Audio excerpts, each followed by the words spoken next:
There we go. Oh shit, Kakazi! I wasn't ready! Kakazi and Verdant, Watto, and welcome! Also, first! Ooh, got a good note out of that one. If I look energized and refreshed, that's because I am. It's also the reason why we're starting so late. I totally didn't wake up 20 minutes ago.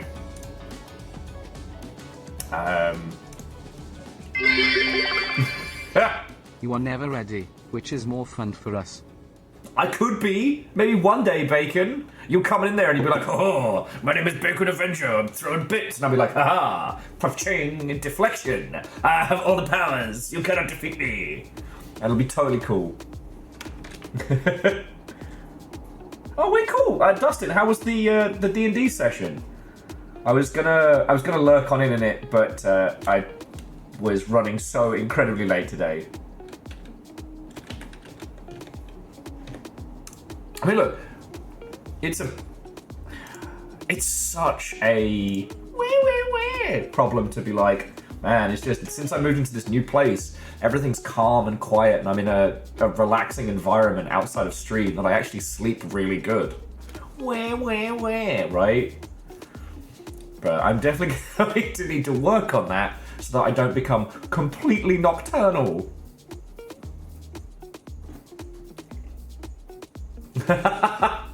Wolfgrad, thank you. Alan!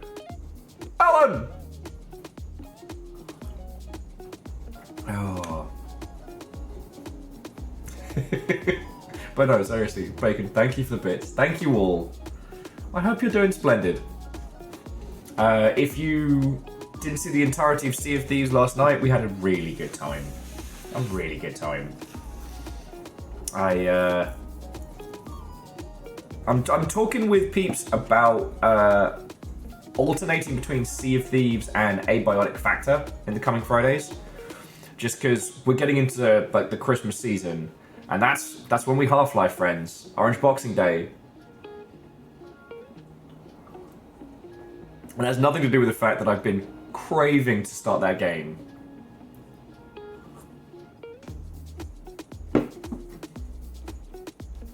So we'll see what kind of rogues gallery I can put together for that. Chornerus, Coinball, Watto, and welcome, friends. Hello! We're going to hang out with Alan!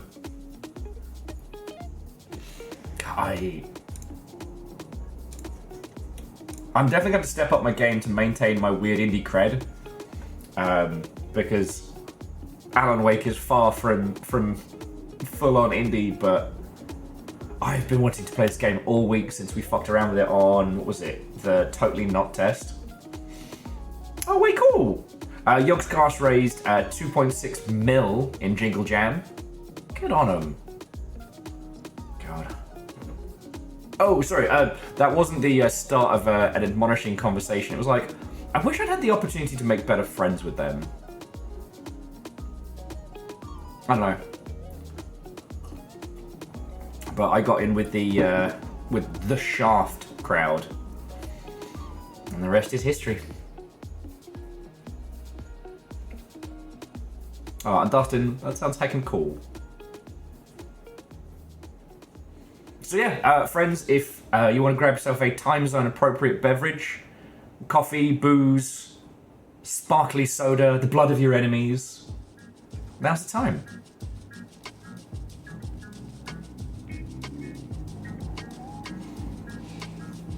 Yeah, well, so Chornerus, I'm making sure I'm putting a team together that isn't going to, like, sprint through it. So I'm going to have a mix of people who've never played Abiotic Factor before, myself who's played a bit, and then some peeps who've gone hard. It should be real good. Should be real good. I hope they let me be the cheeky sniper again. Numbers, Watto and welcome. How you doing? And Verdant, I did say hello? Yeah, unfortunately the same Jarl has persisted. See, this is how you'll know I take your shit seriously, even when you're being little turds. Because I could knock the Jarl off. Anytime I do bit tests and things like that, it does affect the Jarl.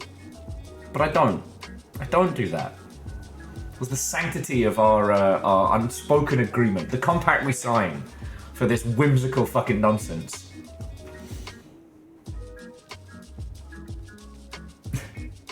Sorry, Chaunerus, I read that like the line from They Live. I've got a frozen pizza baking, sore throat, and some root beer in the fridge. And I'm all out of root beer.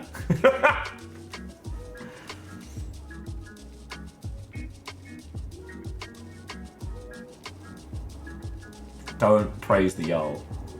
But Mental Monk, Guato and welcome. Keldra, lovely to see you. So yeah, I figure we'll hang out. I get to sip my afternoon coffee and enjoy some vibes before we get into Alan Wake 2. As it was explained to me, we finished the first chapter, which would have taken most people about 20 minutes. It took us 4 hours because I couldn't stop looking at all the cool shit. Alright.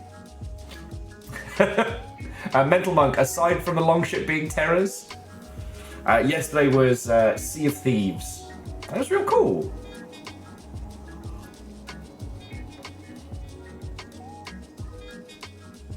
And so Hans Wolf, it's been just a cavalcade of announcements. I'm still catching up on the. I didn't realize there was a Day of the Devs showcase. Now, whether that was just an oversight on my part from like moving and then trying to get set up in a new space, or whether it just wasn't as advertised as the Day of the Devs ones usually are, I don't know. Then there was the Game Awards for people who can't afford the Game Awards the following day. Aw, and Shadows, thank you. Tiny bits or massive bits, they all go in the pool and keeps this whole thing going. So thank you, seriously.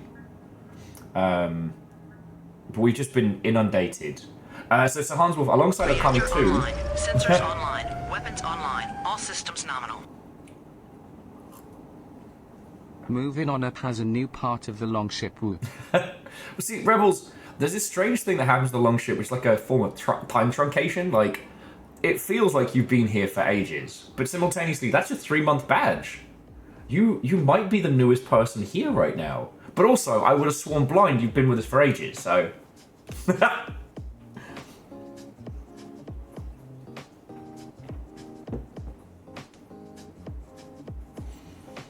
Yes, Chaunerus, you are weapons free on pointing me towards collectibles and things that I might have missed.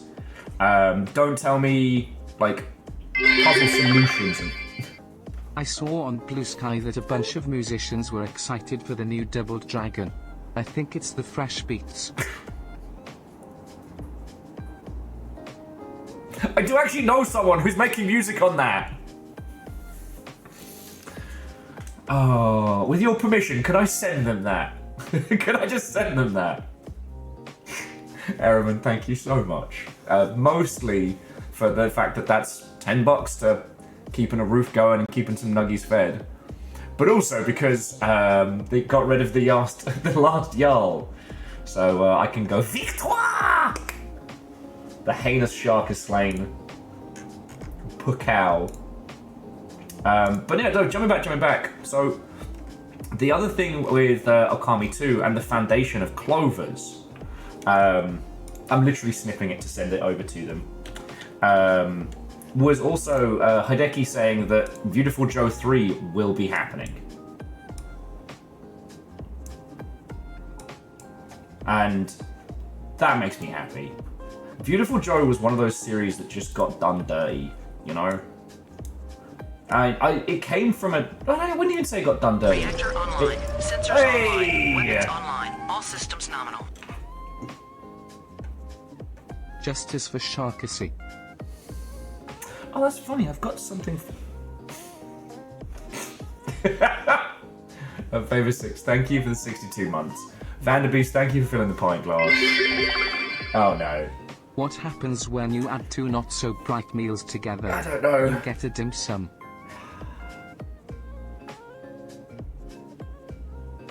Is it too early to start drinking? Is it too early to start drinking? Jesus. Thank you for the bits. Thank you for the terrible joke. Oh. And apparently we've got a train going as well. Reactor online. Sensors online. Weapons online. All systems nominal. Who was that? Are you playing the 5 PM Darkness Simulator? Why, yes, I am playing the 5 PM Darkness in the PNW Simulator. The totally accurate PNW simulator. We just cleared chapter 1. We did get spooked pretty hard. And shocking no one, it's fucking incredible. So I hope you all will continue joining me for some Remedyverse goodness tonight. And seriously, thank you. It's 16 months. Akira Zero, thank you for the 500 as well. You know?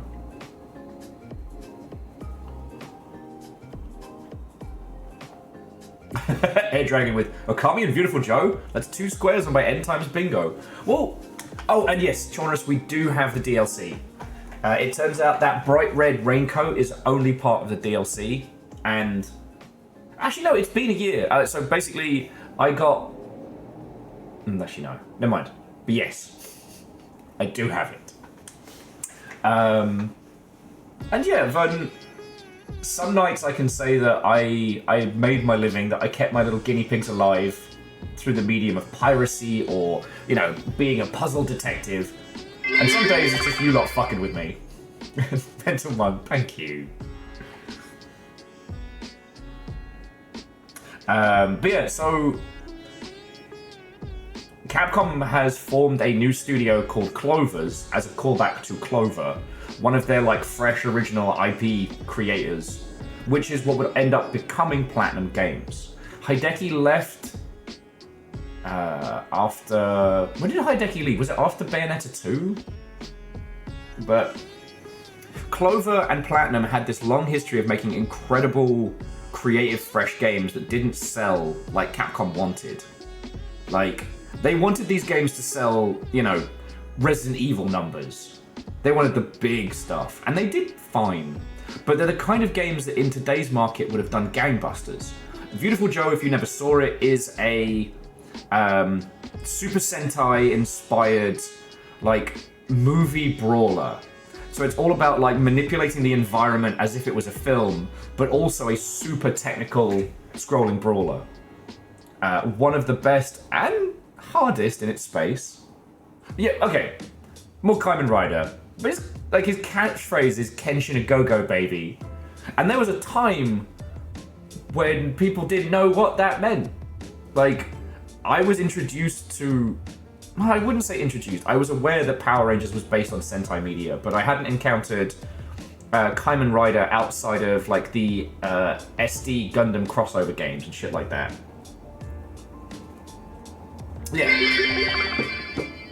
For these streams, you provide the words, we add the punctuation. Fuck you. Okay, that's really good. That's more of a how dare you come into my house and be funnier than me. Thank you. And the tree's at 3. Hey! Fucking terrors.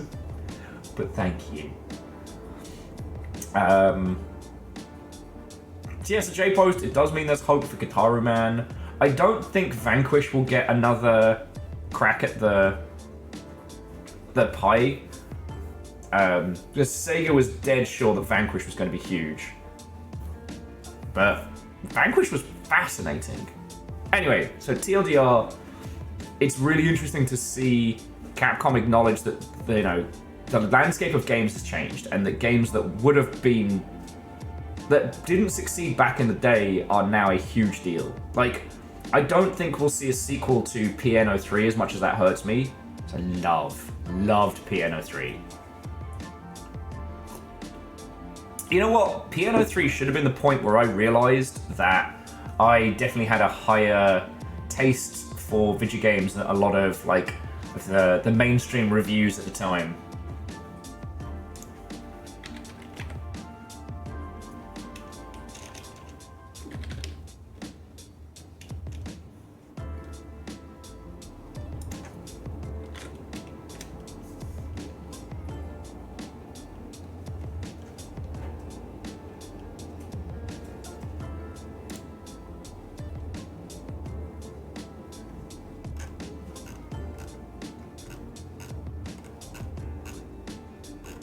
Okay, I forgot how hard it is to find people on Instagram and DM them, so never mind. Reactor online. Hey! Sensors online. Another one's Weapons the online. train. All systems nominal. What ho? Sky Aegis, what unwelcome. Thank you. How many is that? That is 34 months. Good on you, friend. Gotta love these early hype trains. Hey, remember when we had a hype train when the raid was about to start? Fun times. You actually managed to...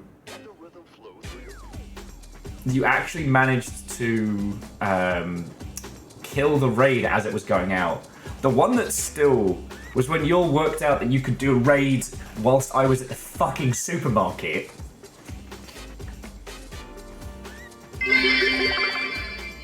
Oh no, my finger slipped. Oh no, was that a mistake? Oh, how will we cope? Sega have said they're going to do something with Jet Set Radio. We haven't seen anything from it, and Sega's in a weird place right now. You know, Sega has basically been propped up over the last few years based on their like online and digital titles. So they've been able to... incessant clicking. Oh, I see what you were trying to do. I see what you were trying to do there, Favor 6. And Bacon threw your plan off. Ah. And J-Post, thank you. Thank you all. Oh.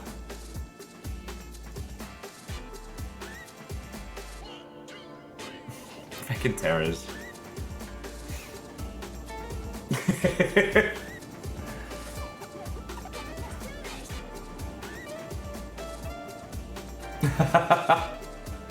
Rakami, one, that sounds like a wonderful night. I used to hate puns too, but they've grown on me. And if it makes you feel any better, Rakami, my sleep schedule is also completely balked right now. And I'm gonna have to unfuck it next week. Edwin! What? Oh, and welcome.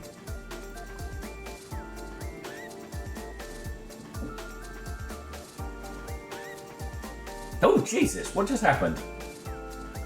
I just saw a Kerbal Corgi program moment there. Damn it, Will, I'm a doctor, not a hype train engineer. Take this spanner, we'll work it out together. If it works for the engineer, it'll work for us. Just bam, bam, bam. Work it.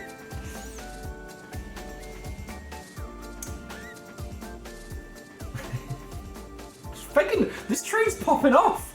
I was just quietly like, oh, this is gonna be one of those little trains before we get started. Here less than 3. Keldra, thank you. Seriously. And to Rebels and Dustin, I don't want to paint it as if I'm currently suffering from insomnia right now, because I'm not. I've fucked my sleep pattern because I've moved into a calm and resting environment. Like, again, this is what I was saying at the beginning of the stream, is like, I'm not asking any sympathy for my current, like, late starts, because it really is just... Oh no. The men in our tribe like to wear what they hunt. So they're furries? No, they just wear wolves. Shadow Realm. Shadow Realm! Fucking terror. Thank you. Seriously, thank you. I do feel like, as all of these donations all seem to come in with a terrible pun, I spend a lot more time saying fuck you than I do thank you. I'm very sorry. I love doing this. Train. The fact that my day-to-day will be sharing Alan Wake 2 with you all is a joy and a privilege I will never be able to communicate fully. But also, fuck you, these terrible puns. I haven't even finished my coffee. Terror. And yeah, no, Chaunerus. The stress of moving and everything going on all at once, and I've moved into this space, and it's just me and the guineas. It's calm. And this isn't like, I'm not shitting on Fiona or anything like that. It's just, I don't have kids and dogs running above me. I don't have the people downstairs drilling into the walls. But it has meant that my body's like, hey, remember that sleep debt? We're cashing in. So I have woken up with a jolted start in the afternoons more times than I care to count.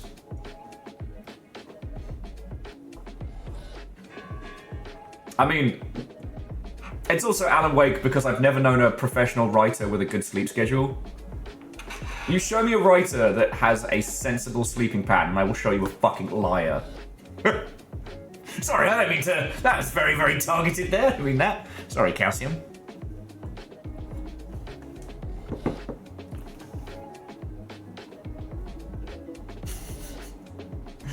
But yeah.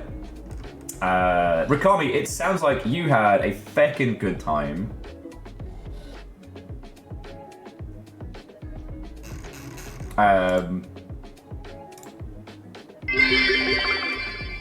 Wait, you can schedule sleep? You can certainly pre-order it, yeah. Don't get the season pass, scam. That's gorgeous, thank you. This is a chunky 4 train. Fucking hell. Go you, Rikami, that's heckin' cool. Sorry, I'm real happy for you.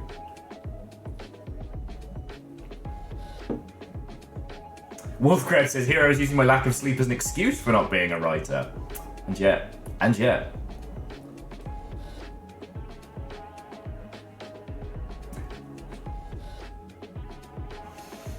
Oh. But yeah, no, I think it's just going to mean that I'm going to be kind to myself this week. So, because we do have Christmas coming up, and that's probably going to throw things for a bit of a loop.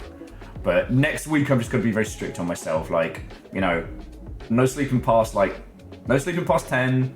We get the streams going at noon. Like, do this proper. Because, you know, there's a lot of folks, especially like Longshipians based out of Europe and stuff, who don't get the chance to watch when I start late. To know if we have enough time for a vegetable-based pun. Guess I'd better make it snappy.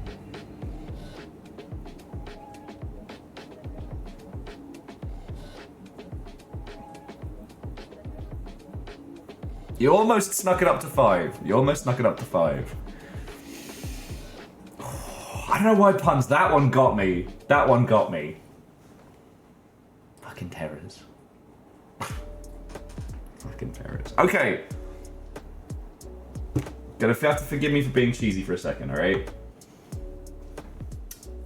One of the things that this Game Awards did remind me of is just how many gigantic franchises I wouldn't say forgotten about, but how many things I'd said my own little goodbye to, you know?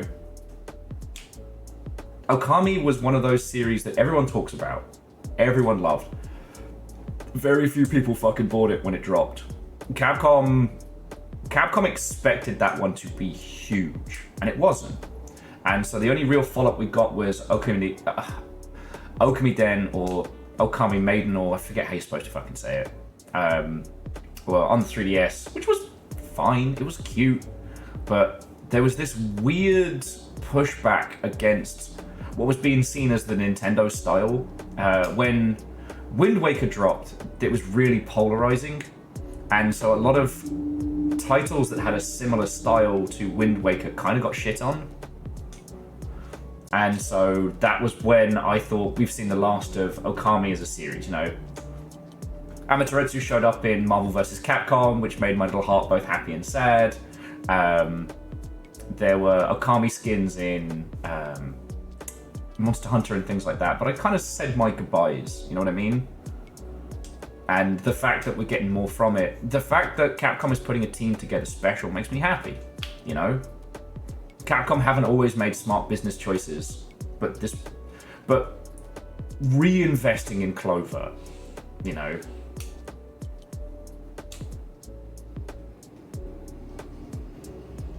Right. It makes me real happy. And what does this have to do with hype trains and nonsense? There's a very strong chance, friends, that Okami 2 is something that we'll play through together, you know? I might have to make Sellout Sunday a returning feature, but we might get to do that. You know, we're playing Alan Wake 2. Alan Wake was a game that I just devoured, you know?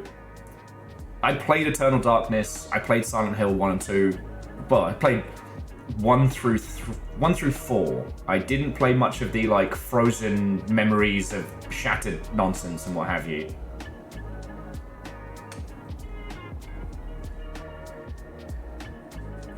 Oh, and Caffeine, what and welcome. Funny you should be here in a game that features coffee so prevalently. Look,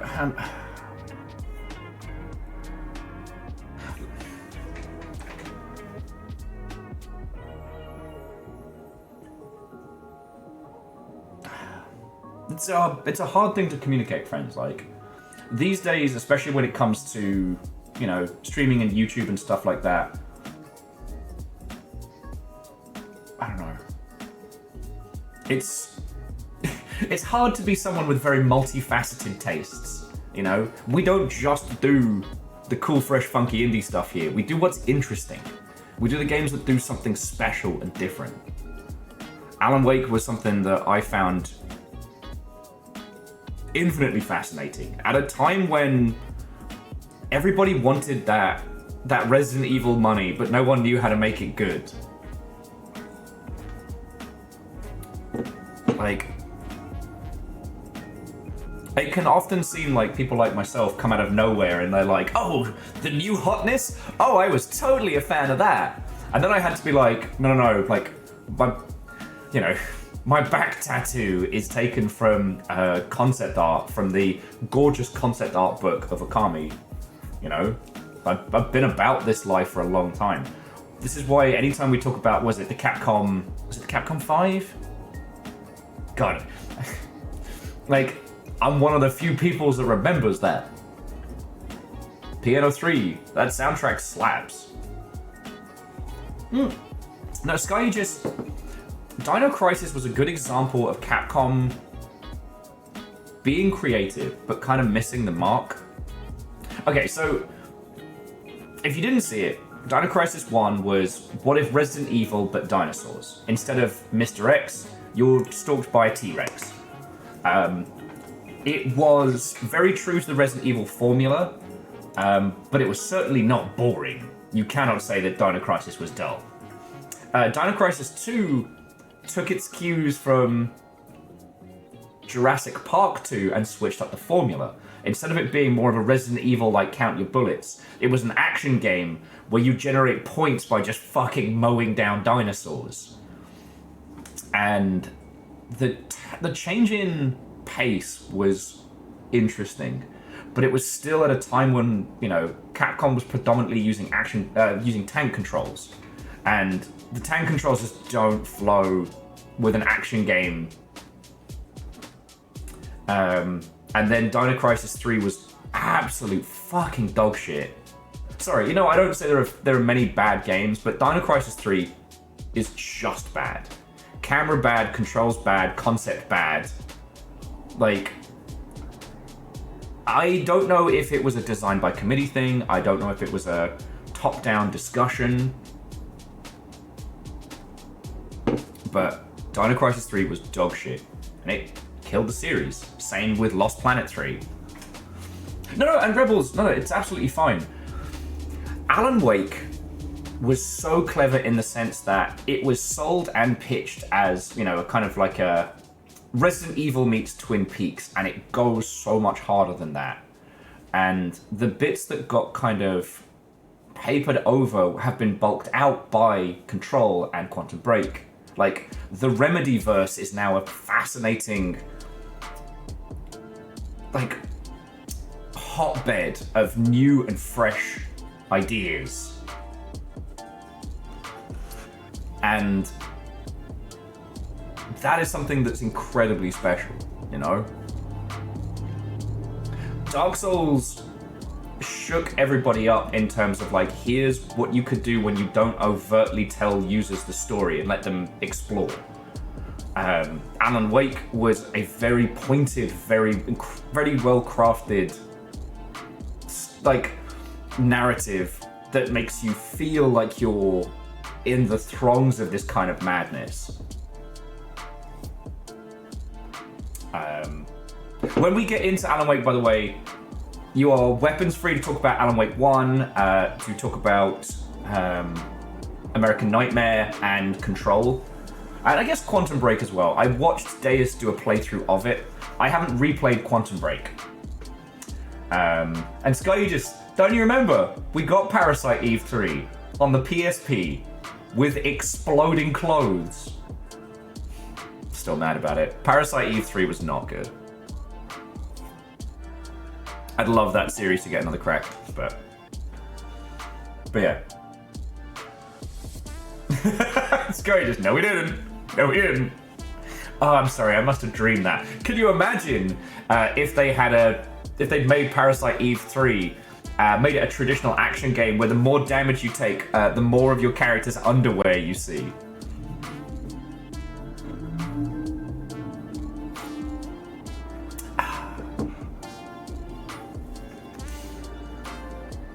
But yeah.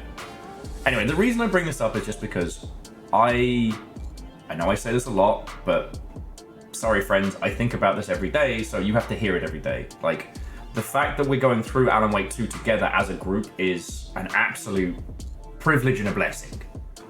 I love where we've gotten to with video games, and that with the breadth and depth of what we're seeing, you can have a huge budget title that does incredible stuff.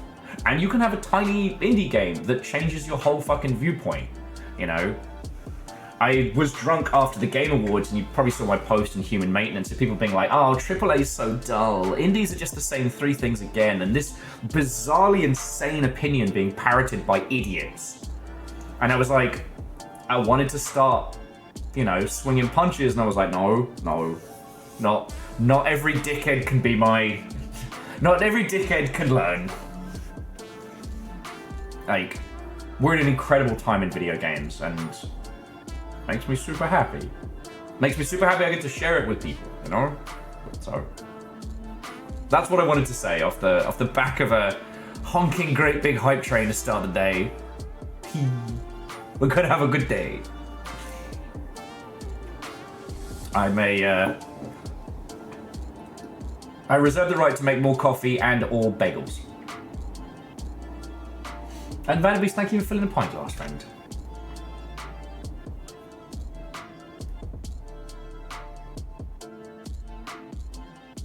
Huh. Trotter saying that apparently Space Marine 2 was both cheaper and sold better than Doom Eternal. Interesting.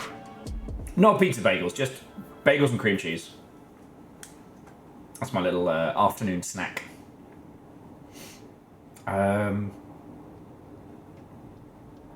Yeah, it is interesting that we're kind of looking at we're about to see like the Cambrian explosion of 40k. It's gonna be fascinating.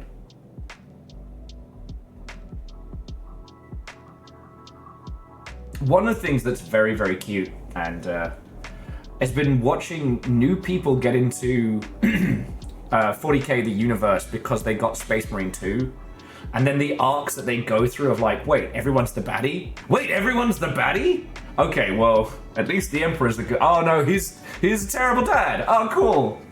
And then eventually settling into well, at least the orcs are having fun. It's so fun watching people experience this universe that shouldn't be fun. It's miserable.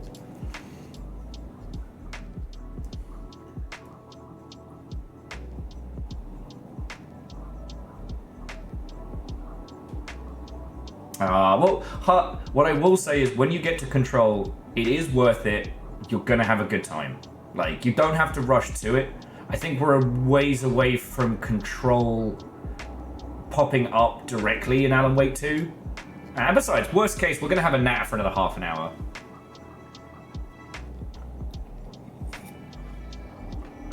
Oh, you know what, Favor 6? There are the Salamanders. But they are good guys in a bad system. You know, they still have the same amount of, like, insane indoctrination. It's just that they think people are people and not just cogs for the Imperial War Machine. And yeah, orcs are over here vibing. It's just that vibe is...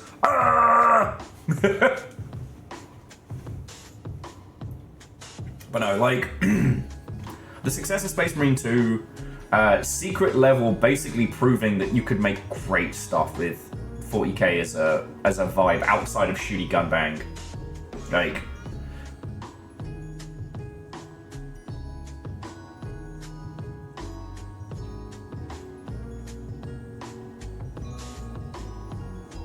yeah, Alnus, the salamanders have it worse. They have hope.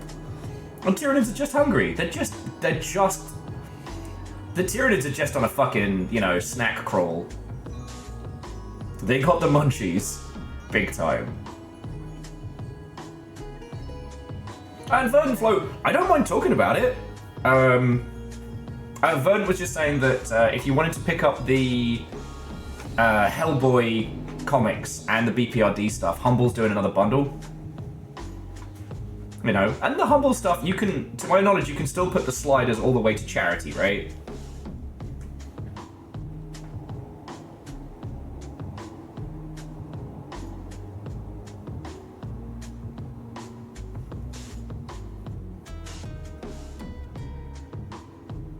Oh, so friends, if you're not 40k cursed like the rest of us, so the Salamanders are a specific chapter of Space Marines, and they're kind of like the closest the Imperium has to good guys, because the Salamanders believe that they should protect everyone. Like, the regular people who make up the Imperium, the countless squillions of humans, are deserved of protection. They are the only ones who believe this. It says, what was the quote? I can't remember. But it boils down to, like, in the Imperium of Man, the cheapest resource they have is people. You know, they will send 1,000 Imperial guards at an impossible problem because the cost of firing one missile is far higher. It's bad.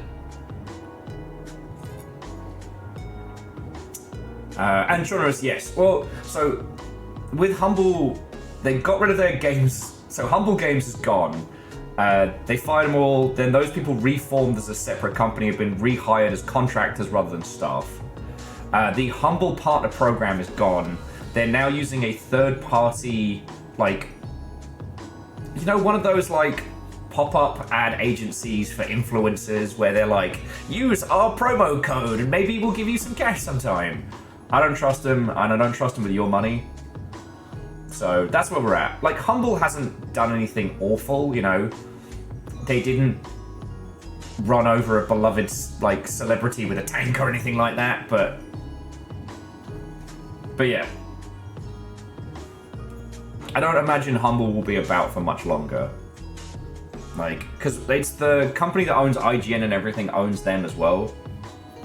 And yeah.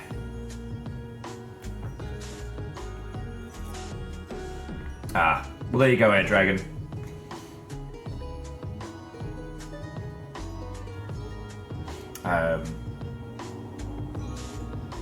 Yeah, anyway, I'm always down to talk about 40k lore, but like it's fascinating because, you know, I'm a 40k kid from the 90s.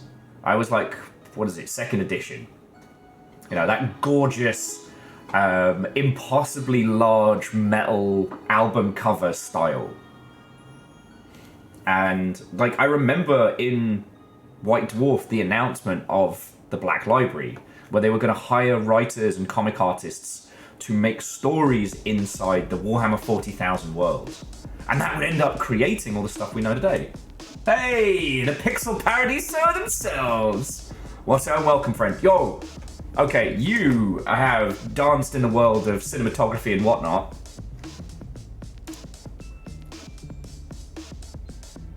Wait, unless I'm getting my usernames mixed up. I might be getting my usernames mixed up. Okay, I am getting my usernames mixed up, but I also love 40k, so let's talk about that.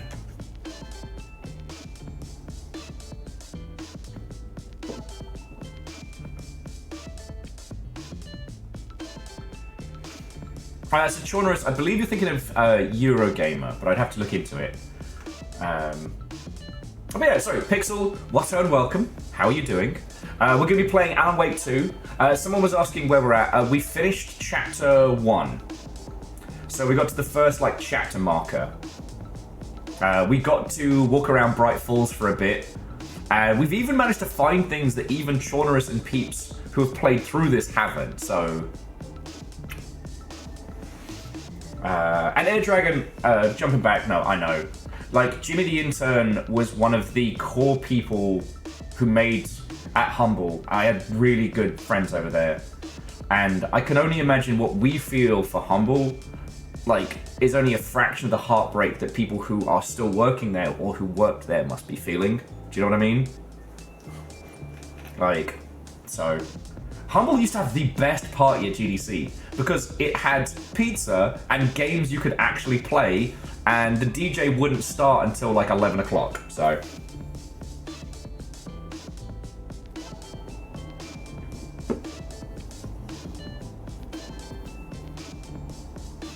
So yeah. Friends, I've been looking forward to this all week.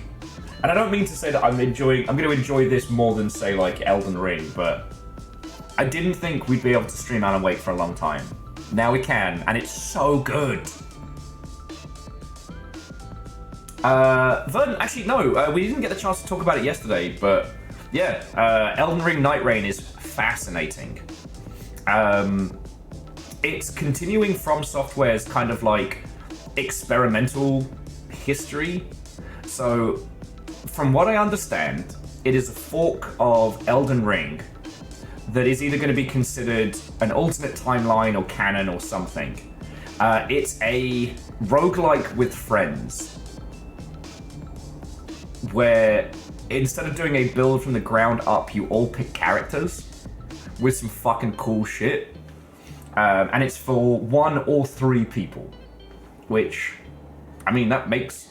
It was interesting that there were quite a few people who were like, well, I don't like that it's only 1 or 3. I'm like, as someone who has to organise numpties on the weekly, 3 is the best number of people to get together.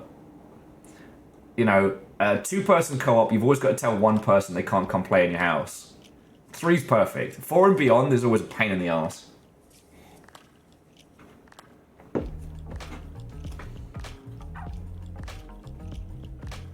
Yeah, honest, I wouldn't mind that at all. You know, being able to use, like, bullshit OP magic on, what was it, the missile Prius would make me very happy.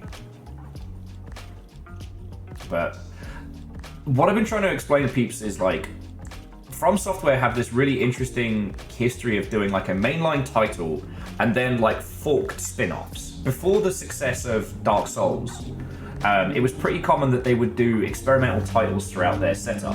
The most notable ones being things like the Armored Core... Was it Armored Core Frontier? No.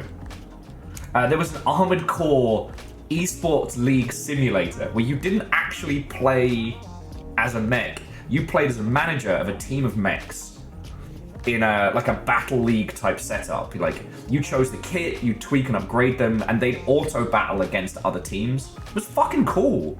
Like, FromSoft's always been experimental, and it appears that they're going to be doing Night Rain as a smaller project than Elden Ring, using what they've currently made. And 1, that's fucking smart, and 2, that's fucking fun. It does also seem like they want to be doing more stuff in the multiplayer space, but whatever it is with, you know, either how they make games or whatever legacy debt they have, they're kind of hitting up against the peak of it, right? So, but the idea of like a Dark Soulsian game where each day is 15 minutes, and so it's like doing as much murder as a squad as you can, and then after the night segment you fight a boss, working your way up to these impossible battles, that it's all about this like constant loop, but it's segmented into little bite-sized chunks to be better played with friends. Sounds good. It sounds good. So Chaunerus, yes, but when they say junior, they mean Japanese junior, which means that guy might already have like 15 years experience. I'm not saying that to be a dick, it's just Japanese studios, they work a lot longer.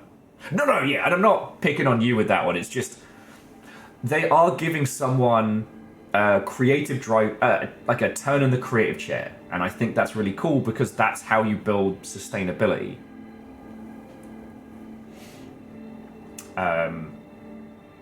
One of the things that FromSoft always used to do was they do like a quasi-sequel in the pre-DLC days. So like for Armored Core 4, there was For Answer. Armored Core 5 had Victory Day because it's Armored Core V. V for Victory? Yeah. Unfortunately, Armored Core 5 and Victory Day both sucked. But since they moved into Souls being their mainline title, you know, Bloodborne probably would have been a more experimental title if Sony hadn't pumped a shitload of cash into it. I feel like Sekiro made them readjust their business strategy a little bit. Sekiro was gorgeous and wonderful, but I don't think it sold what they thought it was going to sell. And Elden Ring, by my guesstimate, has probably sold... Oh shit, I wrote this down. All fucking copies.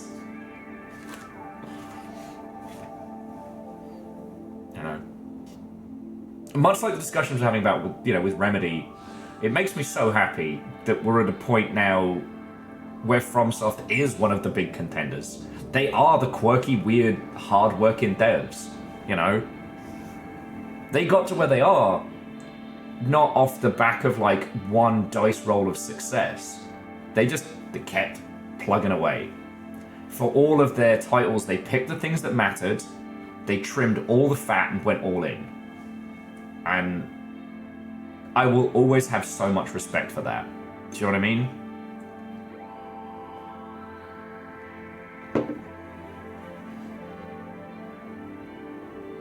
So yeah, I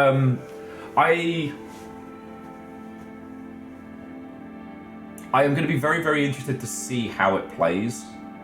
And I'm already starting to think about who my squad's going to be, you know what I mean?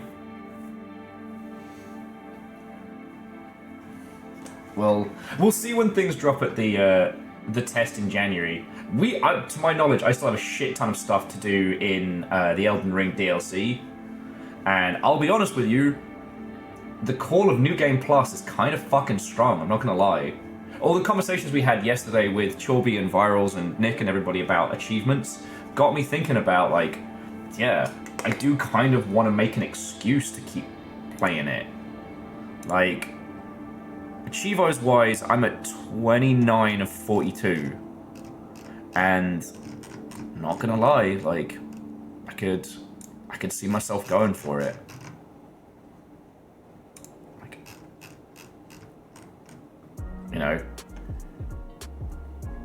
getting the legendary armaments, the Ashen Remains, all sorceries and incantations or talismans.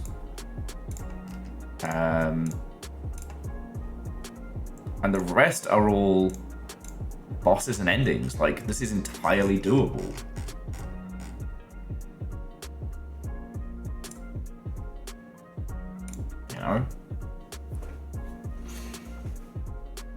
But then again, it is also when we consider it's done, The long ship isn't about me. I'm the person that you keep in the chair. I might be the mech pilot of this, but it's not all about me, So. Right, on that subject, let's get Alan Wake going. So do let me know how everything is sounding. Again, don't tell me what's going to happen story-wise, but feel free to point me in directions for cool, interesting stuff. For like the main puzzles, I will ask if I need help like solving them and what have you. But for the other little things, we're all good. Yeah, we got 5,000 guinea pigs in the trench coat. Exactly. I just formed the head. As I've often said, it's about us, not me. If it was up to me, this would be 100% Devil Daggers training stream, and that would be it. And I think it was it Shift F3?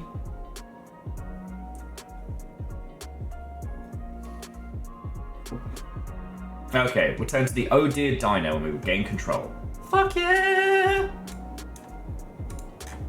Because the thing was, the Alan Wake 2 test was only supposed to be was only supposed to be to see if all of the cool shit worked. Which, spoiler, it did. Oh, don't do this.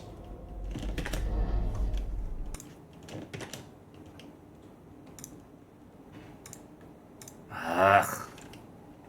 Killing me, Smalls.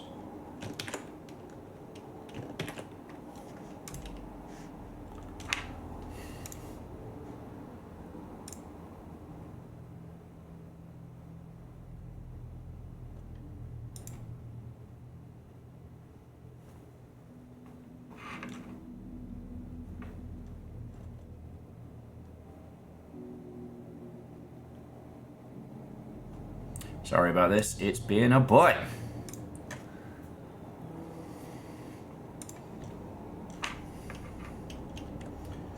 What was it?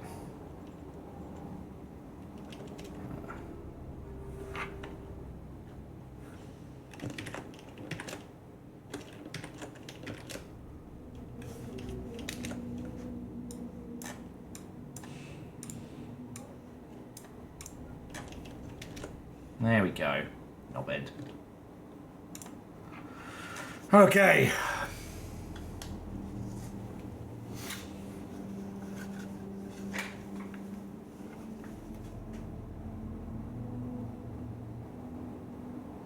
Well, Shadows, the entirety of our Control playthrough is up on the VODs. If you wanna long ship it up, we got you.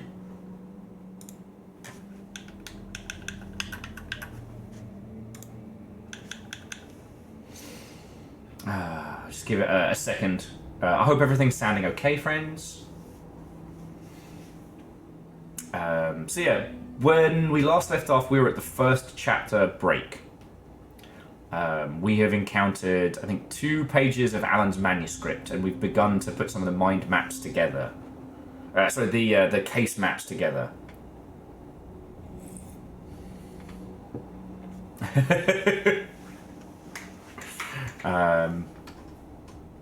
And Shaunus, I can't be mad at OBS. It's actually, so New Rig wanted to put it on the other screen for some reason, and I'm like, no, that's not where we go. That's not how we do this. Quiet. Yeah, so just after the first enemy encounter, we hit breakpoint. And the thing was, the previous stream was just a test stream, please ignore. And I had to stop there because otherwise I knew I was just going to keep playing until the sun came up. Shadow says they tried watching 3 different playthroughs of Control. Well, if you need to go through it yourself, do what we did. Turn off damage. Just be Jesse. And it's brilliant. Okay. So I'm going to get it started. Just let me know how audio levels and game levels are.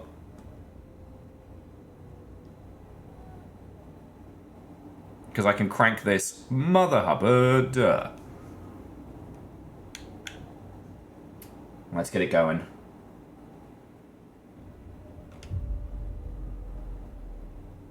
Yeah, be a godlike being with nothing to fear. But the threshold, kids. I hope they come back for Control 2. And for the multiplayer one. That's going to be fun.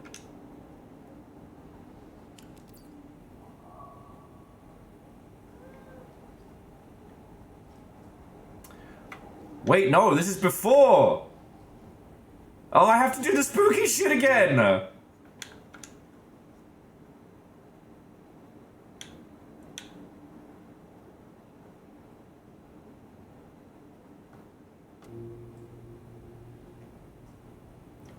Okay.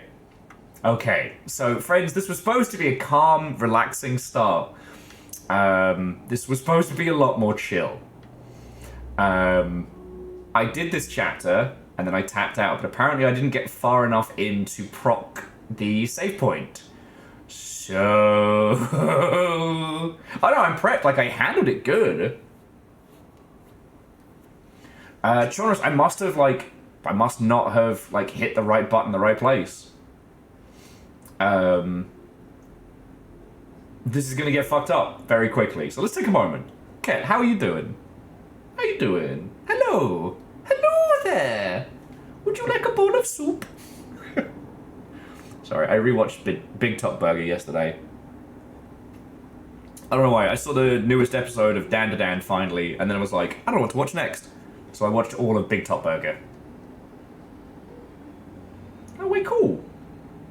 Okay, that sounds real good. I drastically overslept, so I haven't really done a lot today, but I have sleep, so I need to worry. So you should worry, because I have energy. And Metal Monk, you're going to have a great time with Dan to Dan. It really does feel like the FLCL sequel we were always promised. And Ket, that's what I think is happening. So I'm being kind to myself. I'm not like dragging myself over the coals for starting late. Next week I get my arse in gear. But for the next couple of days, I'm, All right.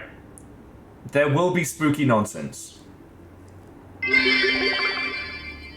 Beware, they want your banana organs. They do. Also, the whole bit with the businessman song is apparently like an old advert from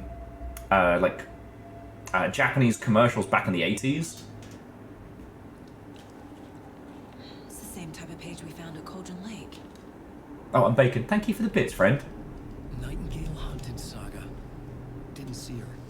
The Taken could not see into bright light. Oh, and how are the levels? Hurt them, made them vulnerable. Nightingale had no heart, but here he was, killing. Someone's created a fucked up fantasy about us. Hey, hold on.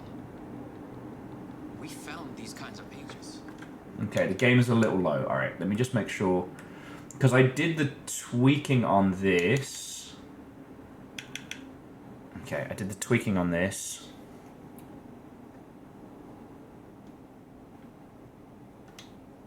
Beforehand. I didn't think they were relevant to this case. I have them right here. Hopefully that's a little better.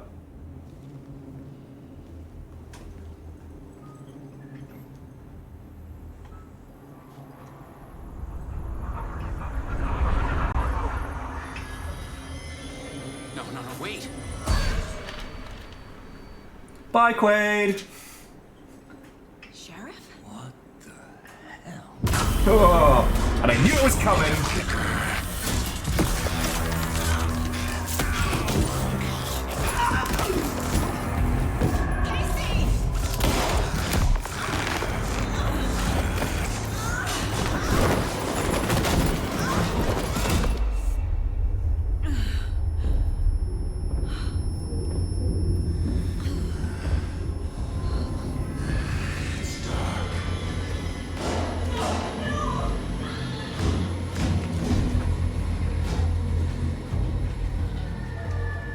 Didn't see her. Could not see into bright light. Bright light! Bright light! Look, I understand everybody who plays this has to make that quote at some point. It's like a legal... Whoa! Fuck you, mate. I'll make you pay.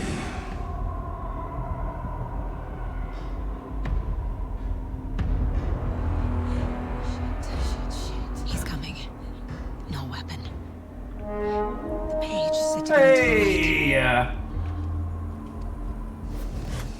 I'll pause that for a second. How goes it, Watto, and welcome. Hello, hello. Come on in, friends. You chose a hell of a time to raid on in. Taylor Nerf, Lion Gaming, Watto, and welcome. How was your stream? What were you up to? Tell me your tales. We're resuming the adventures of one Alan Wake. May have heard of him. Prolific writer. Bit of a knob end. Lost his wife. Bit of a fussy eater. And Vernon, I can do a summary of the story so far. For those of you coming on in, we are at the end of Chapter 1, beginning of Chapter 2 in Alan Wake 2. I don't know how much you've seen of this, so if you want to avoid spoilers, I completely understand. You beat Silent Hill 2? Yes! Now, here's the question. Did you get the dog ending? Which, as we all know, is the true canonical ending of Silent Hill 2.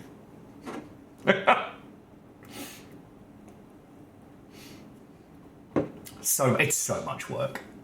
I am impressed that Tiny Will had the persistence to do the dog ending back in the day.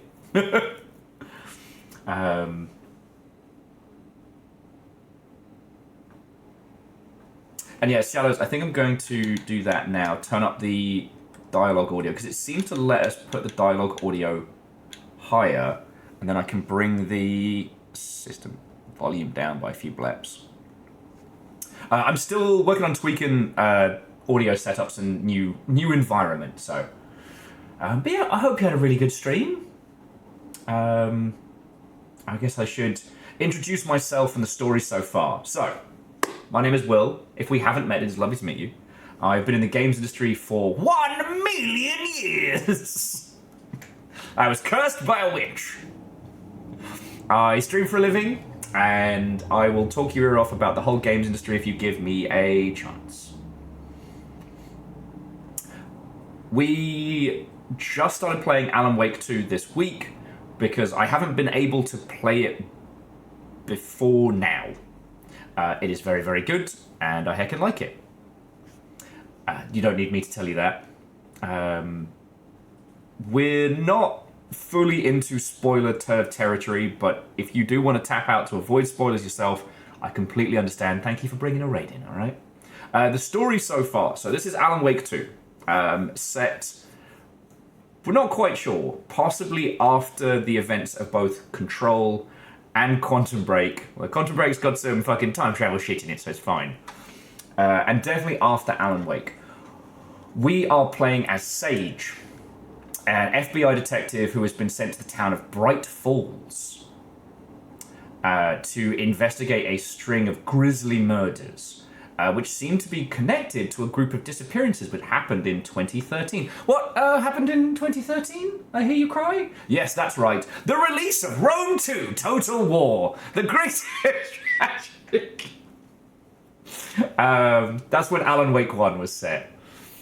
Oh yes, Saga, not Sage. Sage is the other thing. Sorry. Thank you. Fucking Sage Bell. Incepting my mind. Yeah, they did go missing in 2010. I was doing a bit. It's fine. In the opening to this, we played as a man who popped up out of the lake.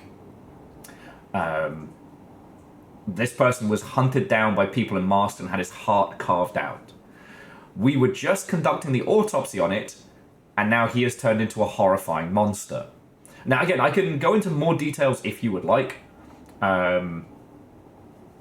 It does get into spoilers for Alan Wake 1, though, so we'll go from there.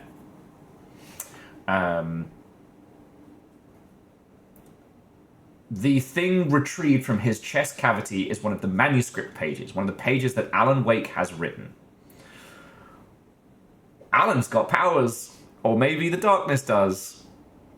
This town, was it written into existence by Alan, or is Alan just subverting it with his SCP tier skills? Only time will tell. No, Jonas, you're all good. You are all good. Oh yeah, no, Wolfcrad, not a lot of people know this. Total War Rome 2 is actually part of the Remedyverse. Not a lot of people know this.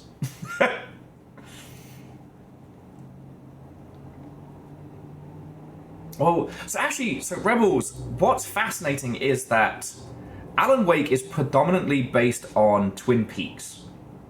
But kind of by virtue of Twin Peaks' whole bit, it lined up very well with what I've been kind of calling like the post-SCP style of cosmic horror, right? Control brought all of that into a format that works. The Magnus Archives, I think, is excellent because it kind of I wouldn't say backdates. It takes a lot of like classic cosmic horror stuff and recontextualizes it in a very similar format.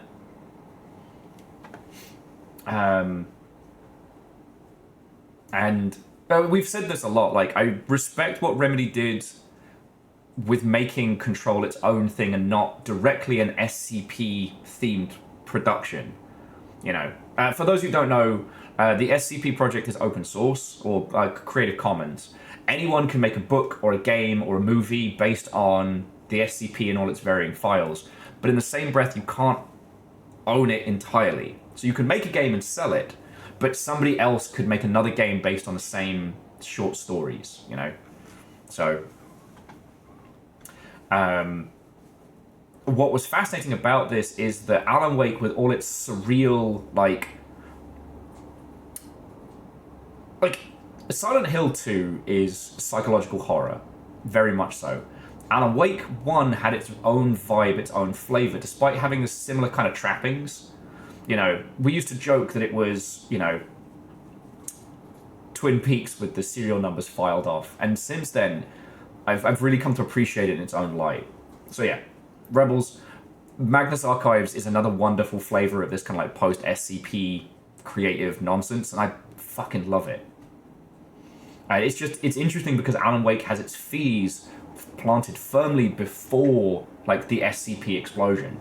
So, alright, now I've got to not get fucking ganked by this guy.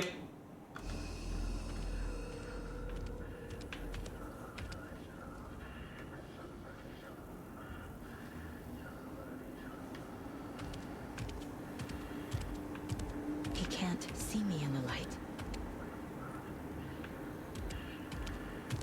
My gun's out in the hall. Gotta get it back.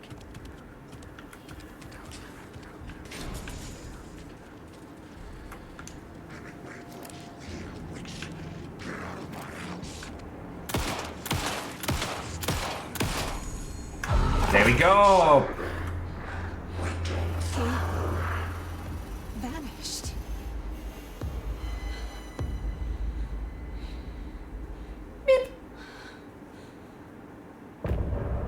Okay, and that's where we left off. So everything from here is new for me.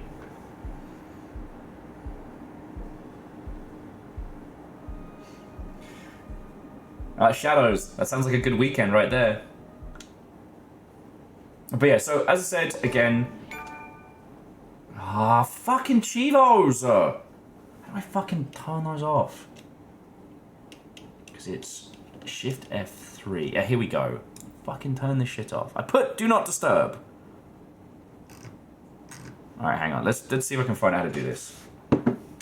Turn off Epic achievement notifications. Open the Epic Launcher, top right screen, the icon with a double silhouette. Alright, here you are. Sorry about this. I mean, this gives us a nice chance to feck about for a bit.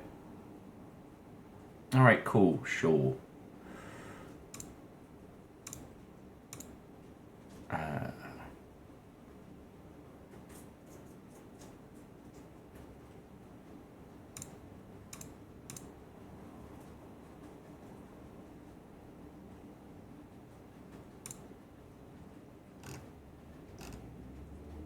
That's what I've got on. Cool. This is why everyone loves the Epic Launcher so much. It's so good. Okay.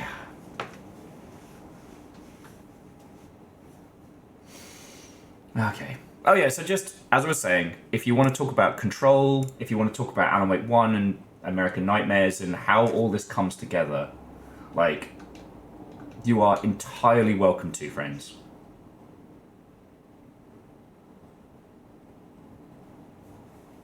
Oh, grey is off, green is on. Fucking course. Fucking course. Don't do what Johnny Don't Do does. Wit. Fucking wit. Alright. Okay, okay. He didn't have a heart, but he still got up. The page predicted all of it. It helped me fight him. He just disappeared? What the hell is going on here? We need to figure that out if we're gonna do anything about it. Somehow we need to make sense of this. He wants the clicker. Okay, so what happened to the sheriff? Right before things got crazy, Sheriff Breaker just vanished. Maybe the sheriff knew more than he was letting on. He seemed anxious, like he dreaded what was coming. One more mystery. We were just attacked by a dead man. There's no rational explanation to what we just saw. Good luck to blame this on mass hallucination caused by inhaling volcanic gas, but we both know that's bullshit. This was supernatural. Well, I'm glad you were the one to say it. Now we can figure out a way forward. The victim of a ritualistic murder turns into a monster. Is there a connection? Looks to me like the cult of the tree is performing rituals to create monsters. Maybe. We need to start with learning this cult's goal. Their purpose. Okay. Do a little exploring. There's one of the pages on the floor. Saga was back at Cauldron Lake. Saga had to pursue Nightingale. Alan! Into the overlap. Finding a way in would be difficult. A ritual. Saga would learn how. Stop the monster. If this comes out on Steam, I don't know how. Maybe we'd need money, maybe we'd need just a good impression, but I would love to do a full-on Garth Marenghi mod for this. Okay, so we've got some profiling. Follow you into the dark. I think that's just tunes.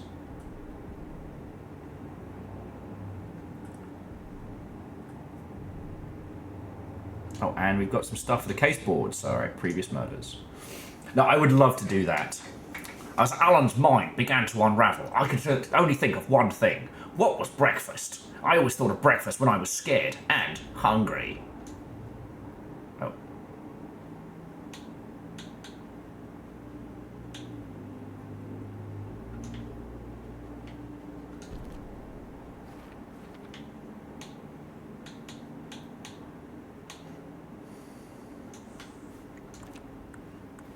Like, hey DJ, what and welcome. How you doing, friend?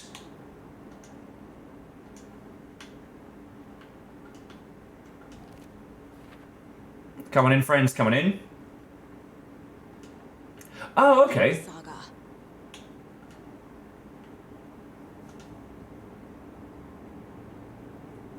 So the victim of the cult becoming a monster.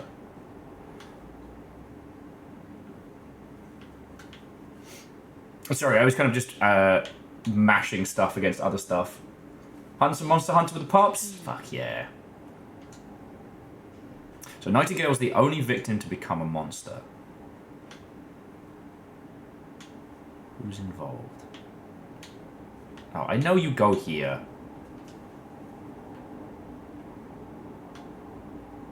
That's not right. Oh, I know you do. Doing this on purpose. Just like Rise of the Golden Idol. Thankfully, this isn't quite as mentally taxing as, but honestly, friends, I was looking at the games we were going to stream this week, and you know what kept popping up was like Laureate and the Laser Eyes, and I was like, no, we can't do another hardcore puzzle game. I'm going to become that guy. I'm going to become the fucking Pepe Sylvia of this bullshit.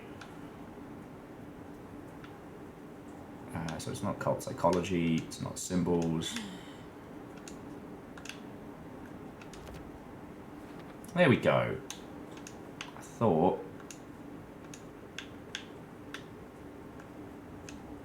Talk to someone. Cool. So Nightingale's the only victim to become a monster. There we go. So I thought I jammed that one, but alright. Check the other cases. Previous murders.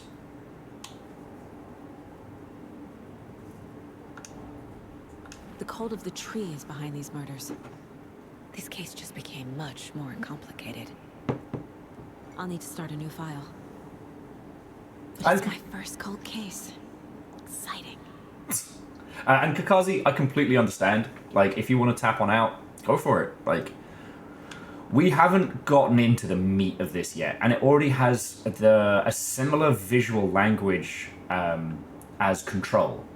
You know, there was definitely a conscious choice to make this part of the whole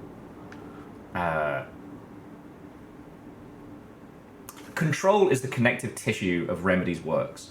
I wouldn't be surprised to find out that somehow Max Payne ends up folding into all of this as well. Yeah, Scotty, I'm not good as a streamer, am I? I'm like, hey, I know you all took the time to come and watch this, but if you could not, don't watch this stream. Fuck. No, look, I understand with story games like this that there are two kinds of people watching, right? Like, there are those who have already played through it and are experiencing it for a second time. And there are those who either wouldn't have the opportunity or wouldn't want to play it themselves. And I get that.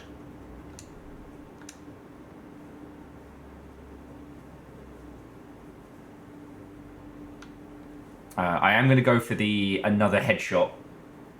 Actually, no, we'll wait until we hit combat. You know, Shaunarus, I'll definitely take advice on upgrades and whatnot. But I think we've done all the stuff here. This Mind Palace is fucking brilliant.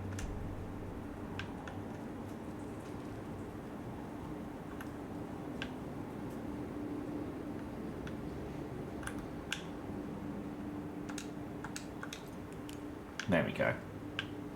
Okay, so currently we're exploring to see if there's anything else we missed. It's a lot of spaghetti sauce. That's a lot of spaghetti sauce, Sheriff! Oh, so what's down here? I don't think we got to check in here. Healing items! Well, those for us. Group number 3. Those of us who may play it but are willing to sacrifice that experience to participate in your experience. Aww. Well, Must be Quasi, locked from the other side. thank you. And it's fucking great to have you with, and thank you for the 500, you know?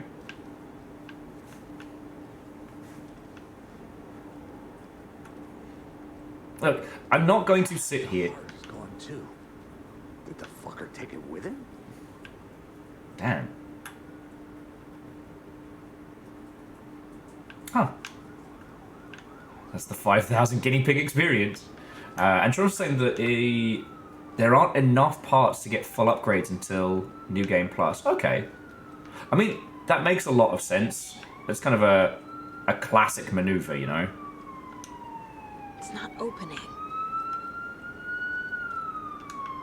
Oh shit, it's the pawpaw. In the sense of like... You just gonna interrupt me? Okay, cool. With the classic Resident Evils, they would always save certain like ridiculous upgrades as shit to get into after the fact.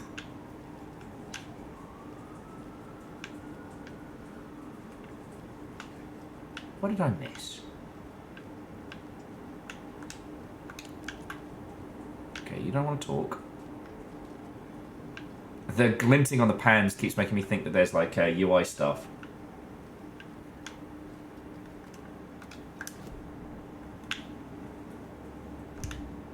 Oh. Stop that incessant clicking. Yo, Verdant, thank you for gifting us up to Shadows. That's really fucking cool of you. Oh. Like I said, these kinds of story game streams are rarely the ones that do really, really well on Twitch. But I fucking love them. So, okay, so Murder at Cauldron Lake. Oh, alright. Here we go. Nightingale attacked us. A dead man turned into a monster. Oh yeah, Shadows is the There's a Jarl. way to fight him. Pages predicting the future? There's no rational explanation. This is the case we must solve. Okay. So Shadows, now you're Jarl, what will you do?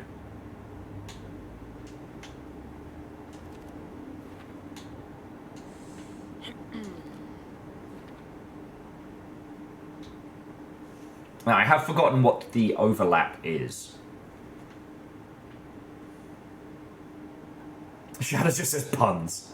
Lots of puns. It's like the scene from The Matrix, but it's just rows and rows of dad joke books. Alright, figure out where Nightingale went. Oh, here we go. Let's go back to Cauldron Lake. The page places Nightingale back at Cauldron Lake. Calls him a Taken. We need to head over there, stop him, before anyone else gets hurt. Okay. But no, the thing I just wanted to touch on real quick was it's very easy for us to sit here and say, you know, make more games like this. But in the same breath, This is a very, very good game. We heard gunshots. You all okay? Did you get spooked by the bodies? Sheriff Breaker disappeared. Nightingale turned into some sort of a monster, and there are offices down. You two handle things here. We need to get back to Cauldron Lake immediately. Fuck me. That's terrible. We'll do what we can. I have one question. Just What one. is the power level of your Hydra Quantum Cannon ice cream? Light Vessel 93, sometimes known as Lightship 93, was a lightship of Trinity House in England, currently used as a photography studio. She was built in Dartmouth, Devon.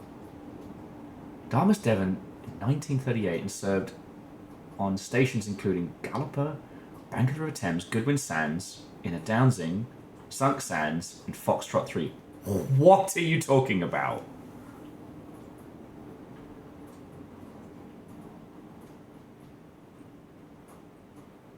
Well, that's our next puzzle to solve. What the fuck is Jackie talking about?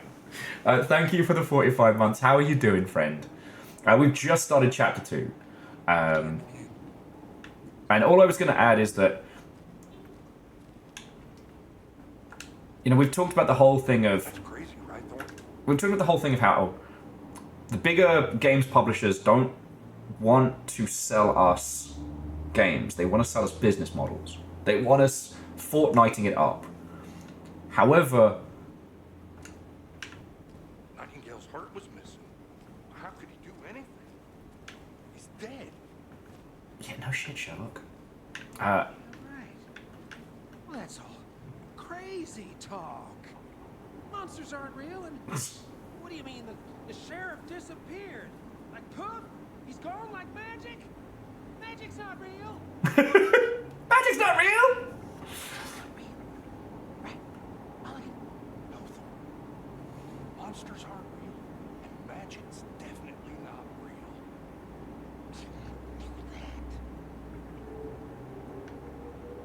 Those two are a treasure, and I didn't want to interrupt them. It's fascinating. Just like we see a AAA budget being applied to a game like this, it does incredibly well, receives critical acclaim and a buttload of sales. Now, does this make as much money as Fortnite? No, it is expensive, and it has Terrifying pair. it has a lot of expensive details and the ilk. Oh man, okay, Scotty, look, that's a full-size dairy milk. Not one of the fucking bars, like one of the proper ones. Look at that. Whoa. Yeah, what is real? Literature. Oh, is there a different advert in the break room? No. That was too fucking good, though. When we talk about... That's Type 2 in vending machine. Shadows, I also want chocolate now. I think I've got a little bit left. I'll have some in a bit when we get to the next... Actually, no. My bagels are my lunch snack. Before we get into real mischief. Okay. Should have that before I have chocolate. Me being sensible. My client has been held here long enough. Are you gonna let me speak to them or not? Just a moment, ma'am. Someone will be right with you.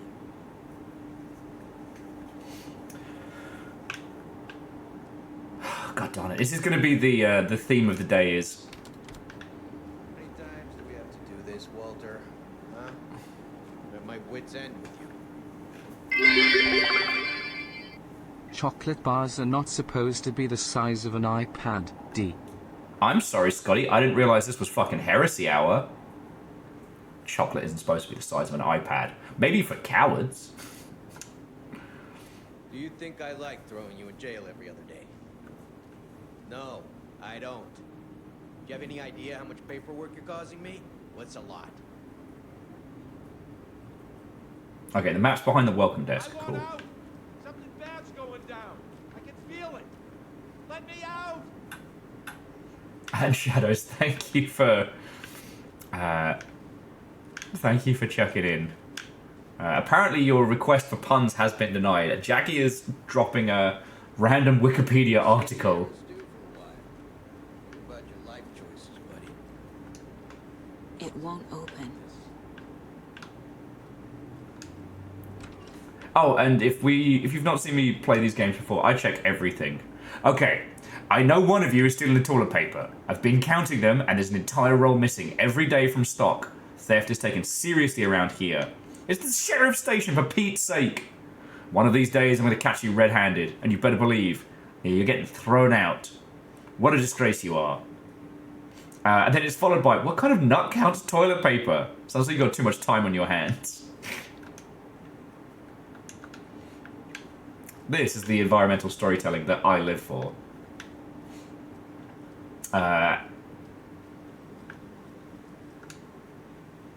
Okay, Killer Joe, make some mo. This is the third time this week I've come in late and there's no coffee. If you take the last cup, you brew the next batch.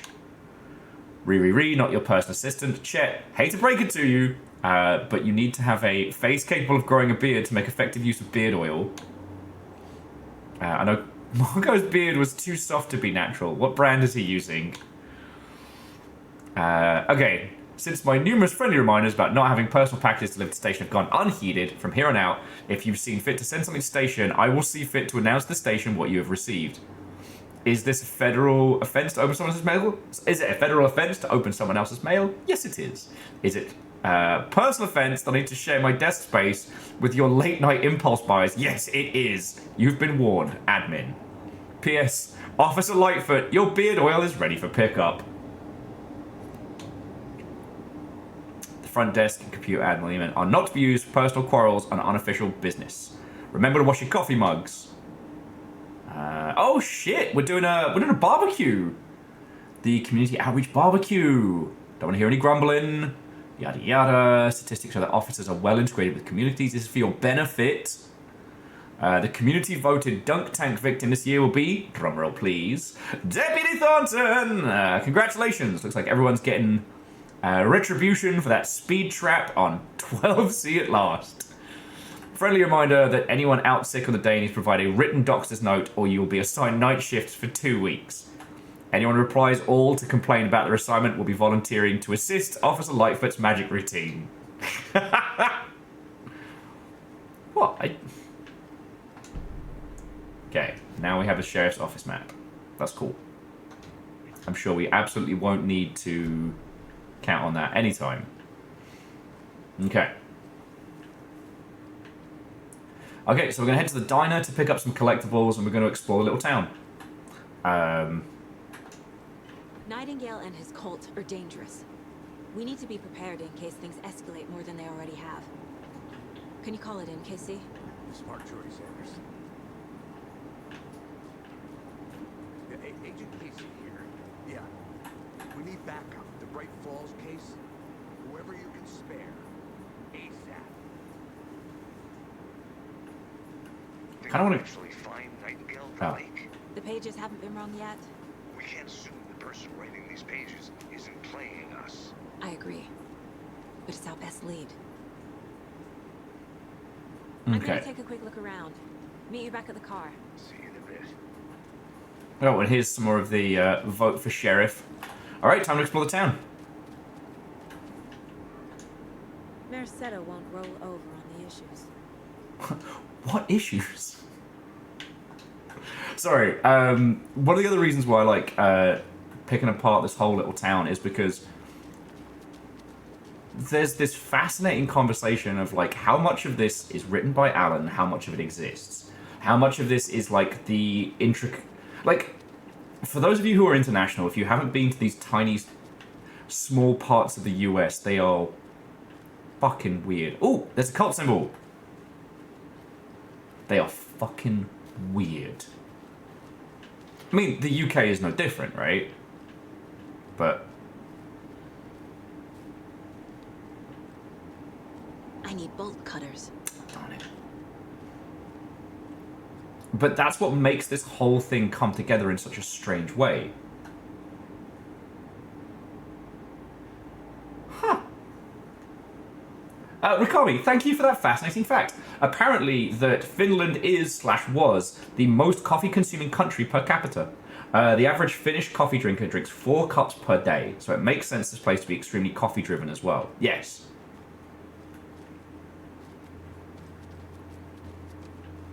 Alright, Alright, so I can't get into there yet. Alright, I see you, creepy ass symbols. And one of the things we talked about when we started playing this last week, is it last week? I guess so. Time travel's made up. Is the idea that Remedy's very Finnish influence on what is a very small PNW town. Because when you think of Washington State, if you're international, you think of Seattle, you know, very queer, very grunge, very, you know, Brighton on steroids. But the rest of Washington State is very much small Americana. Like, it gets real redneck, like, when you get a few hours out from Seattle. And so, like, this fits. This really does fit. I forget where we went on the coast a few years back, but it was exactly like this. Like, one street, one diner, one bar. And it was fine. Yeah, it gets real rural real fast. And in those areas, you do have that kind of, like, everybody knows each other and everyone's a little bit weird. I wanted to ham home the authenticity of it. But then combining that with this, you know, like filtering PNW Americana through like a Finnish artistic viewpoint creates something that's really surreal. And that works so well.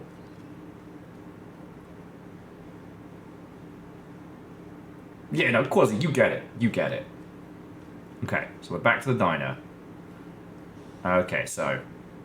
seen anything strange going on around town? Seen anything out of the ordinary in town lately? Suspicious people in deer masks? No one's suspicious. But soon enough, there'll be lots of happy people wearing deer masks for Deerfest. Practically everyone will be wearing one. Good to know. Oh, good. And how exactly do we know each other? So, Rose, help me out. How do you think we know each other? We all know each other around here. It's been a while, but I never forget a face. Or a coffee order. Guess I just have one of those faces. Ah, there we go. The great pie, but disappointing donuts. American media would lead you to believe that all donuts in American diners in the ilk are good. They're not. Sadly, they're not. Alright, where's that telly? Where's the telly? Oh, there it is. Oh, it's another advert! See, Chaunerus, this is why I love it.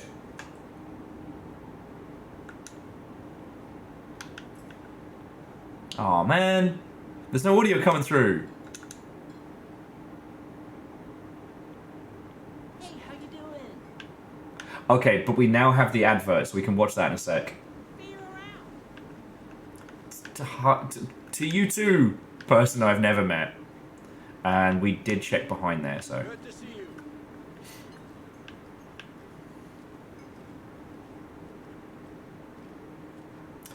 Alrighty, to the Mine Palace! Are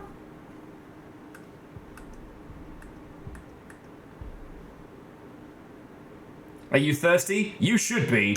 Yakko, we're going to a Kugai's house to drink some brewskis. Yay! No, Ilmo. I'm very busy wearing a turtleneck and drinking wine. Like an asshole. Okay, firstly, fuck off. I'm here to the rescue. Bring out your inner Wolverine with Amir. I'm so sorry. I'm just too busy wearing a turtleneck and being an asshole. Best party ever. Thanks, Amir. Amir is a traditional Finnish lager, and we drink it the Finnish way. Weird diner. Anyone else half expecting to see Daniel Jackson and Nate chatting with Apophis? Little bit. And trying not to drown. In the sauna, using your beer can to hide your pippeli from wandering eyes. Partaking in the Finnish tradition of kalsarikännit, drinking at home alone in your underwear with no intentions of going out. Yeah! Sad if it's intentional. Beer. Your finished drinking adventure starts here. Love it. Love it! Man, I'm just saying, Jesse got done dirty. Saga's getting like the best fake finished commercials, and yeah, Jesse got the Threshold kids haunting them for all eternity. Okay. And Scotty, thank you for the bits, right? Kelder was saying, honest to God, most unrealistic thing about Twilight was the werewolves and vampires being in a town that was considered a big deal. Like, nothing compared to the kind of small towns they normally deal with, right? That was a place they could hide out? Nah.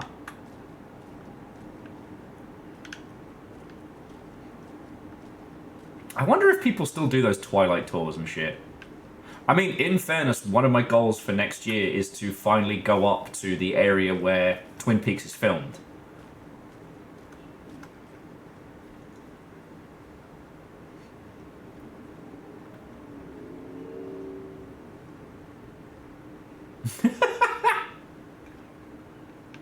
Rikami, thank you for that. So Rikami is saying, like, legitimately, it's a... the biggest beer in Finland is Kanu or bear. And the logo on both bears is extremely familiar. Pipoli just means penis. And the one I can't pronounce is Peak Finish. Basically, it literally means underpants drunk, where you get drunk at home in your underwear. Fuck yes. One collectible is in the hotel, one is in the parking lot out front. Oh. And I take it that none of the other stores and things are open right now.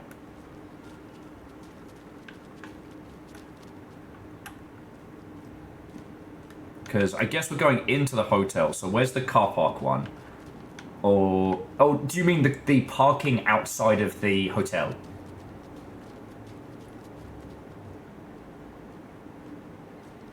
And Rikami, yeah. I did catch that it was Wolverine. How are you?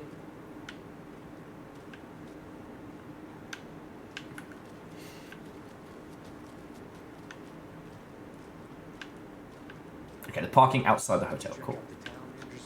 Just getting my bearings. Ready to go? Alright.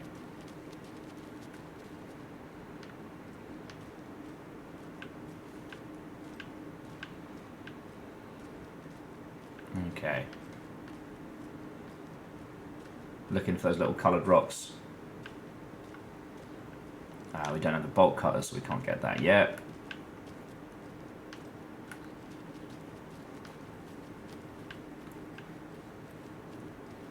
Round the back, maybe. Okay. Oh, next to the van. Thank you! But again, like, I really enjoy the fact that they're going out their way to... box. Is that the cult of the tree symbol on it?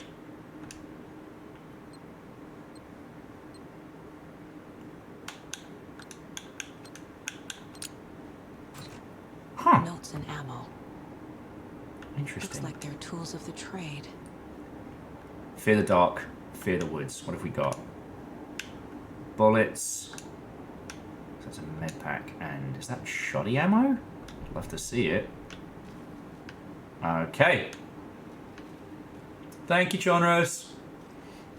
But again, you can see what I'm saying about, like... Okay, so anybody that kind of grew up through monoculture, like 90s to 2000s, like... It's this weird thing of... We experienced a lot of American culture, despite not actually living any of it, you know. I was talking the day about things like, you know, Saved by the Bell, Buffy, Power Rangers, etc. The concept of, like, the Americana and, you know, school and things like that. And I'm kind of a little bit obsessed with things that are a twist on that, like, refiltered back. Do you know what I mean?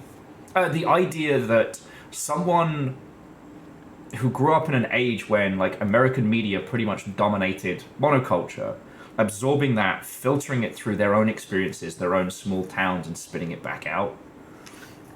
My friend used to say that the remake of Life on Mars was probably one of the best examples of that. I forget how many versions they did, but because that was 60s Britain, but filtered. It was mustached, like, American detective shows filtered through 60s Britain. It's fucking fascinating.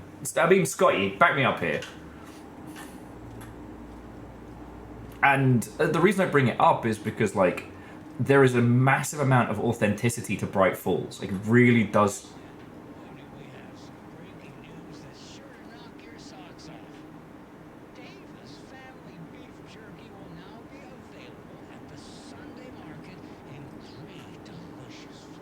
Love it.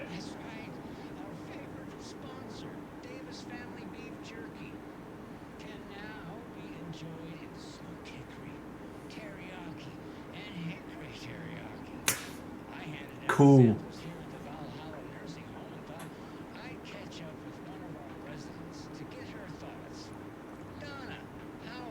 I've got chronic back pain from my spinal stenosis. Oh dear. You know when I'm feeling stiff, I find a light snack helps. Fuck. So did you try that beef jerky? Lunch is at 11, and I wanted to save my appetite because today was the fish soup with crackers. You're allowed up to 4 crackers, but I only take 1 unless I have a glass of cranberry juice. They ran out of cranberry juice at breakfast, which is at 7. I didn't take the oatmeal today because it makes me gassy before privilege, and I can't. Donna knows how to live. Try the jerky. Got it. Well, that's too bad. Their new teriyaki flavor sure does hit the spot. They had teriyaki salmon with rice on Friday's dinner menu. Dinner's at 5, but we all know the salmon takes longer to prepare, and then you're late for bingo. And who needs all that spice? I agree. Teriyaki is a shit flavor. Ooh, them's fighting words. Tapio, how are you on the line? I couldn't end the call. You've been on the phone this entire time? And I hate teriyaki. Well, it's delicious on jerky. So, Teriyaki is awesome. thank you to Winnie Davis for I feel like I need to defend teriyaki from an old guy right now. No, that can't be right. Wendy went missing in 2010. I heard she's dead. No, I'm referring to Winnie Davis from our sponsor, Davis Family Beef Jerky. Wendy Davis. I love this. The dead one. She's dead. Right. Well, that's our time. Remember to keep your coffee warm and your chin up because that sunshine's right around the corner. Pat Maine, signing off. Let's be honest, friends. None of you were expecting me to play through this game quickly, right? There's too much detail for me to explore. Anyway, enough about my thoughts on refactored Americana. You are right, though, Keldra, that Riverdale's a fascinating one in that regard. Okay. Clock out, get me. Maybe 3. Okay. Let's see if we're allowed in. All right. So what's good here? Any nice restaurants? I'm a bit of a foodie. Well, the restaurants and shops in town are closed at the moment, unfortunately. They'll have a grand reopening right after Deerfest, though. So if you're sticking around till then. My thoughts on the Baconator. I don't think I am. Whatever a Deerfest even is. Oh. Well, there's always our own restaurant at your convenience.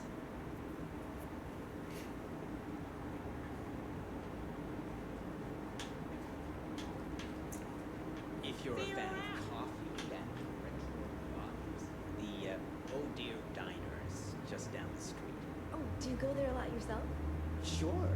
It's, very quaint. Bless him. He is trying to make this work. Okay. So yeah, we'll find a deer head and some... That's so weird. That person kind of looks like us.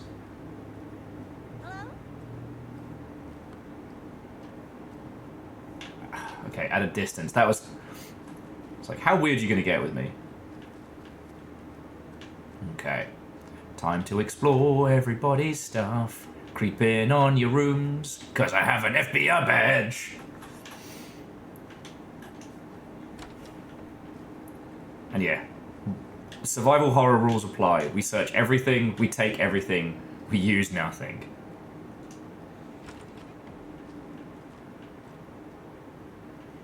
God. Genre, to be a fly on the wall of those, like, travel and food bloggers going to, like, the tiniest, remotest, sometimes shitiest parts of Americana would be so entertaining. As you know, I am a genuine TikTok enjoyer. Oh, read Cauldron Lake. Look into news rumors, cross-reference, cult similarities. Find a good place for dinner. Oh,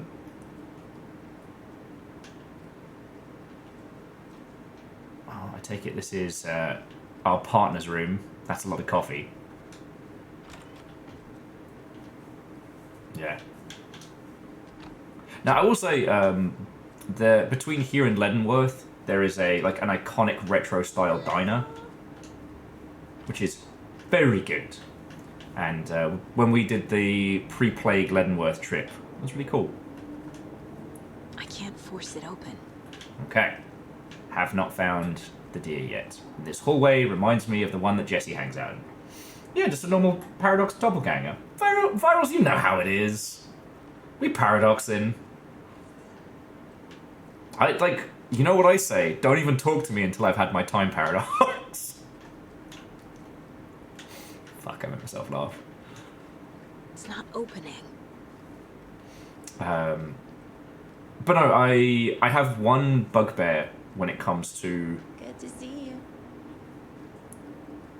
the travel and food bloggers, that most of them sound like they are so bored and so miserable doing it, and it drives me up the wall. I rage quit the application when someone was talking about going to this place that did it was like a Wagyu beef, like, fry it in front of you sushi experience. And they were talking about it with the same cadence as someone trying to sell me Piles cream. And I was like, you know what, fuck you. Like, you're not a reviewer. You're not, of the state legislation board. You're someone supposed to tell people about cool food places. Oh. The deer. Like, come on, like, take some joy in your work.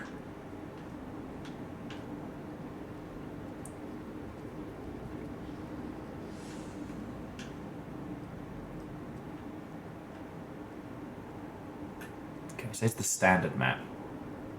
And yeah, Virals, what a sad thing, Virals are saying it sounds like they're in it for the grind, and it feels like they are. Oh yeah, and here's the Mine Palace. What if we go into the Mine Palace in the Mine Palace? Yeah. Right.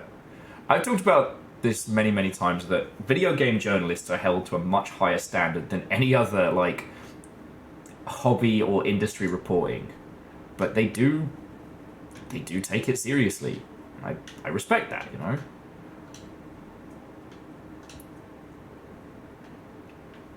But, like, someone like myself, I fucking love these games. I love playing this. This is the fucking best.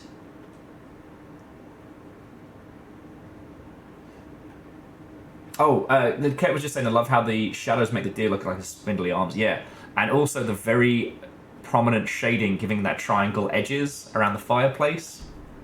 And we come back, and this is it in the reality of it.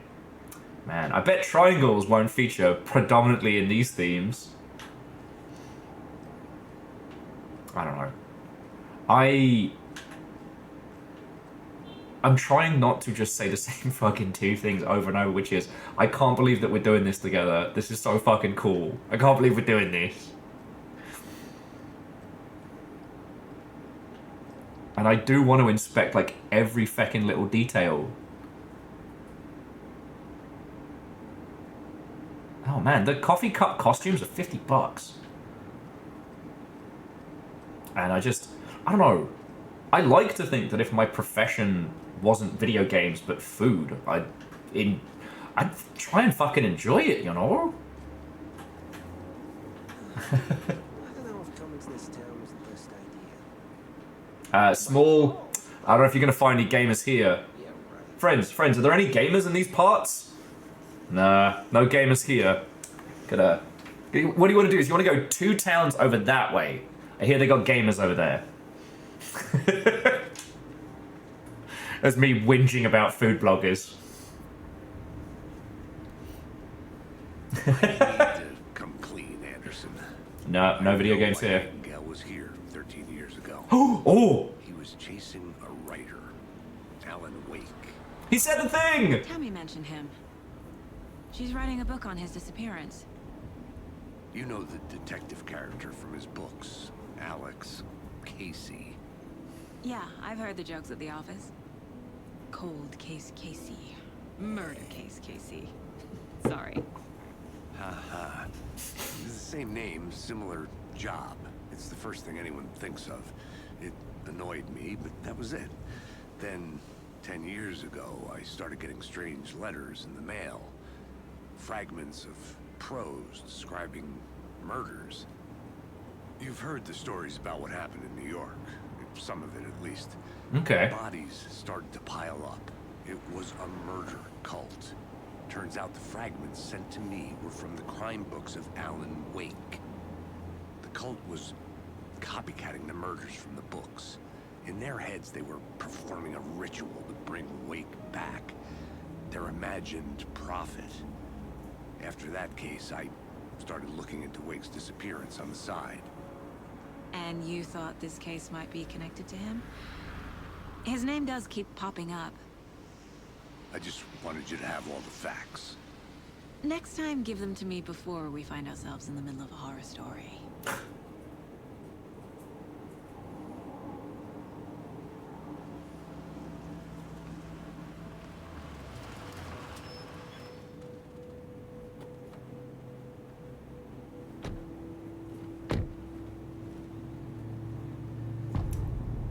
Return to the heart. The page says Nightingale's in something called an overlap. Okay. Need to figure out exactly what that means. I'm happy I'm not in charge of this mess. Oh, that's why you passed it up. Let's start looking for Nightingale where he was killed. Great. This area is supposed to be close to the public. I don't think anyone's listening. Okay. Oh. The writer of these pages knows what will happen. Because they're behind this, or because they can see what's coming. Impossible things are happening here. A world operating on different rules. I need to understand this strange logic. To see the clues. To solve the case. Jonas just let me know that we've picked up everything in the area, so... it's a small yes. I played the absolute heck out of Alan Wake and American Nightmares back in the day.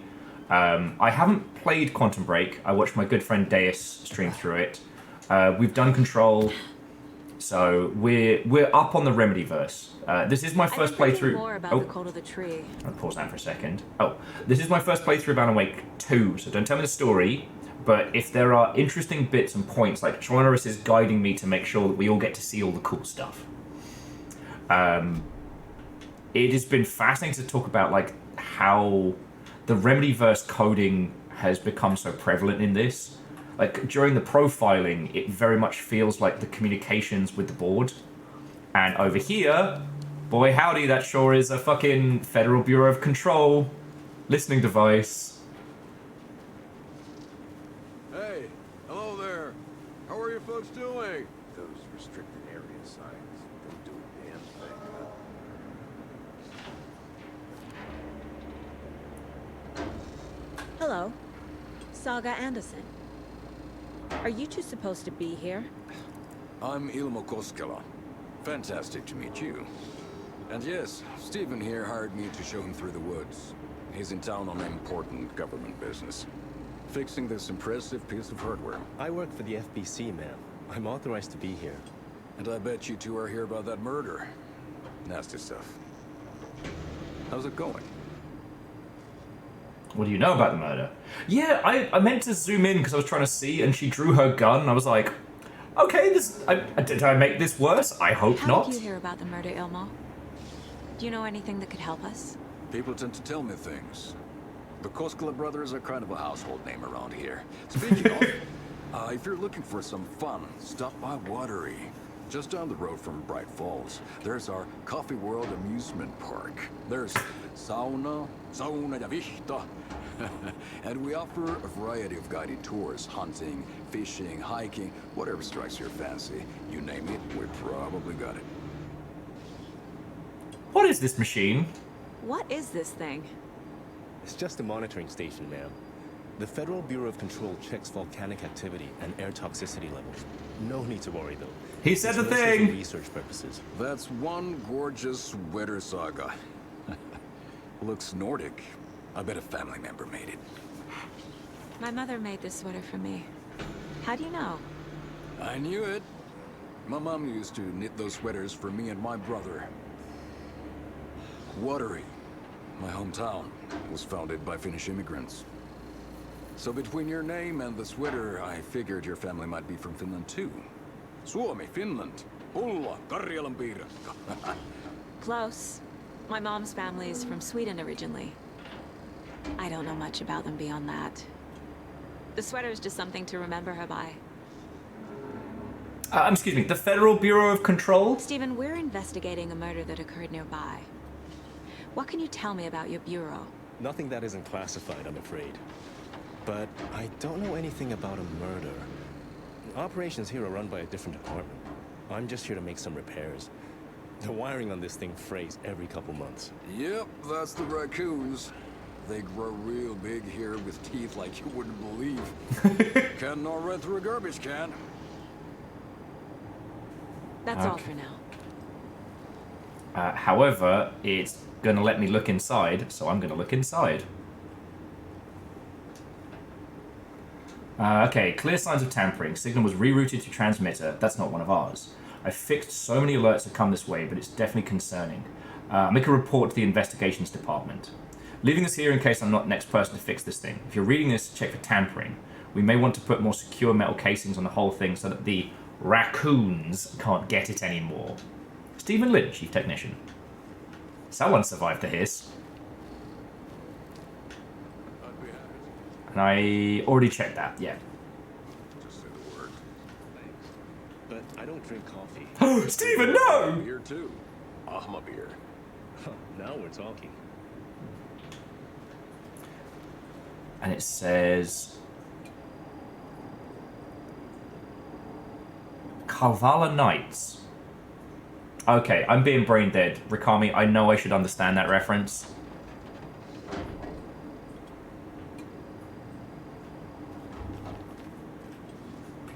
But yeah, so Let's small... get to the murder side, Casey. Kalvala is the Finnish epic, thank you. So welcome to the slowest playthrough of Alan Wake 2 imaginable. Brew yourself a coffee, pour yourself a bevy or what have you. Settle in, because I am... A lot of things about this case keep bothering it. me. But one thing feels really off. Breaker's disappearance. I don't get the feeling Nightingale was responsible. He was about to give you more of those pages. Something didn't want us to have them? Or was protecting him from Nightingale? Spontaneous combustion? I don't know. Not the kind of disappearance we normally solve. Oh yeah, Verdant, that is... I should go out into the forests more. You know, I grew up in a very rural part of the UK, and obviously it's not the same kind of like gigantic wood forests, but there's like the heavy ferns, the infinigreen, Crime scene's drowning. I never minded rain. Feels I like it, is what I'm saying. home. No sign of Nightingale. But the page did place him at Cauldron Lake, in an overlap. So how do we follow him there?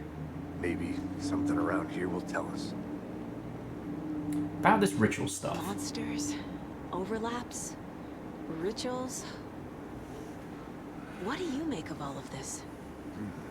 The killers are usually the ones performing the ritual, not the detective. Acting out their sick fantasy.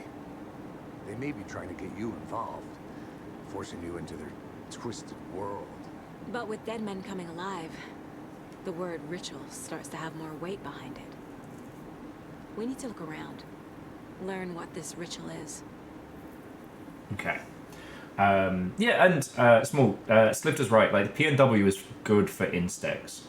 My friend likes to joke that you basically moving to the PNW is gambling, right? You don't have to deal with earthquakes. You don't have to deal with bugs. You know, coyotes are probably the most dangerous creature roaming around.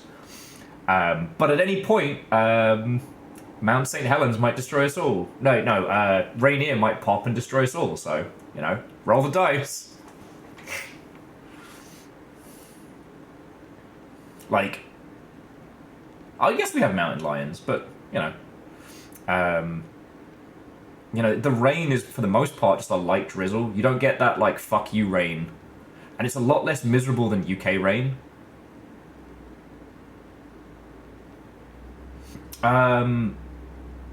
So I've not been that far down. Like, I've driven down towards LA, I've spent time in San Francisco, and we did finally go to Monterey, where I was born, which is wild. Which, you know what they have there? Sharks. Fucking loads of them. Bastards. But no, I've not gone that far down. I'd like to. Like, honestly, like, taking the train down would be fucking cool.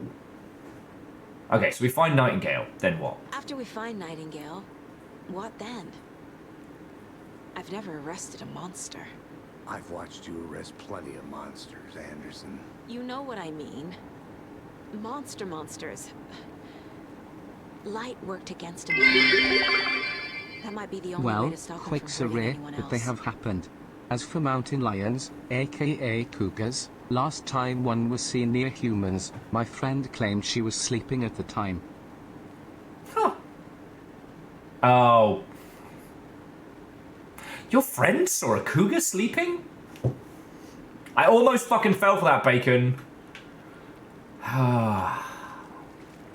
It is going to be coffee and bagels time soon. Just want to let you all know. I've seen this symbol before.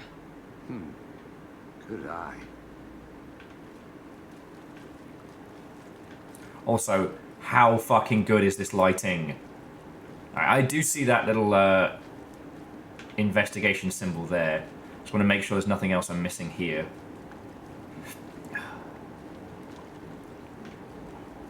And fuck it, I'm going to make another coffee. Like, not a strong one, but I'm going to make another coffee. Bare feet. Nightingale. I'll see where these footprints lead.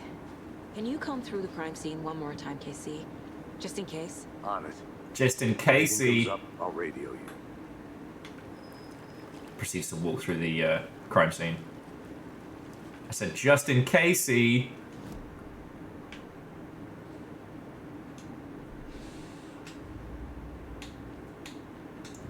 Okay, so we did one of the cult stashes. I guess that was in Bright Falls area. And Cult the Tree. That'll be in Cult Symbols. You know what, Shadows? You did ask for puns, and in the last gasp, 22 points of health. There we go.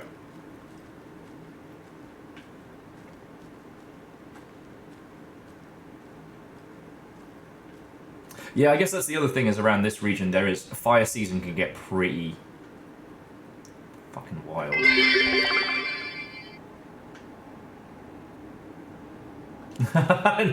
And Bacon has taken the Yalden. I'm going to ask you what you're going to do with this, but I feel like I'm going to regret that.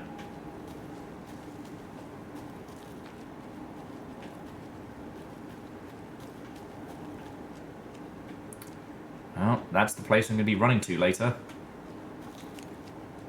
What are these people running from? They're not. They're running to the most extreme elimination challenge.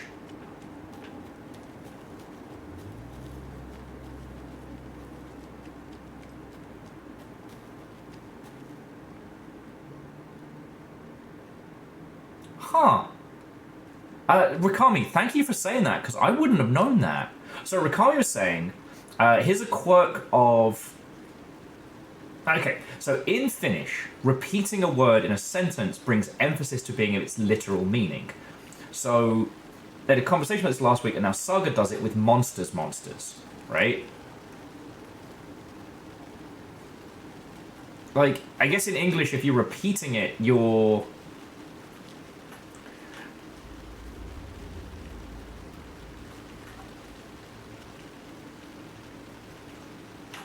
Oh, God.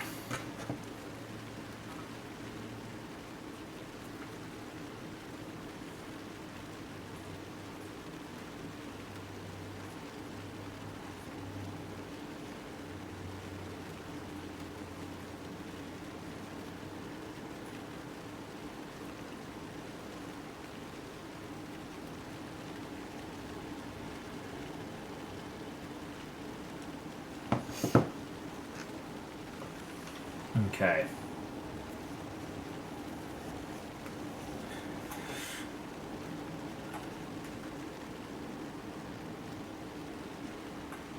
Okay, sorry, I was just checking on something. We're all good. I can see the trail with the flashlight. So, thank you for the tip. And yeah, no doubt we're heading down towards the Witch's Ladle. We already explored, so we've got all the goodies. We know where we're going.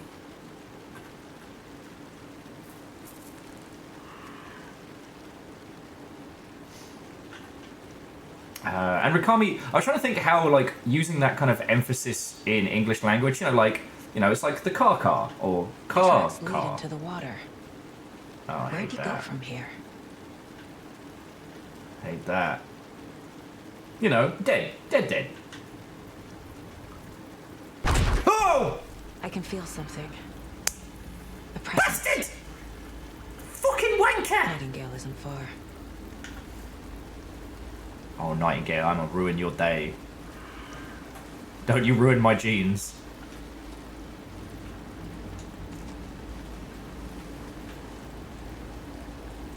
Alright. 3 bullets. Oh, do I need to manually save in this? No, okay. Oh, and it is telling me... What is it telling me to go do? Oh, on the profiling. The overlap. Okay. I know Nightingale is somewhere around Cauldron Lake. The tree was a threshold. This place and the dark place. You're in over your head. Next stop, Caldera Street Station. The threshold. Like a doorway. Leading to Nightingale. It's somehow connected to a tree. Witch's Ladle? Okay. Sorry, I was laughing because Verial says, Rikami, you may have started something. You know, like, started something. I find it interesting because, like, English is such a utilitarian... Not utilitarian, it's such a... Spoken English is so fucking wild. You can do so much with it.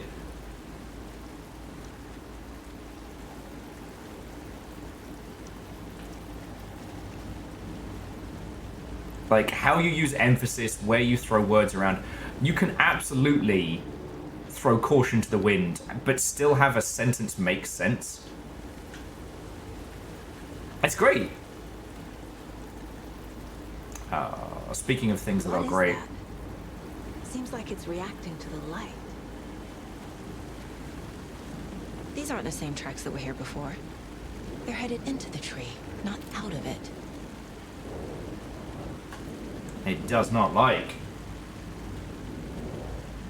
Caldera Street Station is a Max Payne reference. Okay.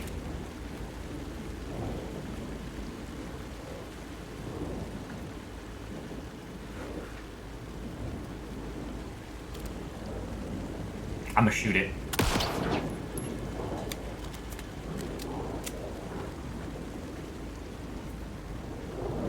Well, so Jackie, so buffalo, that's a quirk of the written language, right?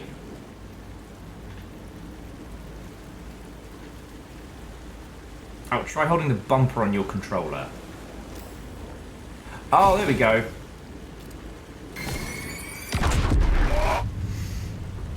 light burn the dark stuff away.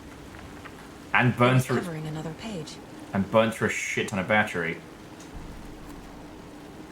The fuse was in place. Saga stepped into the witch's hut. Inside, a bright light. There were objects that stood out to Saga, as if the light had manifested them. The witch's hut. Okay. I trust the pages to lead me to the overlap. Okay, I remember roughly where that's up this way, right? Okay. And burn through my underpants. Yup. Oh no, we still have to go. So that's come down, so we have to go back out into the water. Combat tutorial's coming, I can smell it on the wind.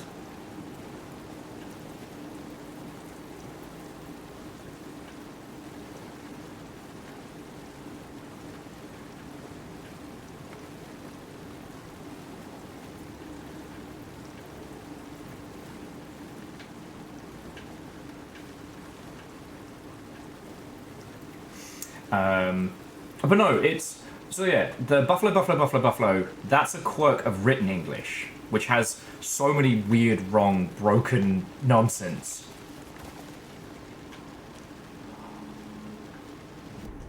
Where's the map, tell me? So, yeah, which is up this way.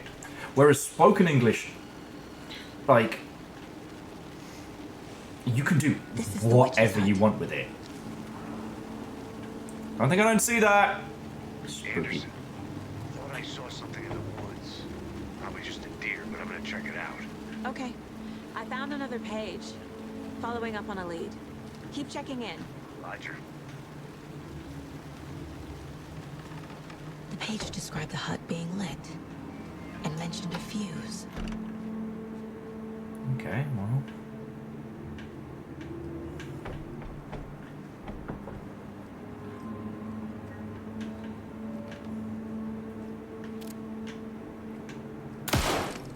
Never mind. What? It looked like one of those Resident Evil things where I could, you know, grab shit.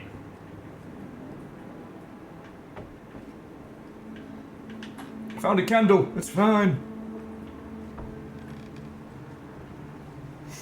But we'll come back to that because, like, Rikami, that does sound fascinating, and I think one of the best examples of the quirks of spoken English is fuck. Like, technically a curse, but has such multifaceted uses. Oh, there we go. There's the fuse.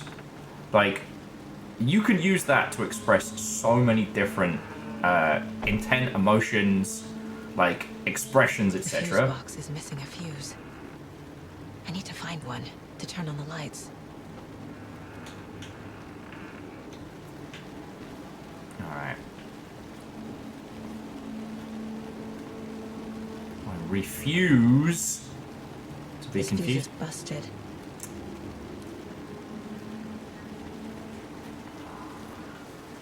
We read that. The audio is incredible. I can hear people fucking around in the woods. People should really stop littering, though. Saga, if it wasn't for people littering, no one would survive a Resident Evil game. And we definitely did that one. Shit is also another good one. Like, it is a literal descriptor of a thing, but its use, dependent on both inflection and construction, can mean positive, negative. I was thinking about the other day about how motherfucker has become such a multi-purpose descriptor. I have described someone as a glorious motherfucker, meaning they are somebody that I genuinely think is cool and wonderful. If we talk about the literal sense, I have just implied that this person bangs their parents, and yet... Yeah, no shit. No shit. Shit! Yeah! Shit. Alright. This game is the shit. This game is shit. It's also why, you know, a lot of these, like, language learning model shit will never work. So even before we all started getting inundated with generative AI bollocks and large language models, in community management, there were loads of companies that tried to sell auto moderation tools, or what's called sentiment reporting tools. Like, you'd buy this thing from this company and they would sell you a program that would scan everything that people were saying on social media and in forums and give you like a report on if it's good or bad. It never fucking worked. Because if someone's like, this is shit, or this is the shit, it can't differentiate between the intent of either. So it's like, oh, both these people say this game is bad.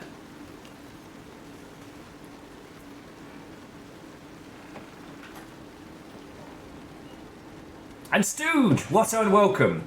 I mean...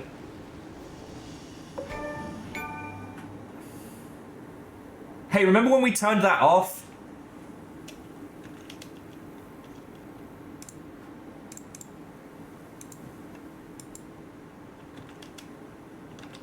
God darn it. It just... It balks the tension with this... Another page. Oh, and the door's the other way around. Making okay. progress. So Stooge, after week 1 of 2 PCs, it's been going good. We've had a few games that have been very grumpy, but none of them have been because of like the dual setup. Elden Ring did not want to display on screen 2. I had to kind of fight it. We got it working. Getting the audio levels has been interesting, but like right now it's just the me sound a little echoey. But that'll change with the more stuff that goes in here, you know? So yeah, it's been going good. You know, I've got some budget speakers plugged in so that if I want to just watch like other people's streams or things while I'm working, I can just plug that in place of my headphones. It's been good. Yeah, I was saying to people earlier, my big struggle this week has been the least problem I can think of. The image of the witch in the sign. Saga addressed the witch. The smudged line on the heart. The second part recited from memory. I brought you the heart, witch. Show me the terror. Saga pushed the heart through the hole in the sign. Jesus. Oh, here we go. Manual save. Love that. We use coffee and... What are those? Rikami, I'm going to bet 50p in a bag of skips that is some kind of Finnish pastry, right? But yeah, so... My only real trouble I've been having of late is just that now that I'm finally in a quiet environment, my body is catching up on sleep something fierce, and I keep oversleeping.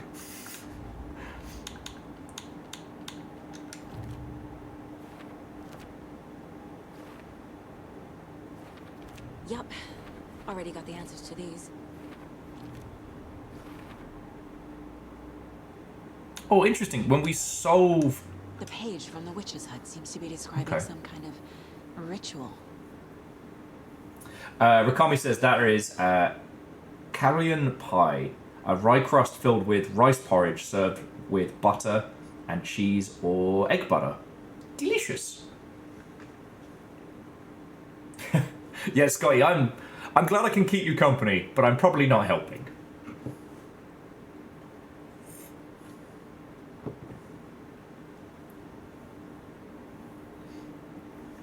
Okay, so we've got...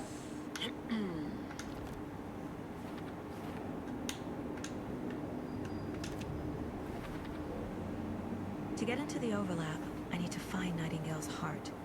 Read the line imprinted on it, plus the line on the page to the witch's ladle sign. Then push the heart through the hole in the sign. No, and Jonorus, I think that's... Nightingale's heart disappeared from the morgue. Where is it now? So, like, I often like talking about how... I like talking about how games make us feel, as you well know. And I think one of those is the difference between the perception of a puzzle and an actual puzzle. Like, this isn't a detective game. Saga is a detective. They are working through the process. But this isn't Rise of the Golden Idol. It's not on us to figure out everything.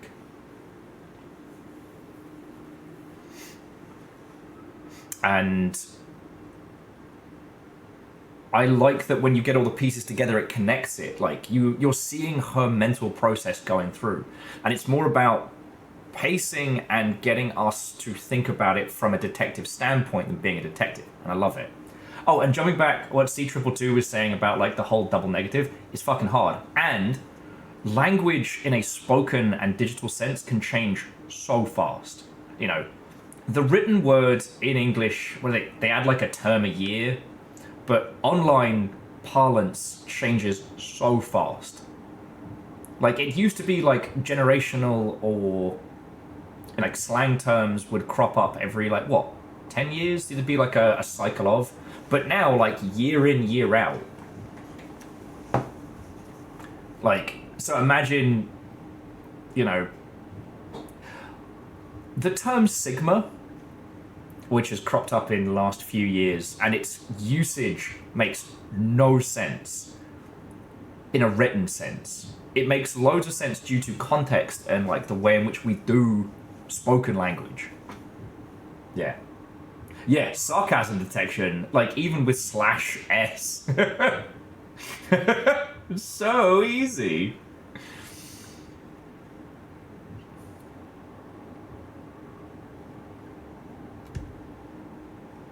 Okay, so now we get to know some creepy shit about his heart. I need Nightingale's heart to get to the overlap. Where is it? The cultist isn't close. He was there, but he was risen. Nightingale was there. The opposite of sunspots. Who said that? That's not it. I don't have what I need to find Nightingale's heart. There must be more. Okay. And Scotty, I do agree with you, but that's because I operate between so many different games and industries and shit that, like, acronyms make no sense anymore. Like, when people be like, oh man, I was playing the latest AC game, I'm like, cool, great. That could be like 6 different games. Nightingale's heart. Where is it? For a while, they played cards in the general store. The witch had stolen his heart. Get out of my house. Nightingale's heart is at the general store, in a fridge. The interesting thing about this, though, is her whole thing starts off as profiling, where, you know, she's reading people's body language and elements to understand them. There's no way she could know the heart was in the general store. But she's in the Mind Palace, and it's giving us that whole, like, control-coded nonsense. I need to check the general store for the heart. Oh. Sorry, Jackie said my heart. I'm headed to the general store. I think I know how to get into the overlap. Roger that.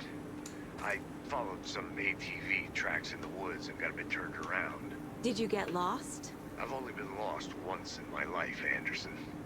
The years I spent with my ex-wife. Ha! Ba-da-ba-ba-da-ba. Yeah, Scotty, CBT means extremely different things, and if you are not 100% sure of which one, do not proceed.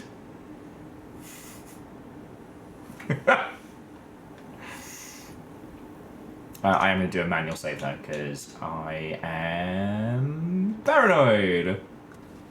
Alright. Oh, I could do a fucking damage to some Mexican food. Okay. Now, which way do we go from here? Ooh. The shoddy is too hotty. Compulsory bike training. That bit that goes into the devil's lettuce. Cock and ball torture. You know, it's all there. It's all there. I think I'll mention the general store. I need to check it out. I understand this is also probably accented by how much time we're taking, but the pacing on this game is fucking perfect, by the way. Fun, what last one? Oh, never mind, we're at the general store. Oh, whoa. Time to see if we can get a shotgun. I know you said you were here. Oh. Excuse me, I was promised a shotgun. on!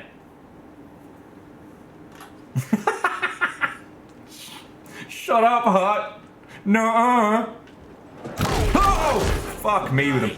Fuck! The cult of the tree! Please don't hurt us! What is this thing?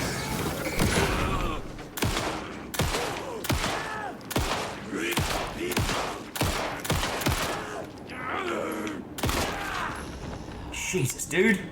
A cultist. A monster. Like Nightingale. Okay. I am sorry, alright? I don't know. Keep looking here. I know. Trust me, you want to go hang out in the light for a little bit.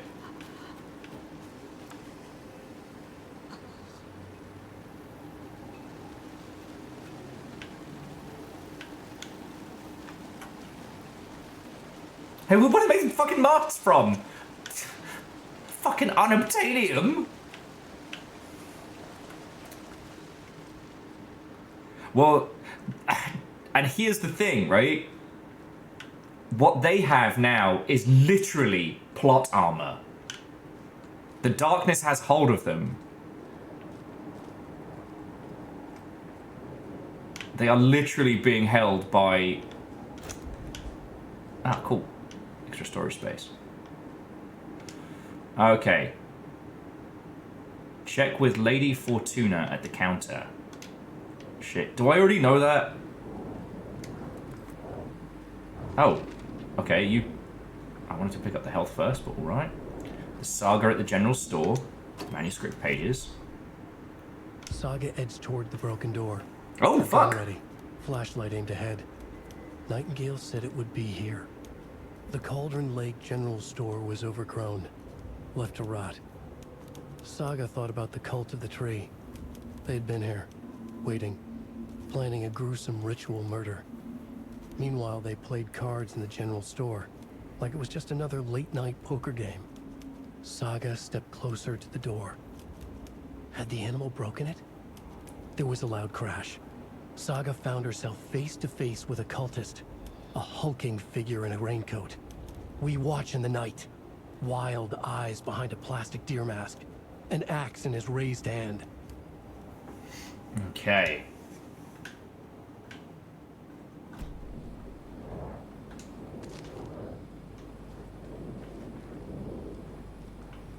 So there's the heart. Let me just check the other shit first. Because I biffed a lot of bullets.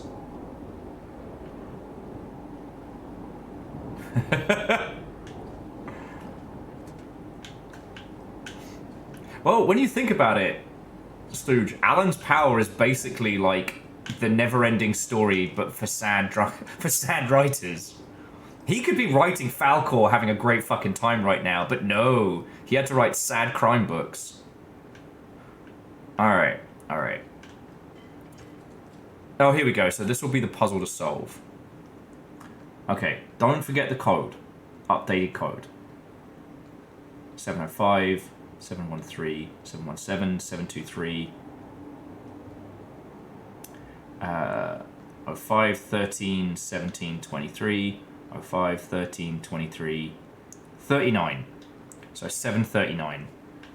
I do see the cultist marks. 739. So, Stooge, you will love it, alright? Because it starts off as kind of like Resident Evil 4 meets Twin Peaks. It's super P&W coded. And it ends up being its whole own thing. Boosh.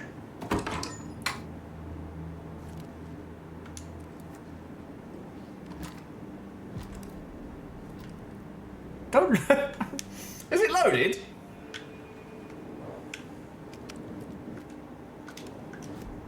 Oh shit, I forget. How do I... There we go.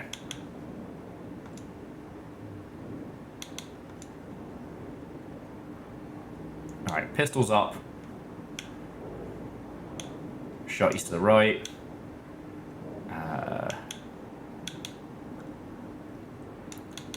Healing down.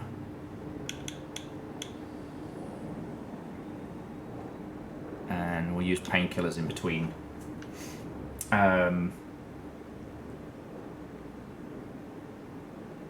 But yeah, Alan Wake 1 and American Nightmare are very, very good. And now that we know they're connected into Control and everything like that, even from what you've seen now, like, you will still have a great time. Oh, and because I literally jumped out of bed and jumped into stream, please pass on my apologies to Strags.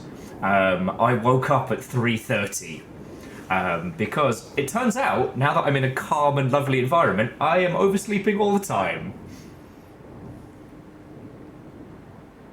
Oh, okay, virals. So for me, it's pistols and snipers up, shotties right, explosives left, healing down. And I should take a closer look at the fridge.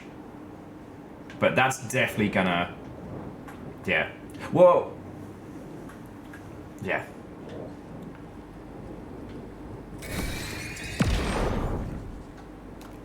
Battery reload! The text on the heart is clearer now. Legible. The wave crashed on the far side of the mirror. Alright, case board. Okay, so where is the heart? Words on the heart. There we go. Sounds literary. But what does it mean? And the heart is in the general store.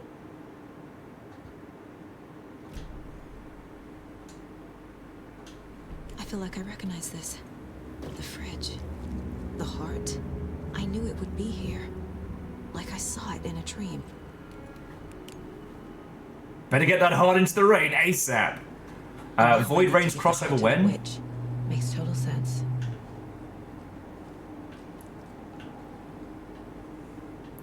Yeah, sorry, the thing I was scratching out earlier with the profiling is that this feels like we're starting to see the effect of Alan's power.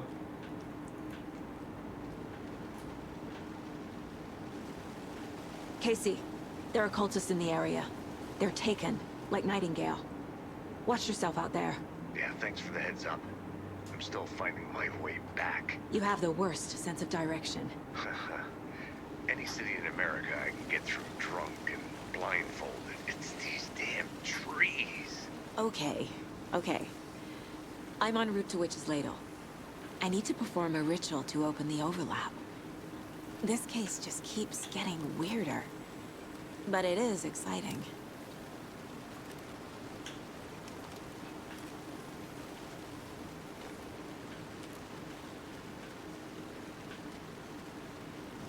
Yeah, no, Rebels, absolutely, and... Oh, no, I need to take another path down.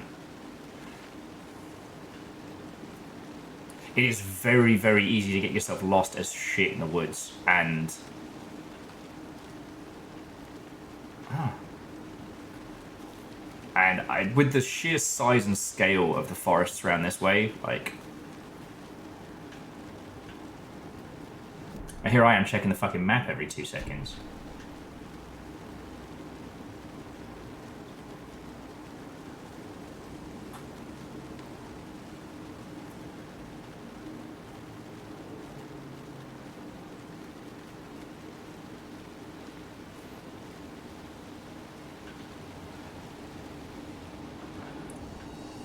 Absolutely gonna save.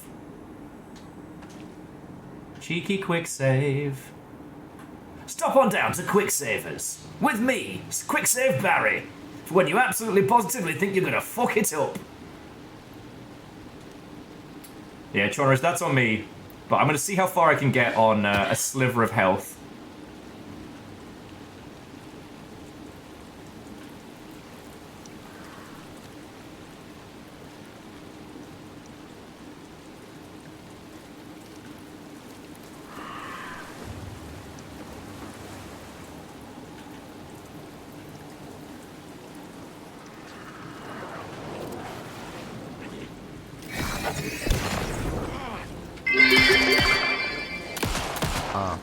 Life-giving coffee, nectar of the gods.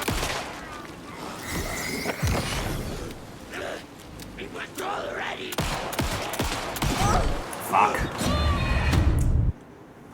Oh shit! Dude, fucking thank you, friend. The Yaldom is yours, and at some point it will be not full on, you know, rewire my heart coffee time, but it will be coffee time. And this feels like classic survival horror now. I'm gonna try and get the... hang on. Unless there's a specific upgrade that you super recommend, I'm going to get the stun. So, increases reload speed, deals out increased damage to enemies that have been stunned, blinded, or knocked down. Kill an enemy to restore health. That could be useful. But I think I'm going to get the double tap stuns them.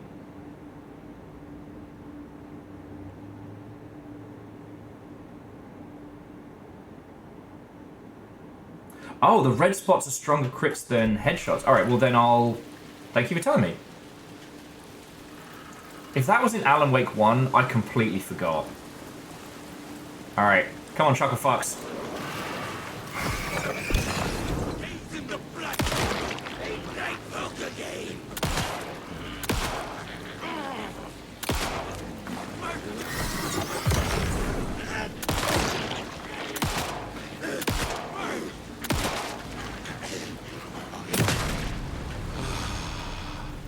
Good job, Saga.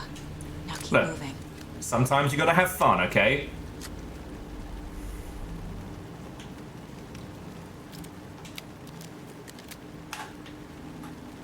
My little pocket shotgun.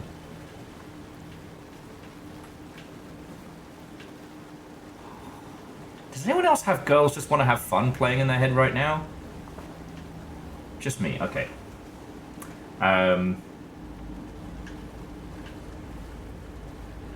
Now we put the heart through the witch's ladle. This just makes total sense.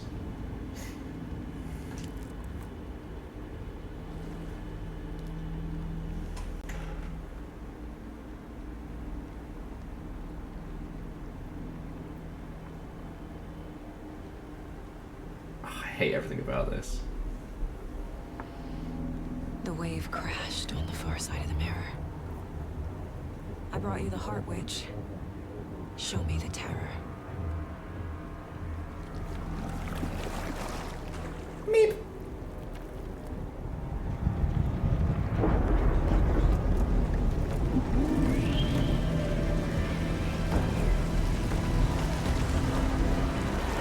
And 50p in a bag of skips for Jesse's fucking service revolver right now, let me tell you.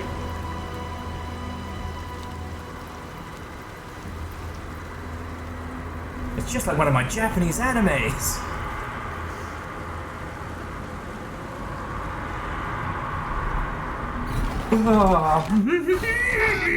Alan! Alan, you bellend! Casey. Alan! I think I'm in the overlap. Are you still on your way? Casey! Casey, do you read me? Fuck. Okay, Saga. Going in solo. Do you think Darth Vader might be in here? Seems like his house. Okay. Logan? Logan! Where are you? What the fuck was that?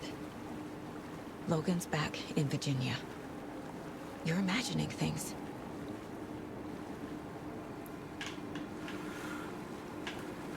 I am the champion of light. I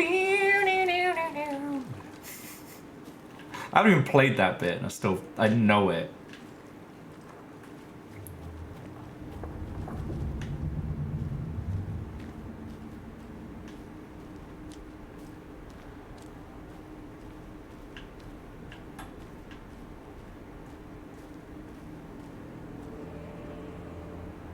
Oh, that's cool.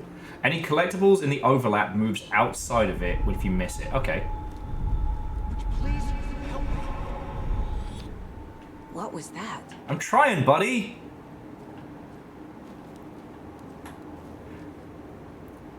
I mean, Wait. Alan... Did I get turned around? Alan, if you could see yourself to No, write... This is right. This place is looping. Like a nightmare. Like an American nightmare. Alan over there being like...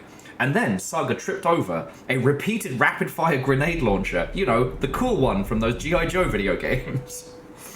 It was at that point the Helldivers from the phenomenal game Helldivers jumped in to save Saga. Need to find Nightingale.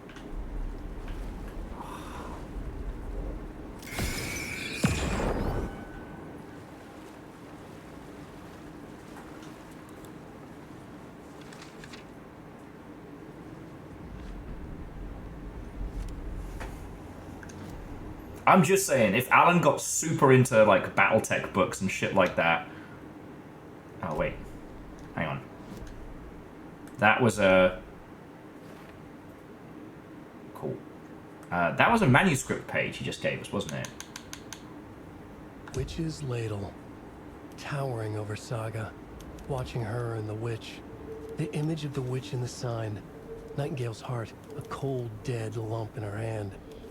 Her definition of sanity had changed since she arrived in this town. But she trusted the pages. Was forced to. Saga addressed the witch. She squinted to read the first part of the ritual words. The smudged line on the heart. The second part recited from memory. The words she had read on the page. I brought you the heart, witch. Show me the terror. Saga pushed the heart through the hole in the sign. This was the key. The tree was the threshold. Okay. And yeah, that's... I mean, that was the question asked in Control. Like, how much is this is Alan's writing? How much of it happened? Are we even here just because of Alan's bullshit?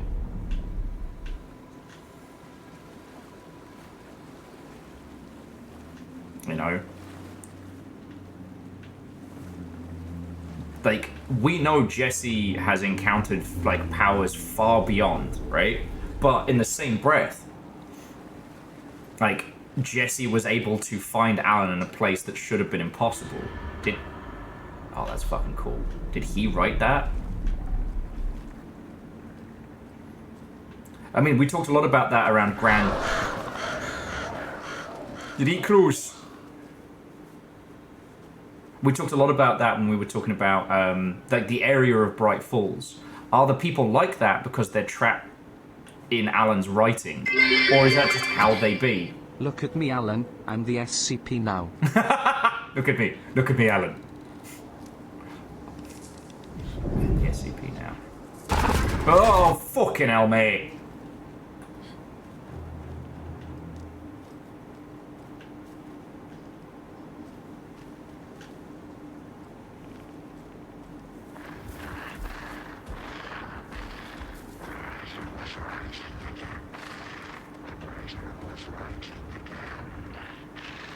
He's here. Nightingale. I feel like I should heal. And Bacon, thank you for the bits. I am definitely on edge. Alright, what you got for me, Alan? He'd been on the trail of the writer forever. The writer he despised. Hemingway, Bukowski, Wake. I'll get you. I'll find you. I'll make you pay. You're in over your head. He descended into the tunnels, from the Dark City, into the ocean of darkness. Next stop, Caldera Street Station. Something, a presence, rumbled. Not a train. Shadows shifted on the platform. The writer's cult waited for him there. The cult of the word. Occultists lean close. I carry his words close to my chest now. You're not allowed in the lake until he says otherwise. He'd be caught, murdered. They got him. They didn't get him. He was reborn out of hate. He was there, but he was risen. Sent to find the light switch up from the lake that was not the lake. Okay. Because I remember the clicker from Alan Wake 1. Alright, we...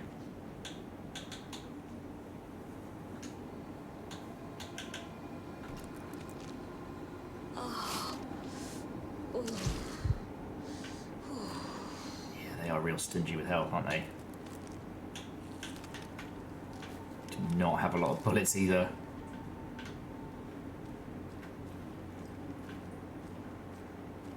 It was at this point Agent Saga found the headband of infinite ammo. And a SOCOM 2 with silencer from the seminal game Metal Gear Solid.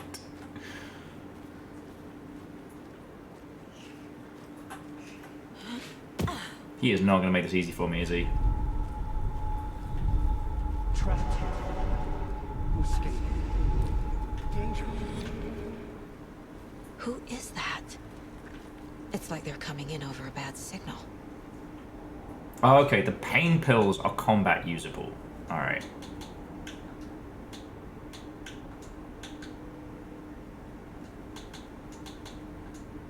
Okay. Alan Wake writing Ready Player One! And it was then that Alan pulled up in his sweet as fuck DeLorean and did like donuts and shit so everyone thought how cool he was, and he wasn't a dork at all.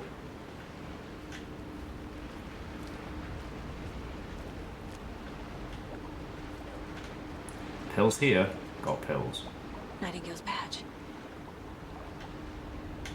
Yup. And also, shitloads of goodies.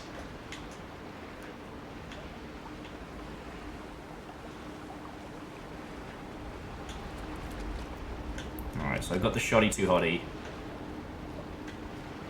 We'll see how tricky Nightingale is before we decide how much to commit.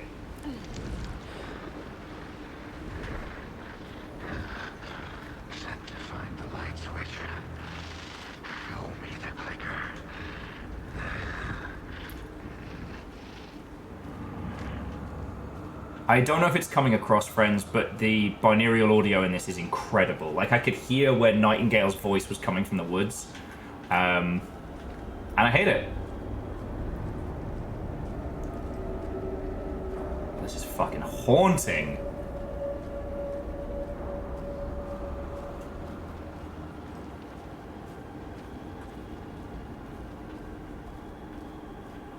You want to watch the telly with a clicker?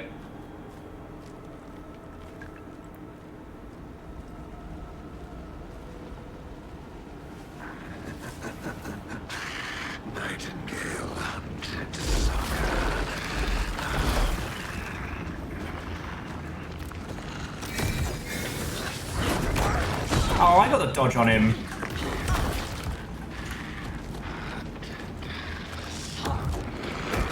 Oh, come on! No! No!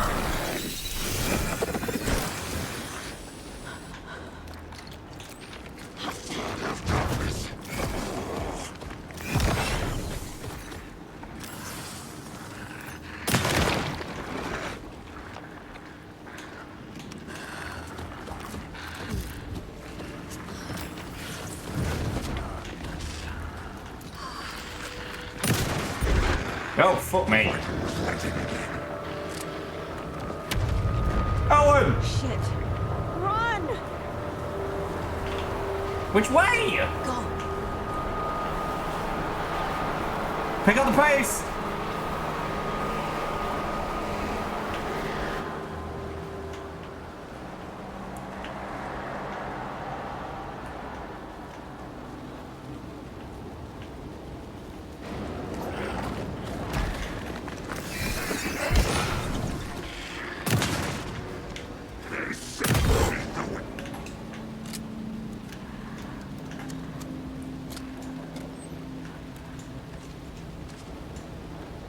Smile, you son of a bitch.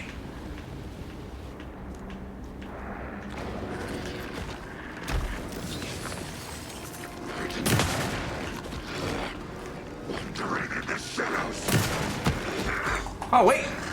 Dude, you do not have a lot of face left.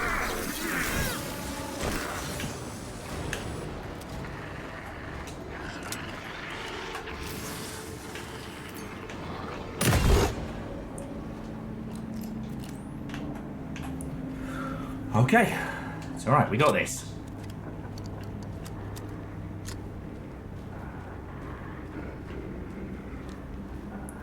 I am the champion of light. And I'm gonna kick your fucking ass. 22 shotgun shells. Alright. Have some pills as well. I love pills, me. Come out of the land between high as balls. There is something about the darkness in Alan Wake and how it latches onto how it pulls the worst of people.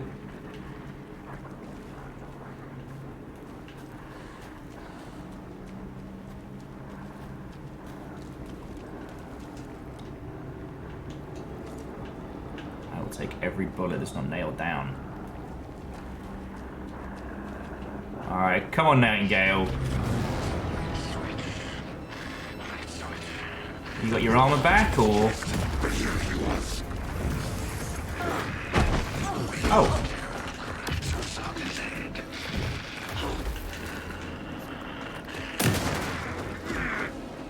Smile, you son of a bitch! Whew.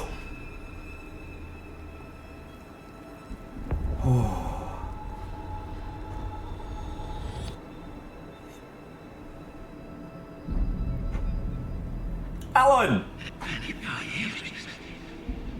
Backwards, Alan! Who are you? What is this? Who are you? Hear me. I'm Saga Anderson, FBI. I can hear you. Cauldron Lake.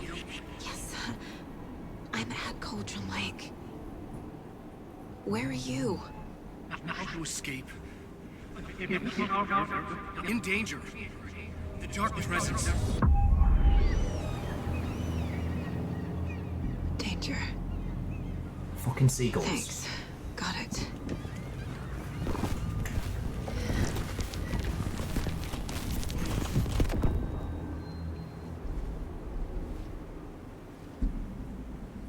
Hey!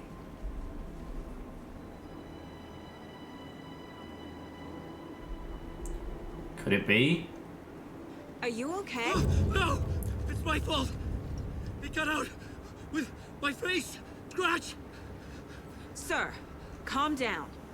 I'm gonna need you to take a breath. He's changed the story. The dark presence. We must stop it before... Easy now. First things first. What's your name? It's me after stream. My name is Alan Wake. I'm a writer. I've been... Wake? Where did you come from? You've been missing for 13 years. 13.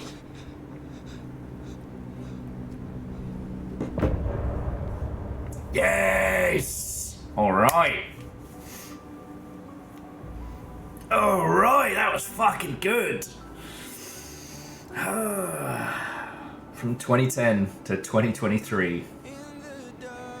Alan, I got some good news and some bad news. Yeah, that's it. Roll credits. Well done, everybody. Well done. Good hustle. Good hustle. No, but it is snacks and coffee time. So we'll progress through.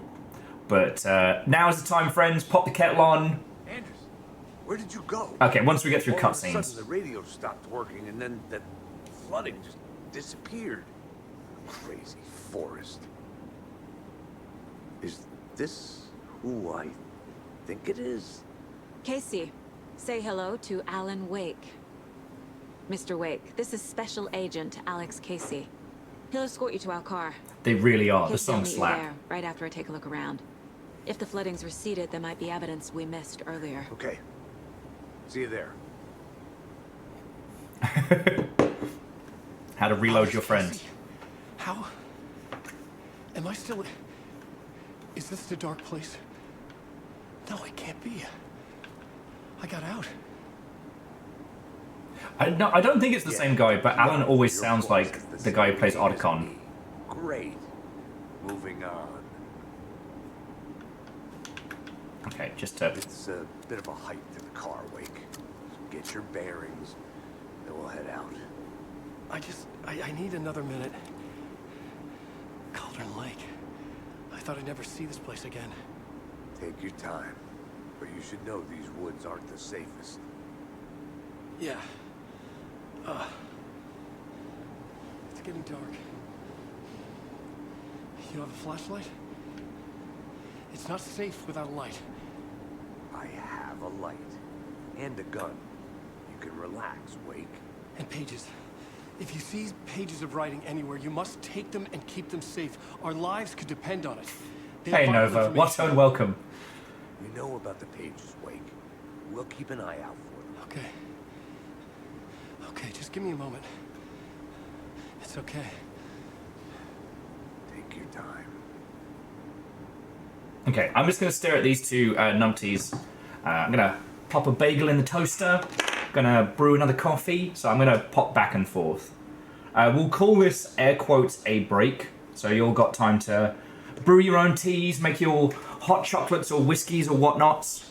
I just got mad snackage today. I mean, Rebels, Alan's guilty of many things. We can't call him a hoe. DJ Coil, do it. Night cheese and beer. Let's fucking go. Hey, Trundle, he is giving us, like, good info real quickly. Okay, let me just pop some food on. But that was fucking good. I wouldn't usually have indulged a shotgun that much. Actually, Nova, haven't been indulging the devil's lettuce. I've been oversleeping, but not because I've been high as balls. Hello, babies. Hello, cuties.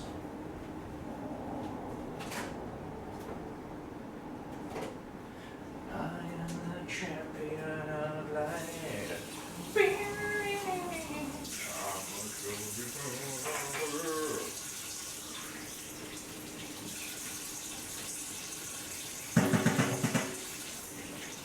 Hello. You girls having a good day? Do not tell the people that you have not eaten. I gave you so much that broccoli swore. Little hungry babies. Little hungry babies.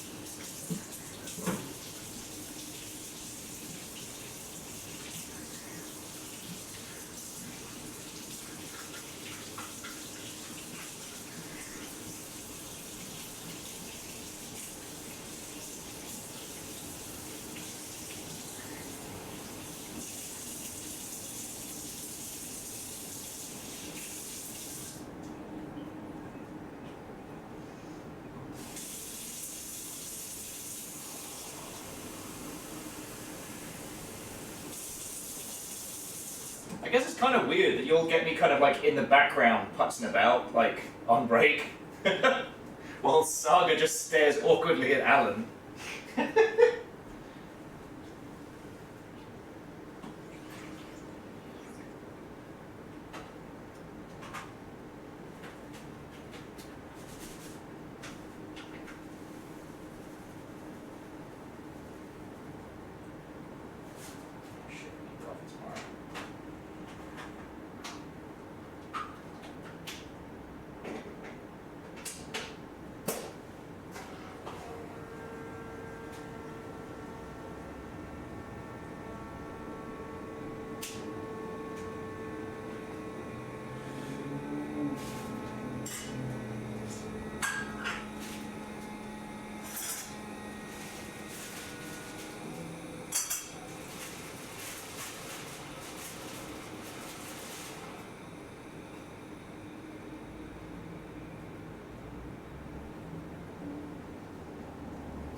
Hang on, ladies.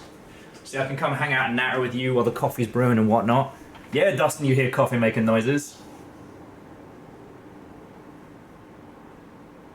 I mean, Genres, considering the speed at which we're playing this, it might be at least a couple streams before we get to the musical segment. I mean, I don't know when it is, but it's just more that, like, if we're being very honest. Actually, if we go to the Mine Palace.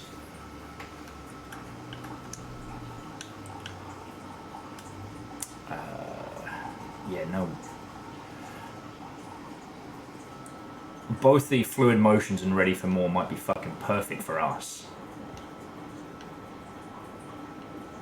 Radio tracks, manuscript pages. Love it. There you go, I can put the radio tunes on.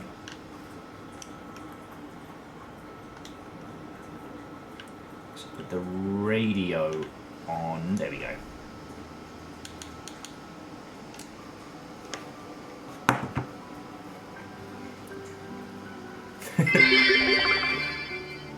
Let's replace the setting to London and make it about cooking. I call it the Great British Alan Bake Off.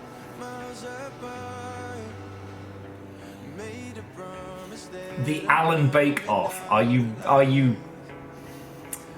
am gonna go make my Alan Bake Off. Really?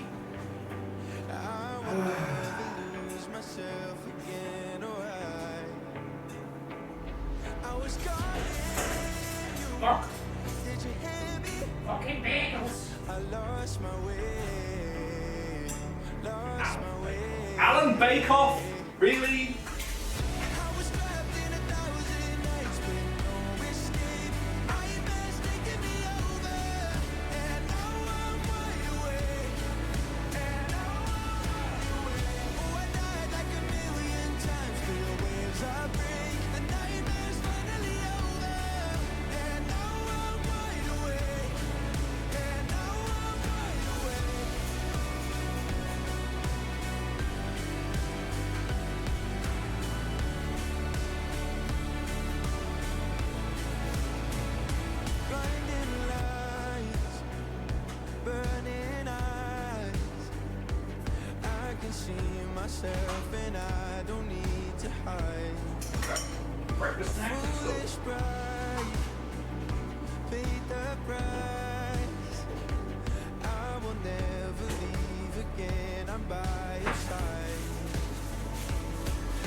Got my coffee, got my bagel.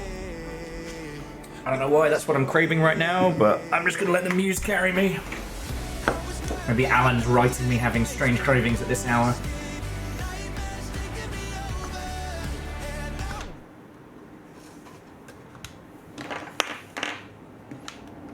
God damn it. Now he's a stealth commando, he's Alan Snake.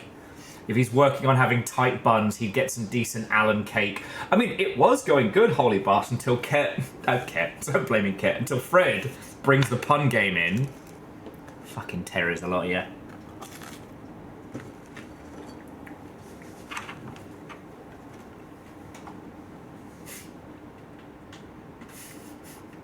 Now he removes leaves. He's Alan Rake. Alright. Dear, you can be my source. Okay. Investigate the previously flooded area. Alright, I'll see you two later.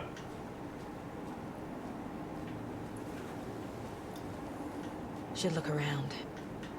With the flooding gone, could be further clues out there. An Alan Steak The and flooding Shake. disappeared very suddenly. I wonder if there's any connection to the overlap. Of course there is! Yeah.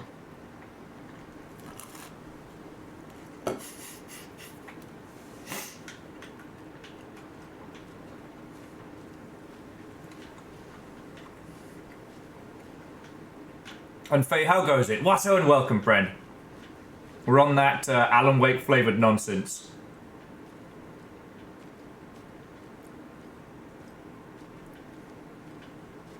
Checking the beach, getting into trouble.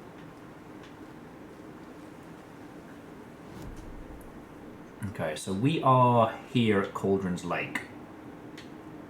So this was the bit we went through in the overlap, and this takes us up to Crowfoot Hills, which find the station. Okay, and we're not going up to there yet. Alright, cool. So yeah, I hope you're doing well, friend. Nothing to report over here. Woke up extremely late today, but I'm in good spirits. I'm rested. Just made some bagels and some coffee because it feels appropriate. We've been talking about... We talked about loads of good stuff today. How people who grew up outside of the US, who were still experiencing like a whole bunch of like Americana through monoculture, and how we then kind of filtered that through our own experiences. The Alan Wake 2 is very... Ooh, that deer had a bad time. Jesus. Something bad. Something really bad ate that. Bambi didn't get out of this one. Okay, the important thing is an inventory upgrade at the south of the path back at the tree. Roger, roger. Go get that.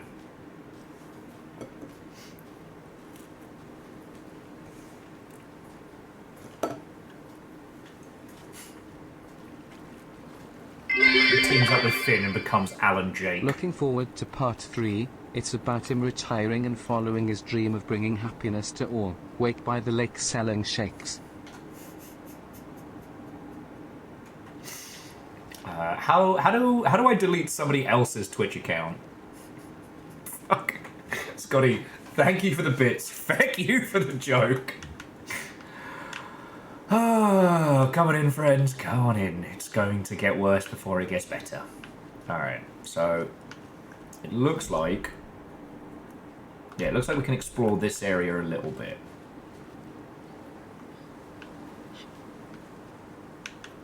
The cult is leaving supplies around for themselves.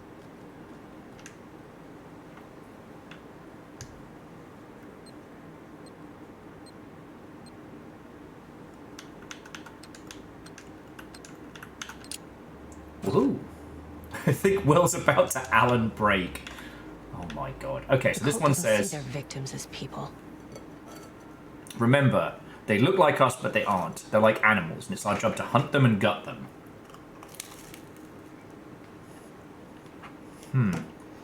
Well, it's interesting because Nightingale was just a person when he came out of the lake. He wasn't a creature.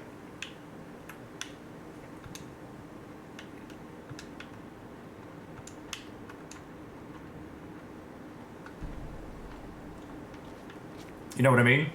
Like, we played as him. He was scared and frightened and cold. Or, I mean, Chaunerus, or we were just seeing it from his perspective. You know what I mean? I don't know. But, like, he was afraid when the cult fucking jobbed him. And it seems that the cult and the darkness are pretty intertwined.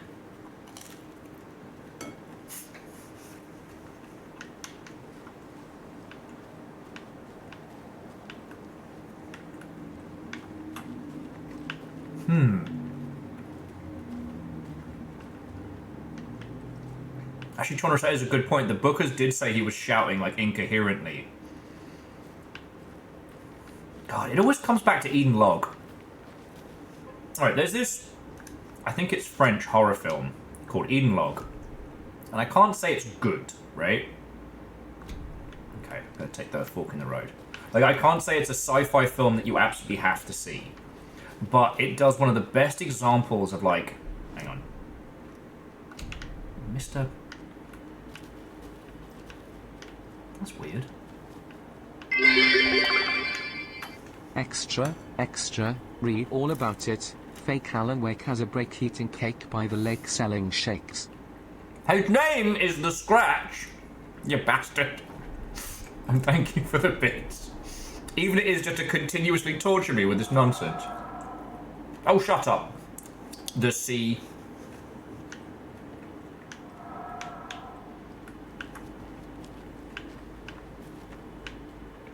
Whatever.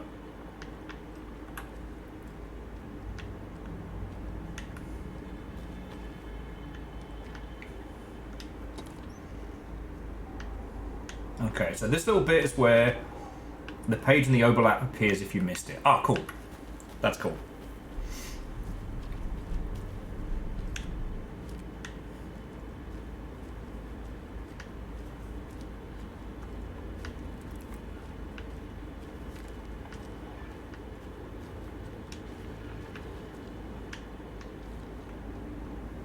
Shit's getting dark.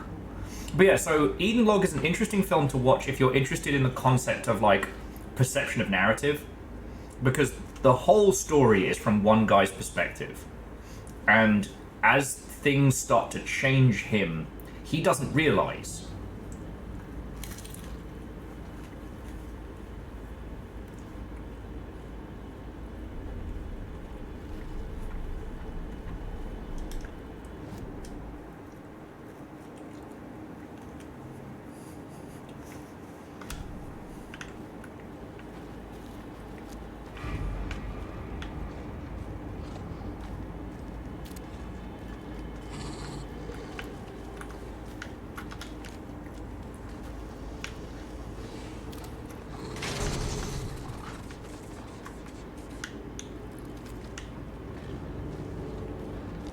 Remember, they're not puppies, they're shit werewolves. Even the animals are turning into monsters. Not an animal, it's a Twilight fan. This just in. Fake Alan Wake takes a break baking cake by the lake, making shakes now on the take, reporting quakes for goodness sake. For goodness sake, indeed!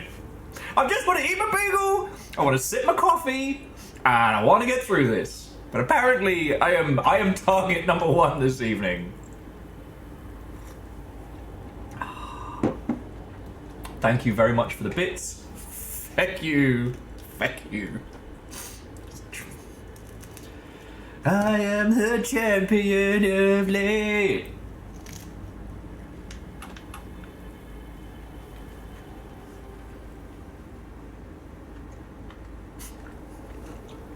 Not every evening, Cat.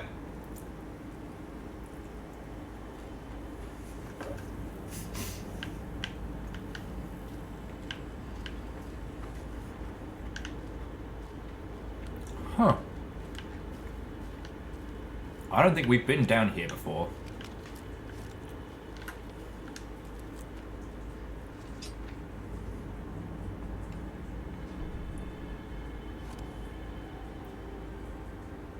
Okay. The Saga burns away the dark substance. Back at Witch's Ladle, Saga pointed the flashlight at the strange dark substance. The same substance Nightingale had left at the morgue. There was something hidden under it. She strained to see. The opposite of sunspots in her eyes. Blacker than black. Suddenly a change. The light reacted to the substance. A feedback loop surging up her arm. Saga squeezed the flashlight, willing it to penetrate the dark matter. Burn it away. Okay. But here's the thing. We just picked up that page of the manuscript, right? But we've already done the thing. At what point did we learn?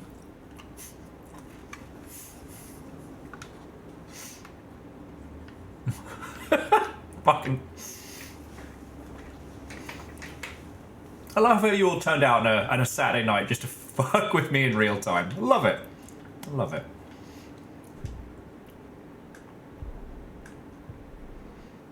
Oh, there is... Oh, yes, the cult stashes. I was like...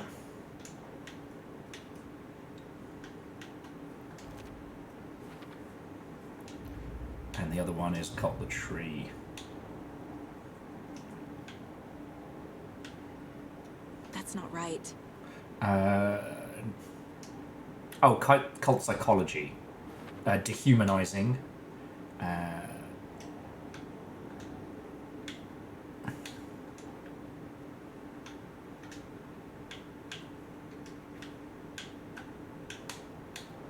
Nightingale spoke in excerpts from the pages.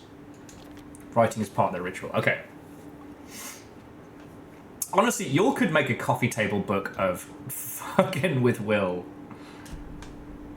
Okay.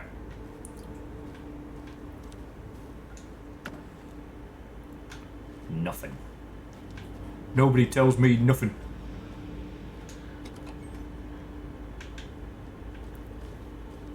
Okay, so the arrows say go this way. Which I think that's pointing us south of here.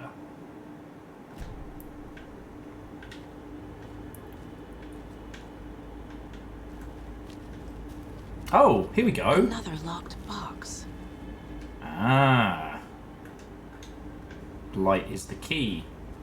So we've got arrow up.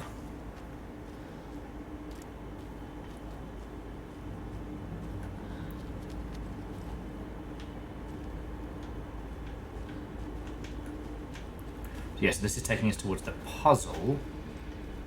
Okay, arrow up. We've got... Oh! Literally just keys. Ha! Love it!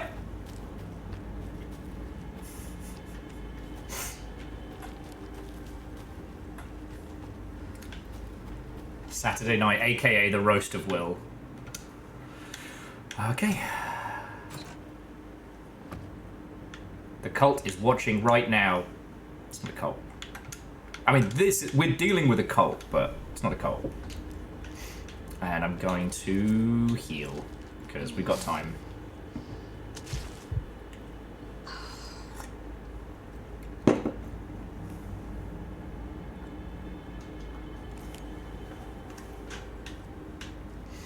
Okay.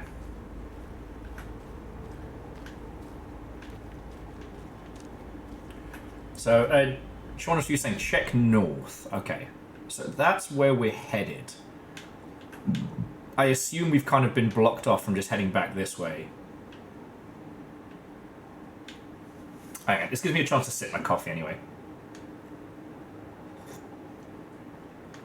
You know what, Scotty? I know. You wouldn't come by here and rip the piss out of me if you didn't enjoy it. It is very funny.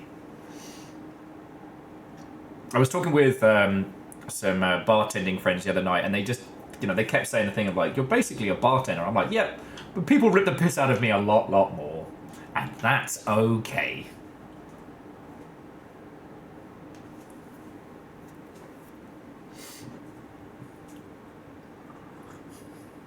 Oh, Nova is saying, what's this with it being a Saturday tradition? It's just a tradition. Oh, good. That's the long ship decrees it.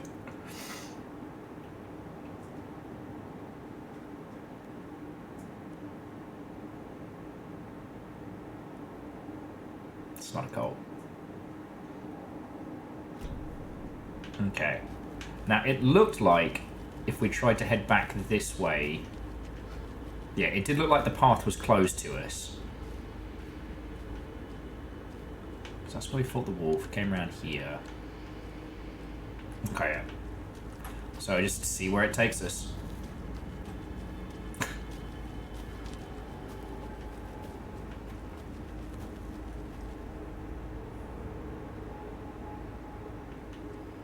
Oh, okay. Thank you, Chonorus. And hey, no worry. I was just checking in.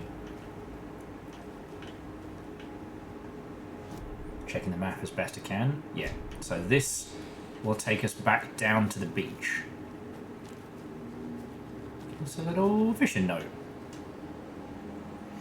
Okay. Today's catch: yellow perch and a mid-sized pike.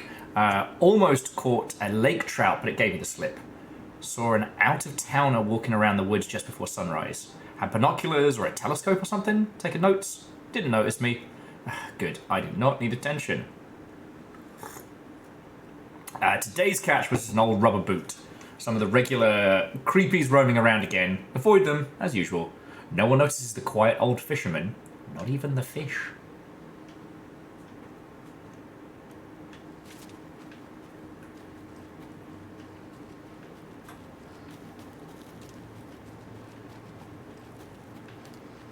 I do like that the only time you go through batteries is when you do like the focused armor break with the torch.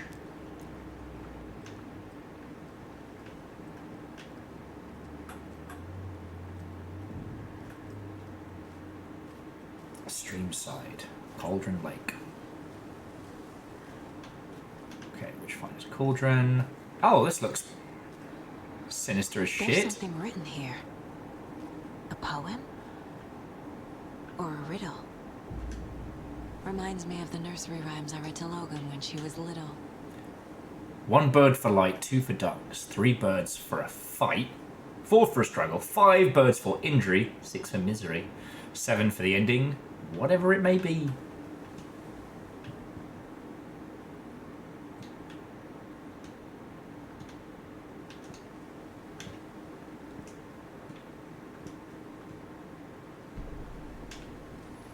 Required item.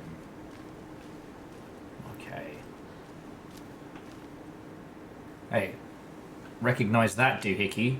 The control dude was fucking around with one of those. Perfect weird souvenir for Logan. Yep, this is a control situation.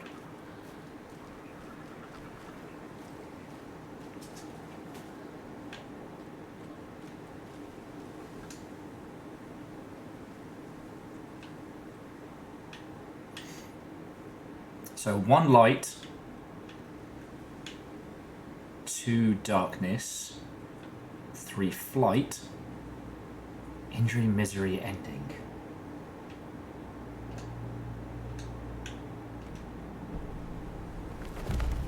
Something feels different. I should look around. Okay. A charm. Cute. It'll go great on the bracelet Logan made for me. That was strange. Gotta keep an eye out for more of these rhymes.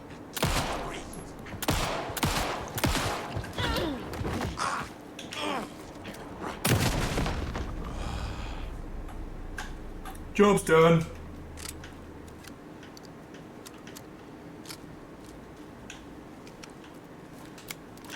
Do the traditional reloads, and let's see what we got charm-wise. Okay, so this charm is attack stagger enemies more often, and I've already got the max health one, so...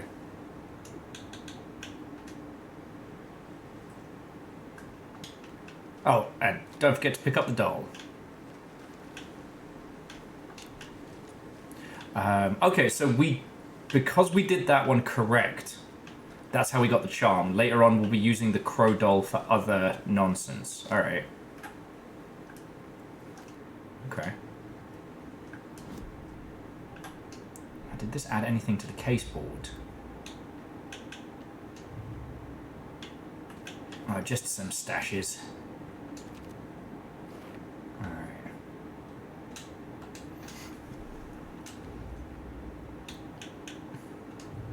Oh, okay. The nursery rhymes is its own... Creepy dolls. Mysterious rhymes. No weirder than anything else going on, I guess. Alright, fucking hell. Okay, so reenacting the rhyme caused an environment change. So that would be under... Oh, we're at Cauldron Lake. Makes sense. So that's going to be under Strange Dot. Wait.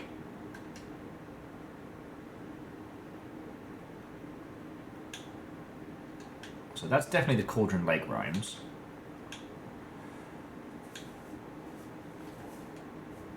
Oh, here we go. What are these and who made them? Cool.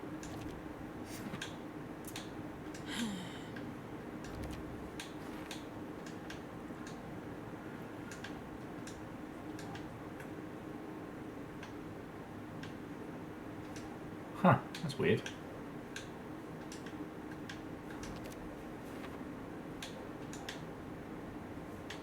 Think Saga. Huh. Oh, the top line is the dolls. Okay, thank you. Sorry, I couldn't see that one. No, and Aeon, the use of the red string trope is really good here. Like, it's such a cool way of visualizing how our character sees everything. Fucking love it.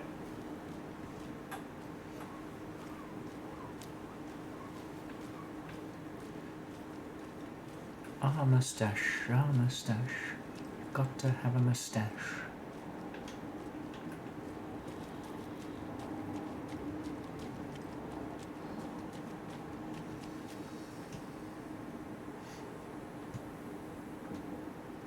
Okay. So we're slightly off the beaten path, but there's a something something here. We just got to find a key for it. All right.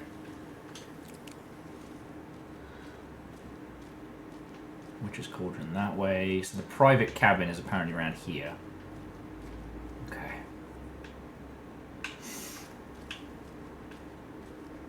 And that whole segment earlier doesn't creep me out in as much as anytime there's any bureau shit that's been left unattended, that worries me. Because the Bureau of Control is not sloppy. Okay, so universal key for later. Okay, cool. Another one of those rhymes. Okay, so this rhyme says, Mother Crow sits in her nest, guarding her babies, doing her best, protecting the home from the beast to come, but only a hero brave of heart can keep the two apart. Okay. Let's see if we need like if there's a second doll around here that we need.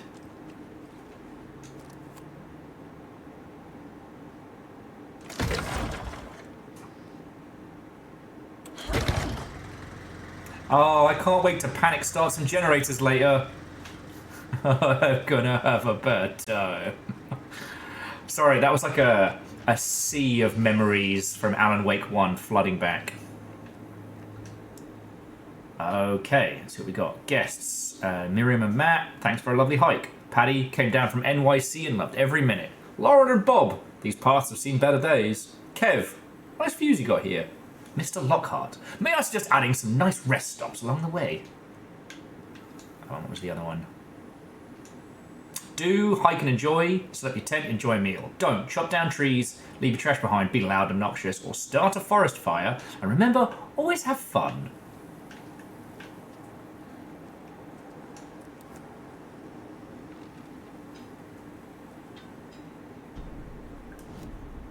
Children in Bright Falls all grew up hearing stories about the cult of the tree. Okay. Feral maniacs living in the woods.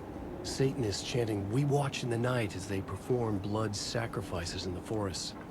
Or things not quite human lurking in the dark. There were many versions of the story, but they all shared one important element. Danger in the dark, in the woods. Somewhere among all the urban legends lay a secret truth. The real identity of the cultists prowling in the woods. Real faces hid behind the masks. Real hands held the knives. Real people fulfilling a grim purpose. The forest was not safe. People were right to keep their children away from the trees. So the interesting thing is, I don't remember the air quotes cult of the tree featuring in Alan Wake, right? So is this something that has been written in?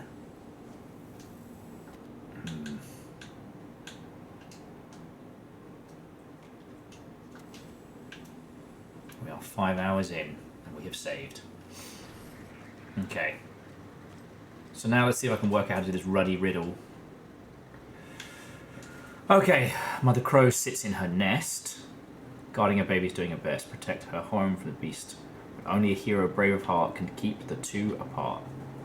That's tree, bird, brave of heart, right?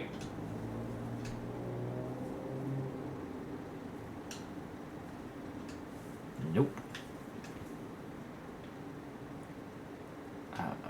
Nest like home? Okay, we need the second doll, which should be in the cabin to the north. Oh, the Witchfinder's Station. Okay. I guess we find a screwdriver later. That's cool.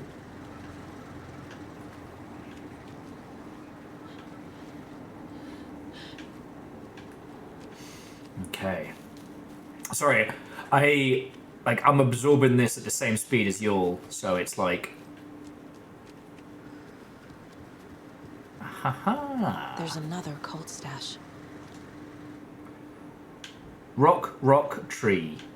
You are bright enough. So tree is 2. Oh no, tree is 8. 6 plus 2. Now where's rock?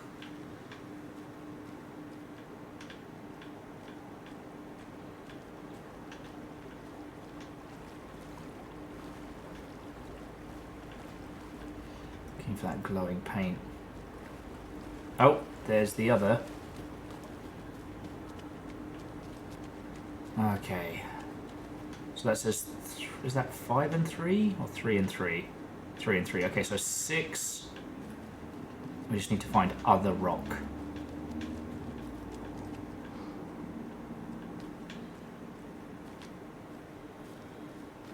Oh, there you are, you bastard. You bastard, Snow!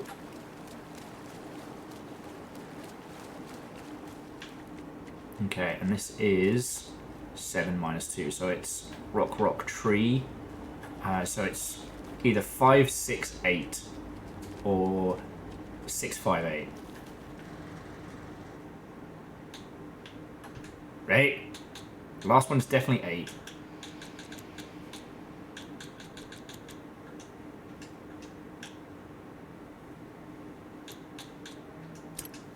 Bingo. Are you one of us or one of them? Ooh. Proper first aid kit.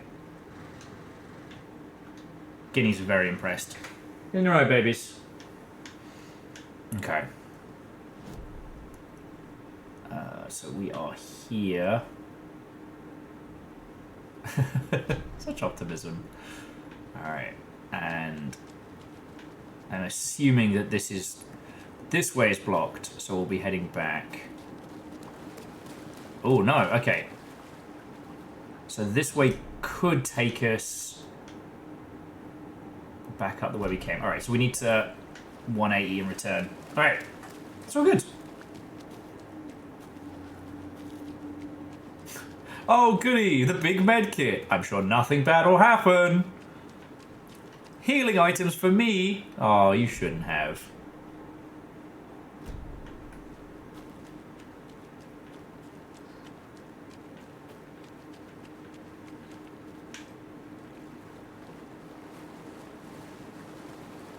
Why do I feel like I'm supposed to shoot that in the face?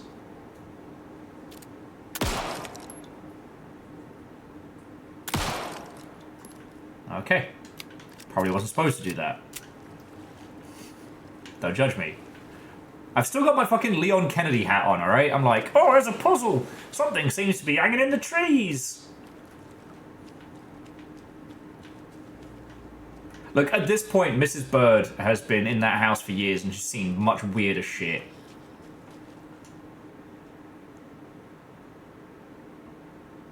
Mighty Orca, Great Wolves, the Pacific Northwest region's ecosystem. Oh, please tell me I don't have to fight a fucking Shadow Orca. Oh. The only creature strong enough to eat a moose. The killer whale. Like, don't get me wrong, like, in this house we stand orcas. But still.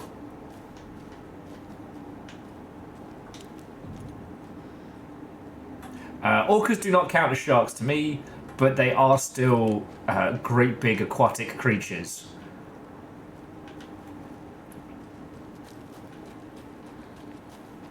Like, oh, okay.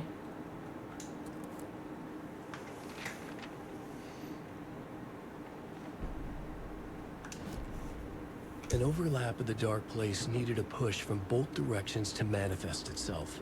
Reality in our world eroded by repeated dark lore tied to a location. Okay. A counterpoint. A work of art, a horror narrative crafted in the depths of the dark place, connecting to the story on the other side to reach out through the weakened veil. A story of a lawman whose heart was cut out of his chest. 2 corrupt men killed by their own twisted ambition. A haunted old woman drowned in a bathtub. Twisted reflections on the other side of the mirror. Arcs stabbing through realities, amplifying the influence of the dark place. These elements working in conjunction made a trickle that became a torrent, a wormhole, a vortex, and the art, the map, became the nightmare territory where the dark place encroached on our reality, a blanket over it, where they all overlapped, causing reality to twist and loop like a bad dream, remolding anything and anyone within its dark horror design. That seems totally fine, Alan. I'm not worried about this at all.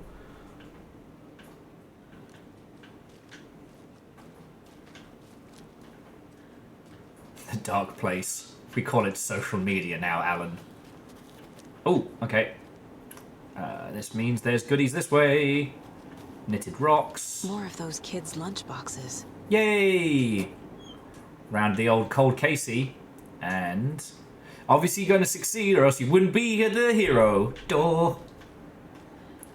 Thanks. Strange egg parent, I guess. Okay.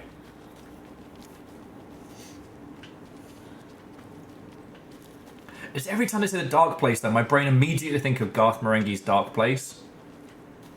That's the DLC that we need. Alan, I know writers who use subtext, and they're all cowards. There's a rhyme over here. Got another one. A brave hero... a hero brave and strong left home to right a wrong. From the woods he came, the wolf so greedy and hungry that he ate what he found in the house. Without a host, the hero returned to find she'd lost the thing she loved the most. It's her babies. Who was the babies?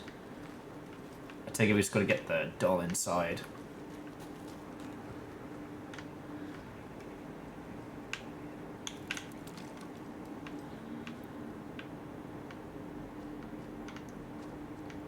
Breathing got real sinister. Check this place out first before we start hitting the computers. Moose! Moose, why won't you look at me? Look at me! Look at me in the eyes, Moose! Both know what happened.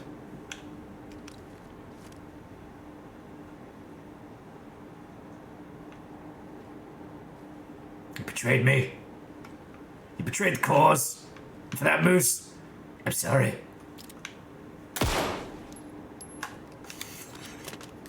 Okay, I did not mean that. Don't shoot the moose! Okay, so what if I shot the moose? Doc! Oh, fucking hell. That was close. Don't worry, everybody, I saved you. Don't worry. Don't worry, I saved the day. Obviously, we love rhymes with moose here. It was just more like, who was it who said, the Blair Witch moose? I panicked and just started firing. Thank you for filling the blind glass. Damn. More than one moose. Okay, Quasi, it would be funny as heck, though, if... You were a handsome deer.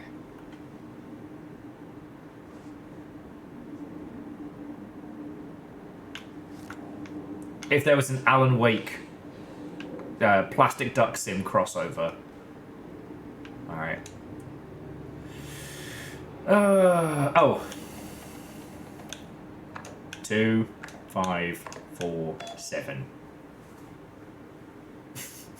It's written on the CRT. Okay. Experiment update. Dr. Marmot and Marmot. Here's the promised update of the project's first experiments. The tested items were used as plastic figures, teddy bears, toy cars, and baby dolls. The iconography results... the iconographic nature of the test items was hypothesized to the benefit of these purposes. Test results, negative. Eugene Campbell, PhD, Department of Parafictional Research.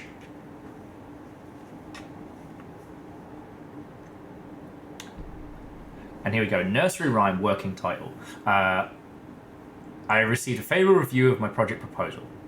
I need not remind you that my academics, as well as recreational expertise in mythology, folklore, and writing, will indeed lend the needed credibility to the project in both leading and creating this test material. Okay, so the Bureau was testing these nursery rhyme setups.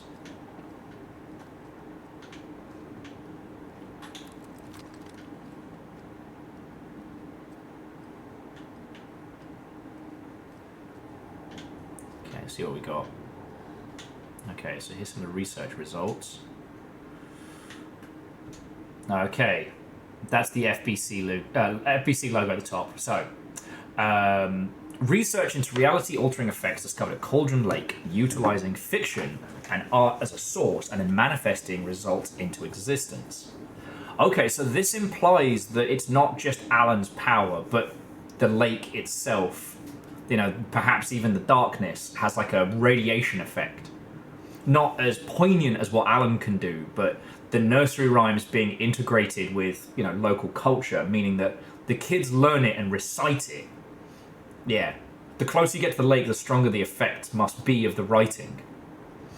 Anyway, research into Cauldron Lake, utilizing fiction and art as a source and manifesting the results into existence. Methodology. FBC's intent in this research project is to experiment with nursery rhymes, in hereafter referred to as fiction, in an attempt to recreate the conditions under which writing could become reality. The hypothesis is there is two ways in which fiction affects reality, either by reflecting events that have come to pass but are not known to the later creator, whose act of creation therefore becomes the catalyst. Simples! For these past events, after which they serve as the source of their own inspiration, or by the fiction itself being an initiating force in the present timeline, using the creator as a conduit.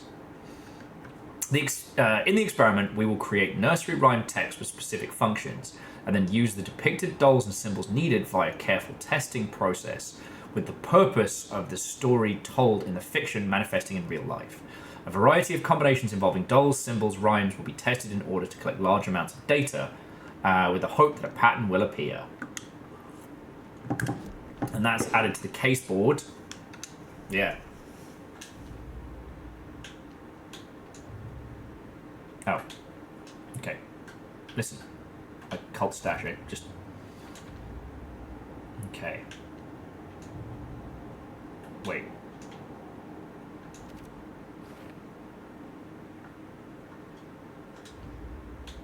But this is about the nursery rhymes. Huh, that was weird. Okay, the Cauldron Lake rhymes. Who are these? Who made them? Email from Dr. Hughes. Okay.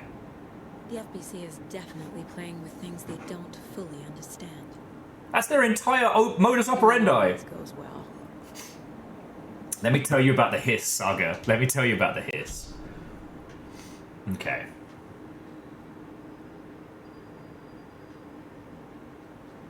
Actually, Chaunerus, I would have fucking missed that. That's a really good point. So Chaunerus was just saying that you noticed that none of those have been redacted. So we're not reading things that have been sent through the FBC yet. So whatever's going on right now is happening in kind of in real time.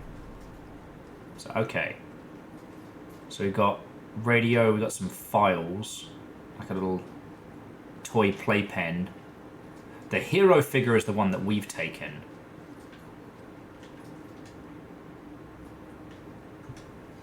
So Witchfinder Station, Streamside, and Cauldron Lake cabins. Okay.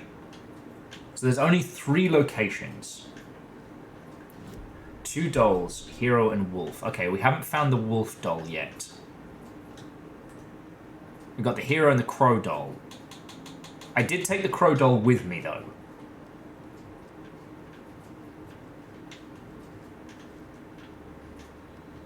Okay.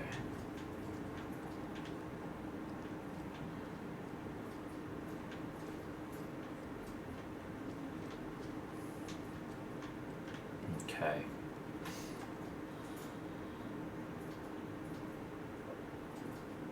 True. And so DJ Coyle, you scratched upon something that I...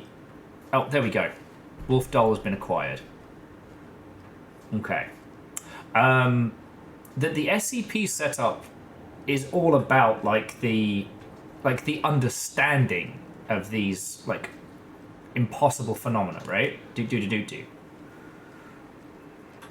But in doing so, it doesn't actually make it less scary. And a lot of times, it shows the full extent of the horror.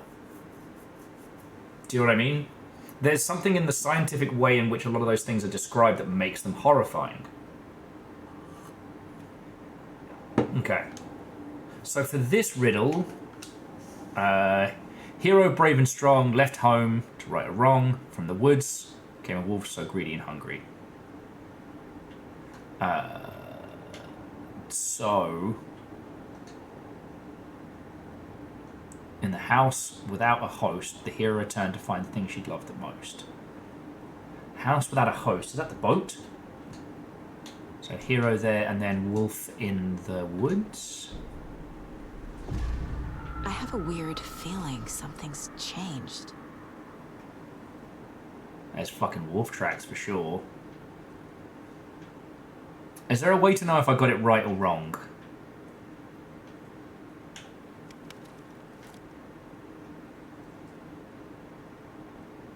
Yeah, and DJ Coyle, sorry if I've told you about this like 8 times, but there is a trilogy of short films on YouTube called There Is No Anti-Memetics Department, based on a book of the same name, that is a great example of like the scientific horror to which it can go.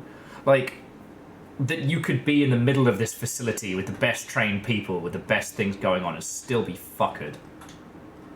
You know? What is this?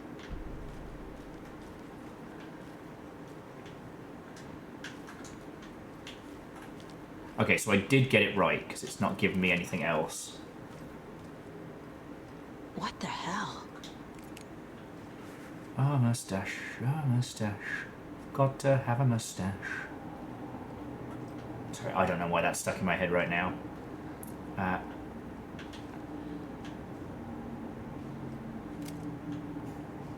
Oh shit. Another charm for my bracelet. Okay, I will admit I was expecting us to get fucking jumped. Saves you from death, but shatters in the process. Is that something I should be saving for later? That feels like a thing I need to stash.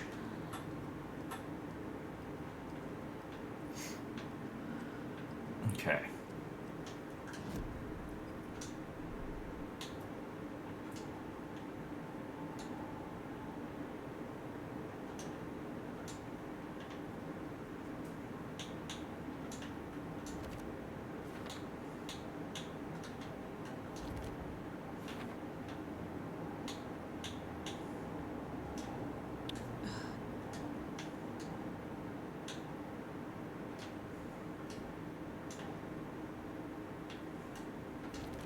Oh, okay, sorry.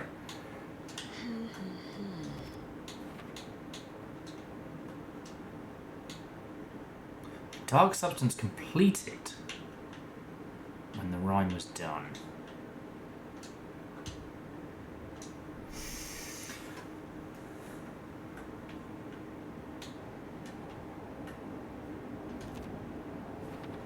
Okay. But no, I think that's something that Control did really, really well. And one of the things that's interesting is, like, Saga is a very pragmatic individual and is kind of handling this way better than I fucking would. But Saga does not come from the Bureau. Saga's just a, you know, regular person who admittedly works at the FBI, but a regular person.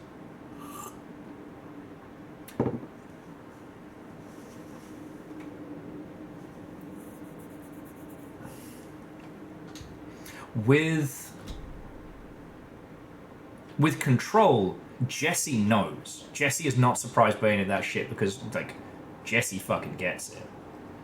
Oh yeah, now we go down to the other cabin to solve the other puzzle. But the thing I find interesting about this, and a lot of, like, the SCP media, is that... Reach the car, Anderson. How's it going down there? I think I'm done here.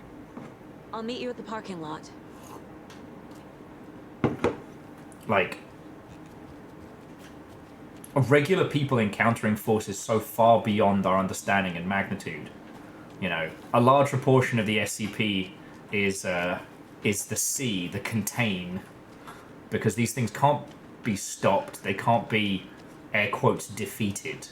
Here, like, what is the lake and how is it affecting these things?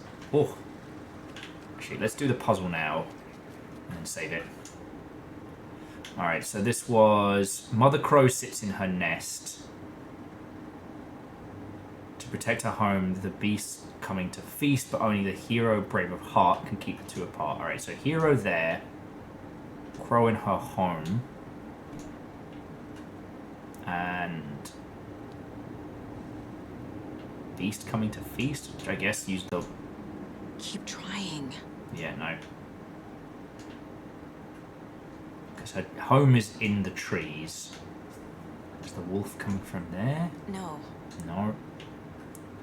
Wolf there? Ugh. I'm trying, alright? Sits in her nest, guarding her babies. How's the one lake going? Our one lake is doing fine. I know, it's fucking brilliant, and I am trying to hold a conversation with you all whilst getting absorbed by this one.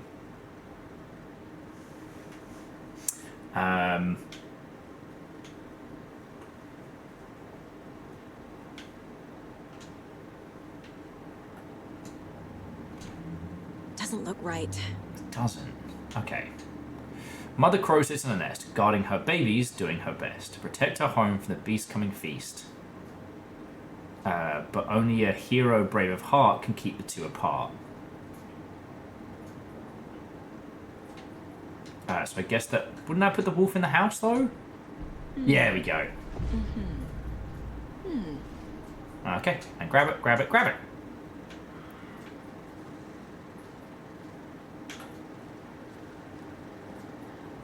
I fucking hear you out there, mate.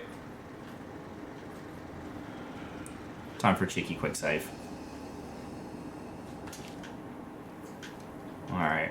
Remember, friends, they're not dogs. Shit werewolves. We're in the Pacific Northwest. They are...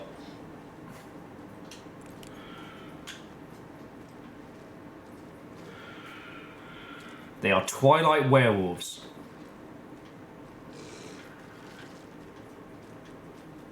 Oh yeah, over here by the...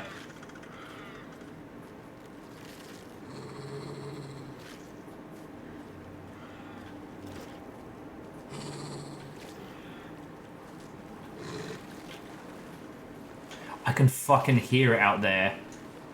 Another charm. Good thing Logan made me this bracelet. Jesus.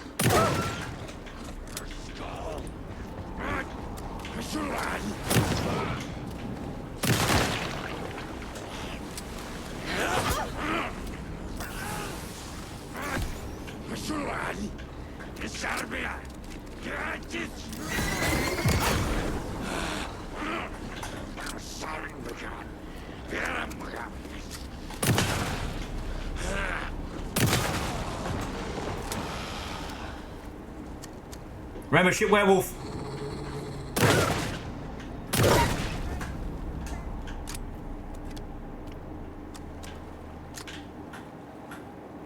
And Caffeine, how are you doing, friend?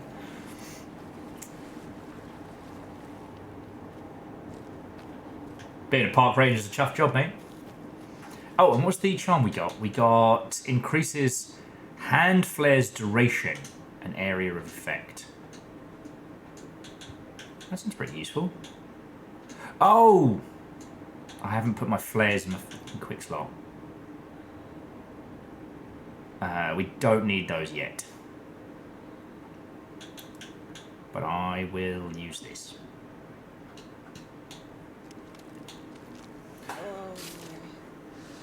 That sounds good. Caffeine, we're sipping evening coffee. I'm having a fucking good time. Oh, and you were saying there was one more box to find, because we're going to be going up this way. One more lunchbox. I think I found the one down that way? No, the one down that way was, that was the lockbox. Honestly, shotty reload's probably going to be my, my gold dust, isn't it?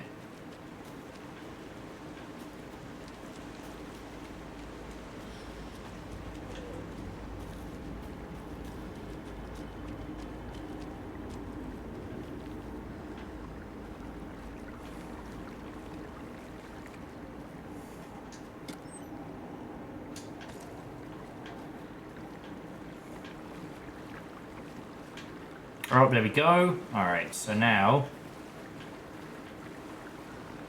rocks. See if we can find the lunchbox. And another lunchbox. Woohoo! Check us out! I looked down at the rippling water. The moonlight danced over each and every wave, a marching band of shimmering light, lonely and cold. I hugged myself and sighed, and thought of him! Introducing the him, it's Calcium Bonio. Then the surface of the lake calmed, like a spectral surprise, and he was there, his face, smiling. Reflected in the water. I looked up, not daring to believe it true. But it was true, he was there, my love, my lord, my saviour, my writer. Okay, you're getting weird with this now. I know, cultists getting weird.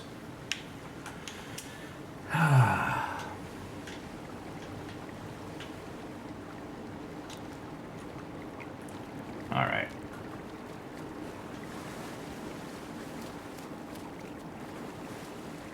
Now we can fill all that stuff in on the mind map when we get back out.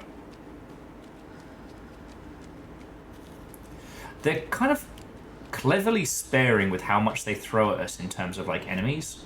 Oh, sorry. I meant to bring up this. So, yeah, we're just heading back to the parking lot.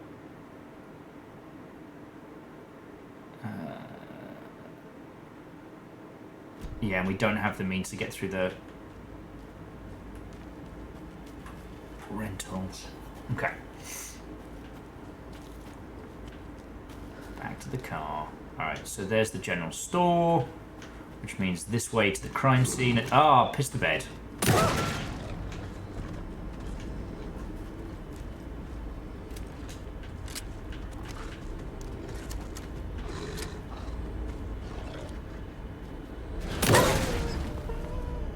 Again, Twilight cosplayers, not puppies.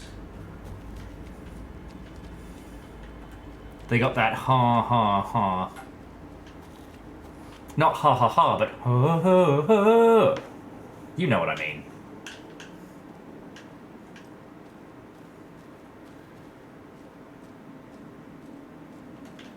Oh yeah, we already did the puzzle in there.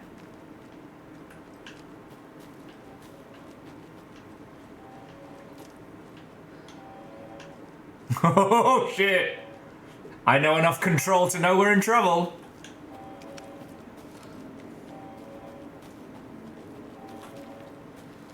And Scotty, you know what? And that's okay.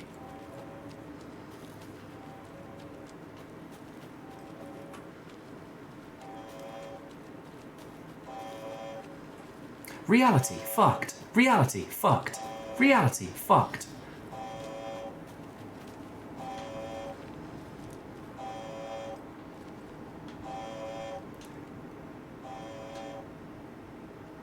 Alright, there's no more information apart from cause to worry. Oh. Forgot to reload my fucking flashlight. That would have been bad. I have the power of light on my side. Boom. You ever think about how a crank handle light would be super powerful in this? Oh, there was something on the wall left behind you. Oh, do you mean up like a little stone path? That was one of the lunch boxes. Unless it was something else. Sorry, I'll take a beat before we head on so I can sip some more coffee.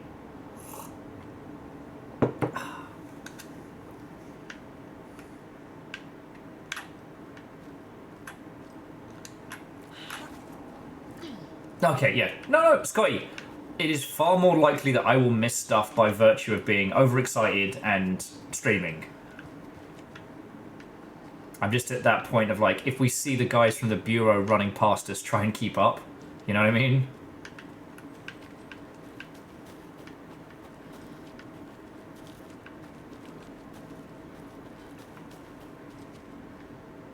Oh.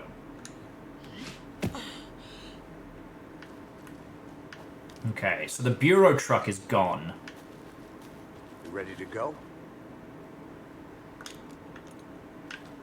Extremely. Onward! Mr. Wake, we're taking you back to our field office in Bright Falls. You can freshen up there. and then we'll talk properly.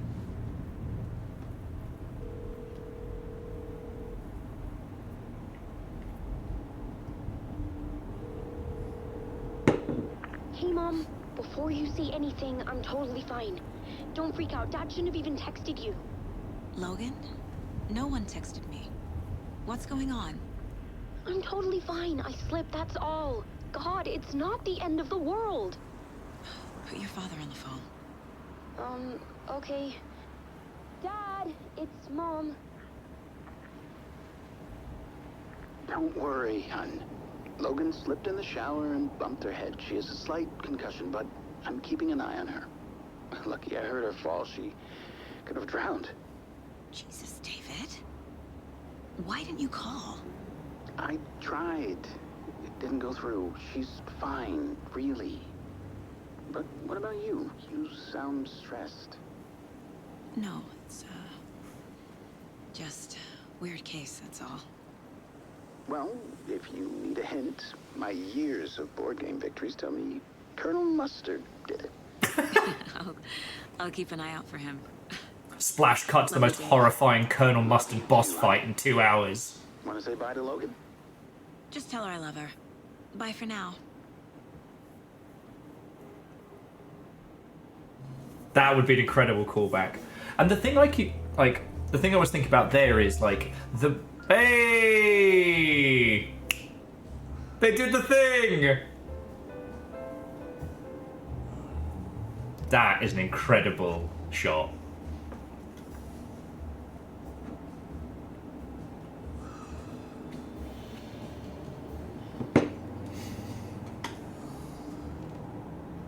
Is there anyone you'd like us to reach out to, Mr. Wake? You've been gone a long time. No. No. They'd be in danger. It'll come for me. Okay, let's talk about something else. Robert Nightingale. Do you know him? You were both here in 2010. The Dark Presence got him back then. That's the last time I saw him. 13 years. No one mentioned that. That's fucking cool. Tell us about the pages. You had what looks like a title page with you. Return. Is this the name of the story on these pages? The writer's name has been scratched out pretty violently, but your name can still be made out underneath. That's so cool. Scratched out. Yeah. Scratch.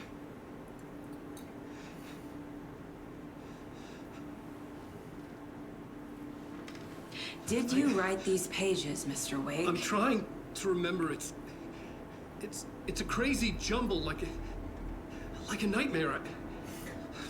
Like an American Nightmare. Like Alan Wake's American Nightmare.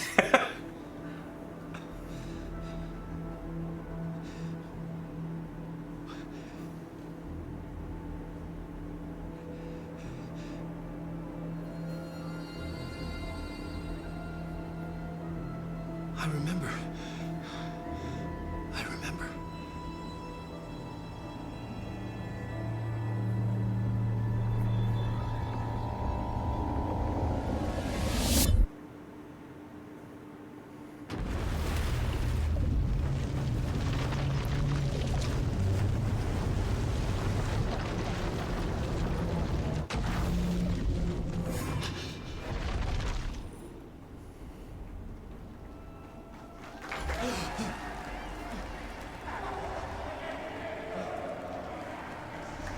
The in-between with Mr. Door. Thank you, thank you, thank you. Welcome. Well, we have a great show for you here tonight. Alan Wake is here. Alan Wake, one of my all-time favorite writers. They had the old gods on the wall. And as usual, our house band, old gods of Asgard is here. Take it away, you crazy Vikings. Was I on a talk show tonight? Waking up in places with no memory of how I'd gotten there. It was out of control. I didn't need another mugshot in the fucking tabloids. Had I already done the show? Was that a recording? The hard-boiled diet on hard-boiled potatoes weekly.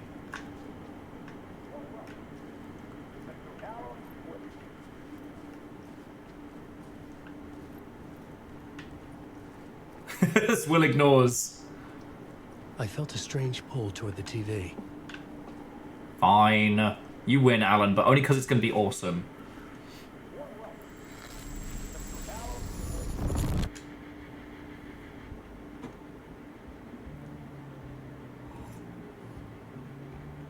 Saga's fun P&W vacation versus Alan Wake's tormentuous nightmare.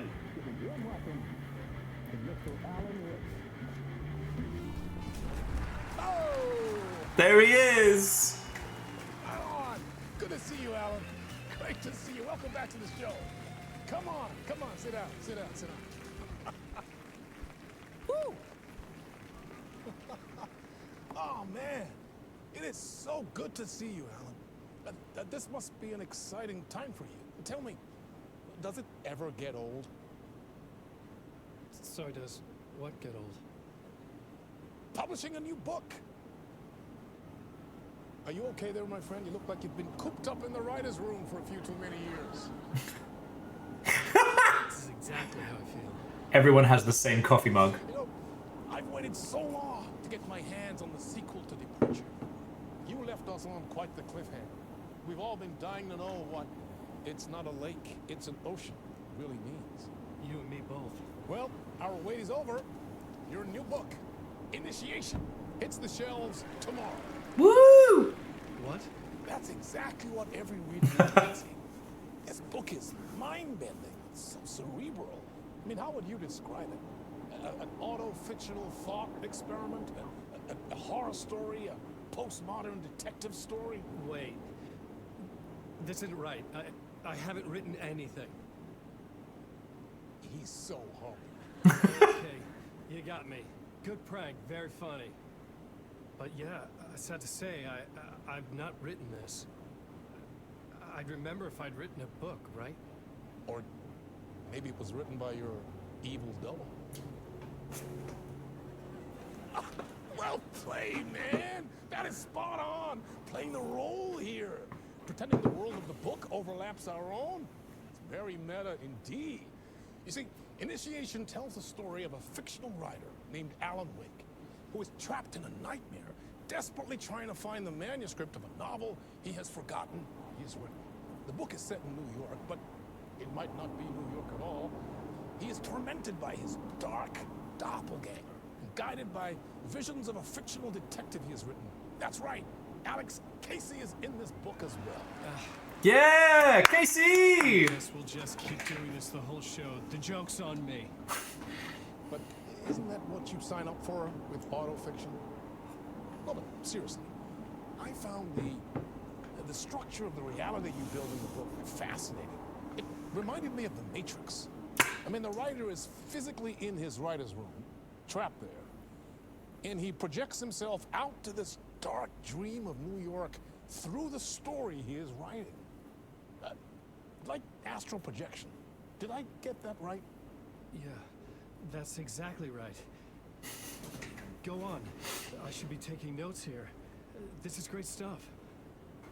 Notes to that other Alan Wake in that room writing this as we speak? Are we all in your story, Alan? Are we? Are we? Alan, if you could write me a better sleep pattern, that'd be great. With your new book, Alan. I hope it's as successful as your best-selling Alex Casey series. Initiation hits the shelves tomorrow. After this, I'm sure we'll all be eagerly awaiting the culmination of this hero's journey trilogy of yours. A book called Return, perhaps. Yeah, thank you for one of the strangest interviews of my entire career, Alan. All this talk of meta-narratives. I have to expect them to disappear once the scene ends.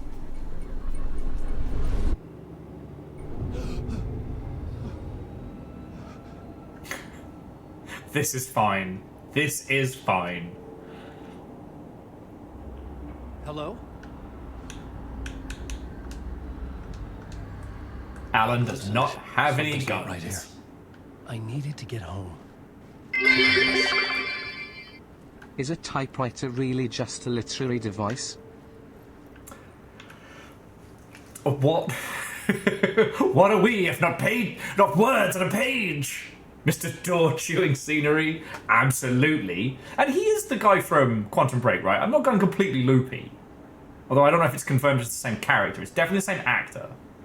Vanderbeest, obviously, thank you for 200. And Care, this is absolutely giving. I know writers who use subtext, and they're all cowards. I want to do a Garth Marenghi mod of this. That might be my little, like, mod magnum opus. But what this implies is that pages that we're reading as Saga are the return, and that the other has already happened.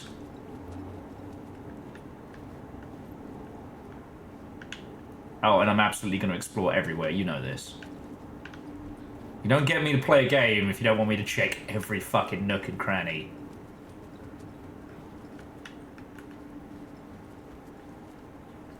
What the hell was that interview? Some kind of joke? Initiation? I never wrote a book called Initiation. This felt like a bad dream. Could make a good horror story. It's all your shit, Alan. Alan! Alan!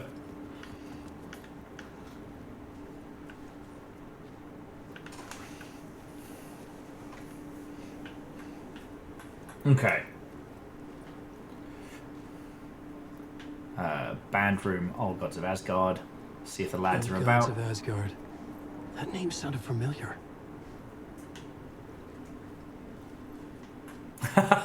Neighbor of the Beast. Look, that joke's older than I am, but it still makes me chuckle. It occasionally gets the Beast's mail.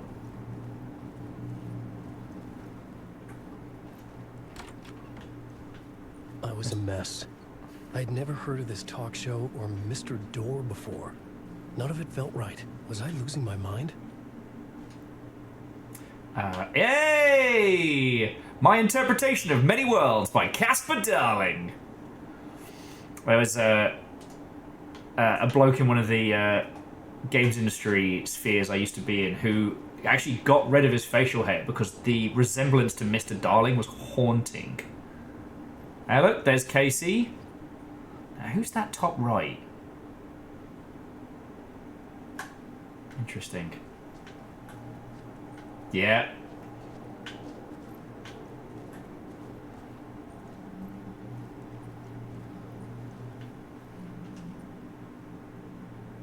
Oh.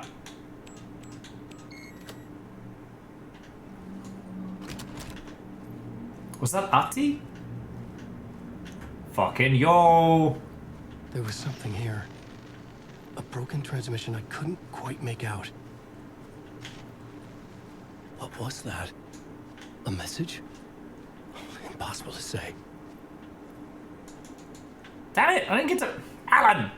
You're talking over the good shit! I assume that was a Threshold Kids advert. Threshold Kids Season 2.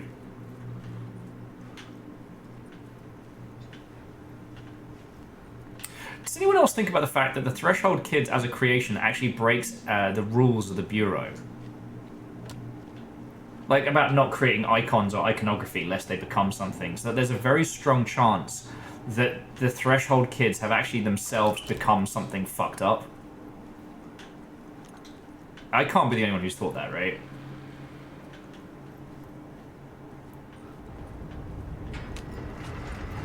There was something in the studio with me. I had to get out. Yeah, no shit, Alan.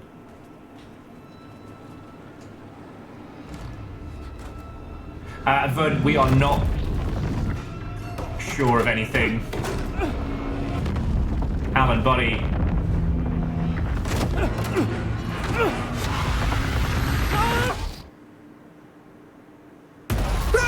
This is the ritual to lead you all.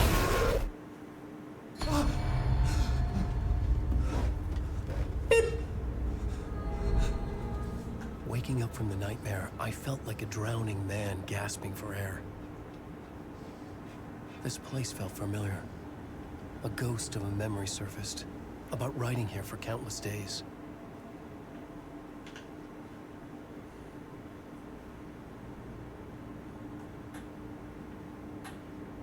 Oh yes, Jonas, I remember that. It's just creating anything that people could project onto is a dangerous move in the Bureau, right?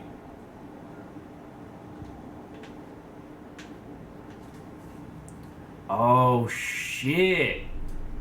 A plot board for mapping out a story. On the index cards, the nightmare that just happened to me. A summary of the story so far. But other notes as well. Warnings. I had written them. I couldn't remember what it all meant. The name Scratch filled me with dread. I could trust these words. I had to act on them. You must write to escape. It immediately turns into a Mavis Beacon touch typing. So we have the plot board, and we have the typewriter itself. Oh. You're not ready, dude. Shit. I didn't remember much, but I knew my thoughts Now I've and done it. ideas could manifest as reality in this dark place. I'd use my writing to project myself out of this room, like a deep sea diver to go deeper and explore the depths of this prison for a way out. This room was my boat. Writing was my lifeline. I would start again at the top. There's the fucking owl.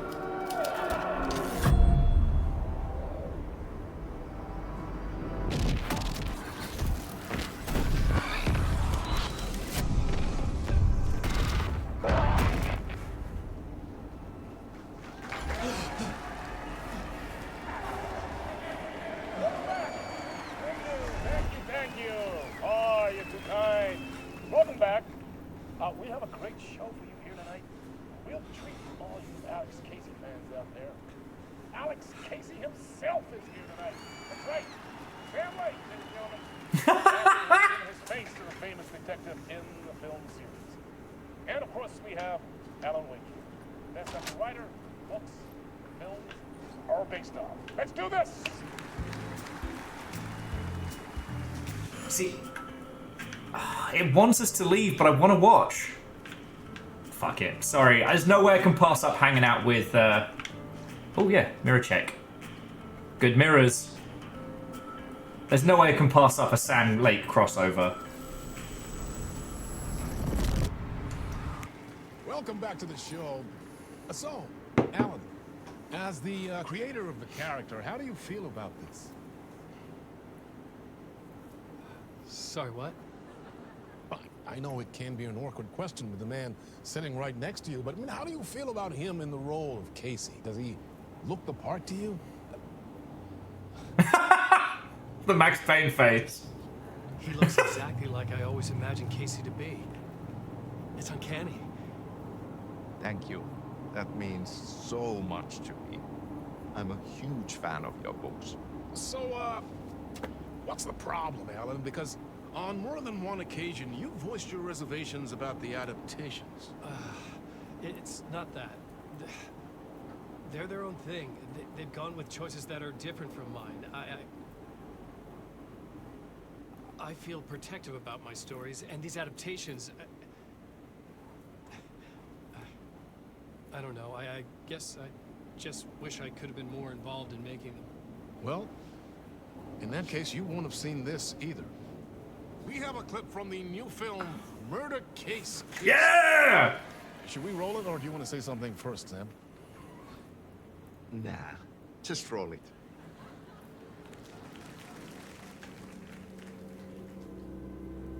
This city was an old scar that refused to heal. The rain made it fester. It needed the sun, but there was only the night. This is so good! Insomnia covered me like a plastic film. I was watching the world through a rain-slick window. My own reflection haunting the view. I was trying to track down a missing writer.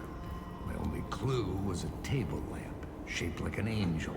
The only thing that shed light on this sordid mystery. Chef's kiss. That's great. Murder Case Casey. Great job, Sam. Very exciting and very meta. I'm looking forward to seeing more. Wait, stop. What was that about a writer? About a lamp? Mr. Door is helping him get out? Interesting. And yeah, no, so Trundle, I thought that was a really interesting touch. So Sam Lake is just doing his own lines in the IRL interview, but the person who voices Casey does the lines otherwise. And yeah, as DJ Coy was saying, that Alan is writing a lot of this, but also not. We're somewhere else here. Exploring to see if anything changed. Mr. Scratch did say this was part of the ritual, but it seems like it's changing, it's unfurling.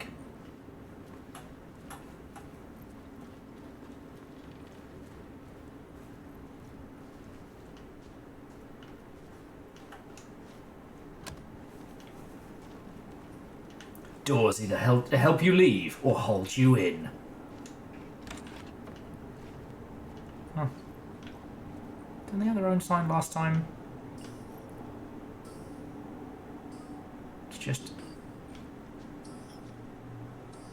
5, 6, 5.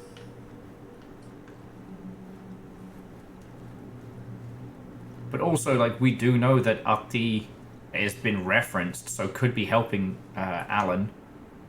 Still interpretation of many worlds.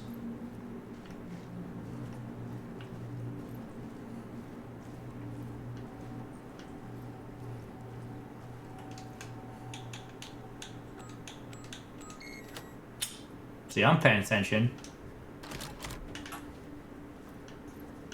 I am the champion of light.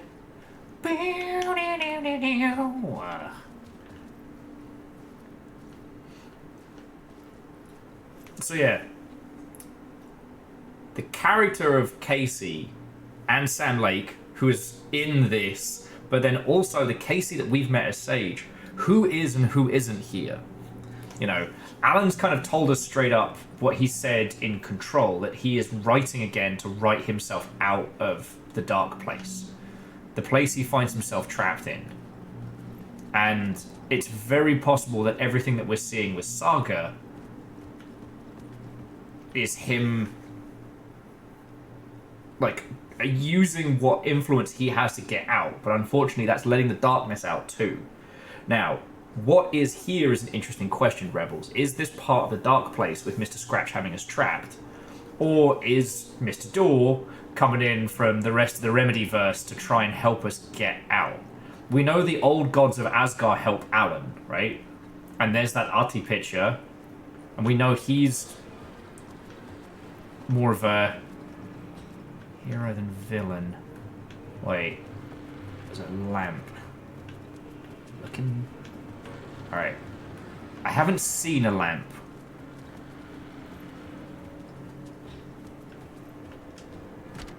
Alright, here we go. Hello?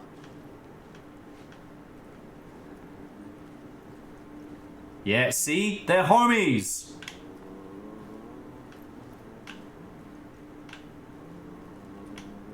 Oh, I want to explore all of this. So many details. Lamp! Alright, now we have the talk show studio map. Ah, Lorraine! There you are, Tom. Oh, not so much evil that not a bit of good as well. Not one without the other. Good to see you. Alright, I'm looking for the exit. Hey, I can't seem to find my way out of here. Can you point me to the exit? Totta helvetissä. Of course, Tom. The work will instruct its maker. I was gonna get something from the basement for you, but you can get it yourself now. The more cooks, the worse the soup. Okay, I'm sorry, have we met? No, we've met, but... Have we met before? Are you trapped in the dark place too? You remember Ahti, the janitor? You can't be lost if you don't worry about where you are headed. So don't worry, Tom. The sun will shine even into a heap of twigs. Just remember to turn on the lights. It won't take long when you get to work. What do you want me to get from the basement? And my name's Alan, not Tom. Ja, mutta katsopako a man, but a man with a tool makes two, Tom. Eikö niin? And a man with a tool can build his own exit. It's in a shoebox, in the basement where you left it. Safe as in the Lord's purse. Here's the key.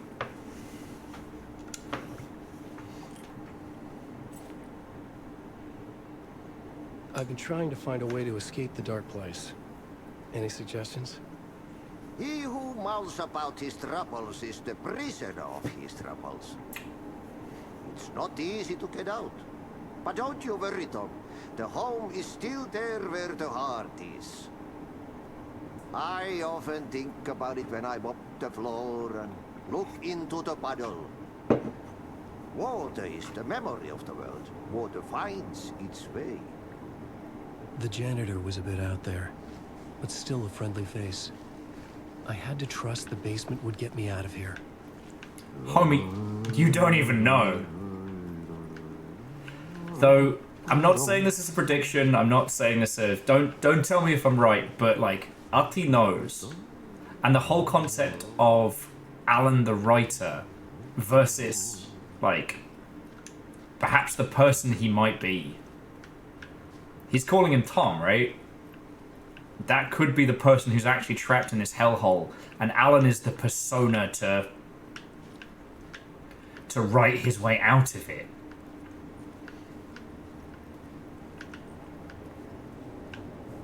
Okay.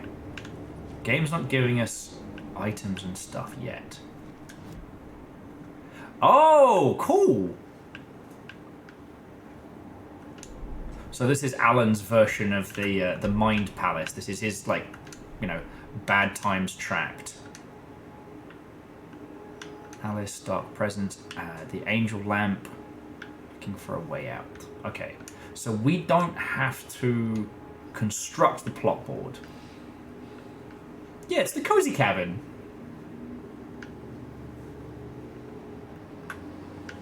Trundle says, look into the water as I mop is how you switch from Alan to Saga. That's fascinating!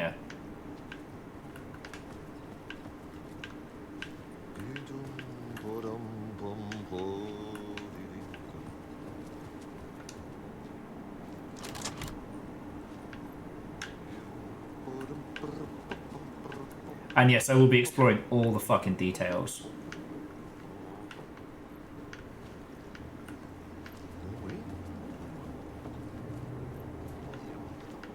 Okay. Trundle was just saying that the plot board... Oh, okay. Here's Alan's spot. That the plot board and the case board are two very different mechanics. Alright. And this is where we've been heading in and off stage. So, yeah, there's the old gods, Asgard. There we go. Okay.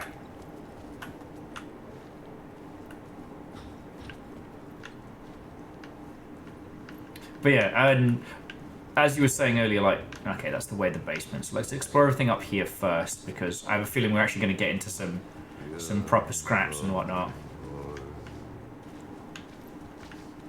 I did notice that the water coolers were very pronounced in their detail.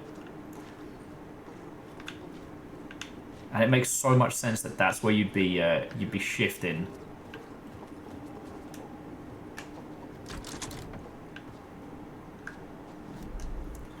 Opening the doors before we get into... Okay. Been through wardrobe. Yeah. Yeah, here's wardrobe. Mr. Door. We checked his place, okay. No, putting off the spookiness. The lighting on Artie there is fucking brilliant. Shout out to Jesse, who fucking twigged that Artie was, like, the real powerhouse. Because if I remember rightly, it's only... What's his face? Dr. Live Action that twigs that Ati is heckin' fucking powerful as well, right? Not Good Child.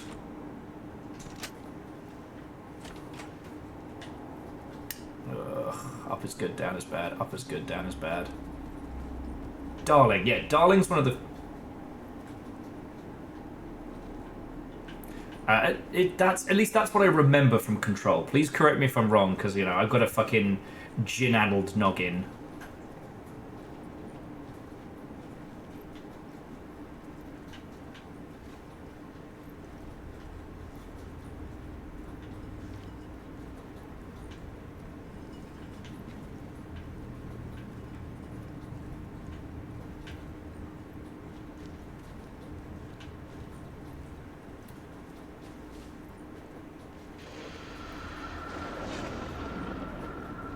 Alright, let's give it a watch. Oh, hey! Talk show host? Good evening. A writer trapped in a dream world attempts to write a story to shape reality around him and escape. He is beset by visions leaking in from realities beyond his own. That's you! He uses those visions as inspiration for his stories, in hopes of giving them power to make them come true. Us, hidden few, know that ultimately he will succeed. But before that, many of his stories collapse back into the stuff that dreams are made of, to remain as they began, works of fiction. And yet, maybe there is a gleam of truth to be unearthed from these tales. Rare glimpse into the unseen realities beyond our own. Yes! Offering up intriguing avenues of contemplation as they transpire in Night Springs.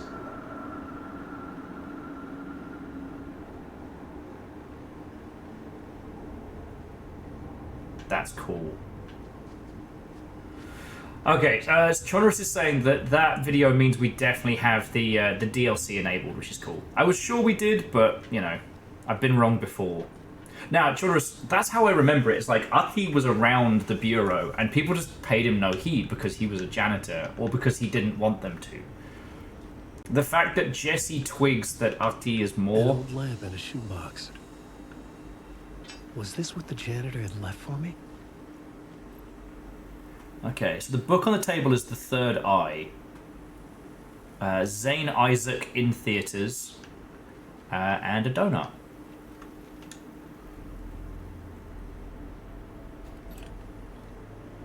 The lamp felt significant.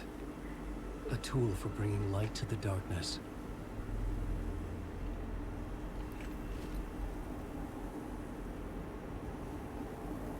I felt a magnetic pull between the lamp and the light overhead.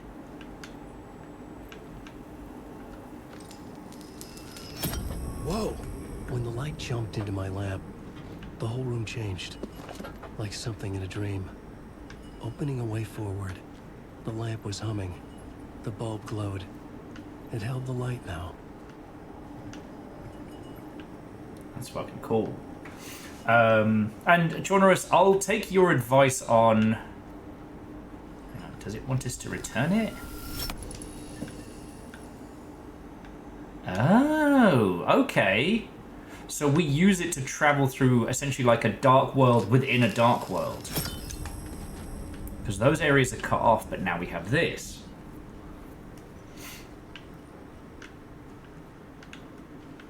I'm sure this won't be used to fuck with me in any way, shape, or form.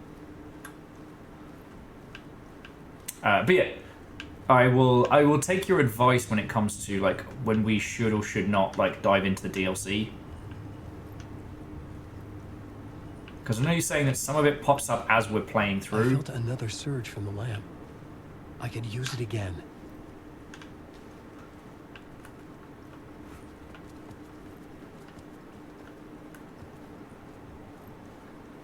I foresee no jump scares resulting from this lamp. Me too. Alright.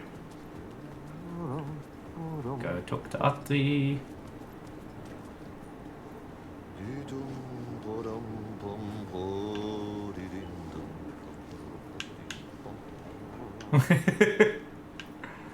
Alright.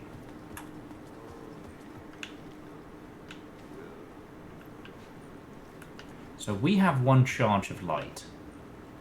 So where do we take it? I didn't see anywhere else in the basement to throw it down.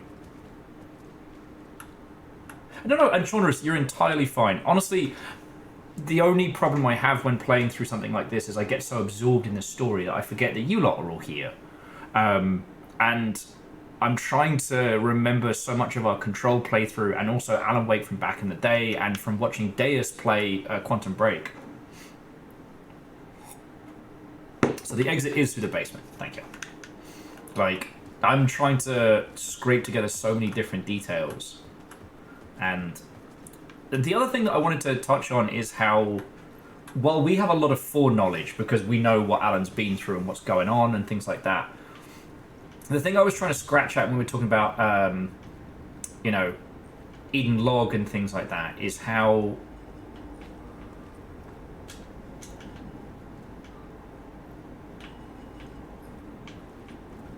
There we go. The glow in the lamp went out, shifting the light in the room. The light carved out something new from the darkness. Here we go. There are so many details and things taken into consideration, and how this is one of probably the best examples in an SCP type situation of how regular people minds would get fucking fragmented and busted. Oh, okay, I'm up here now. Alright. That's a lot of suits for Alan. Alan!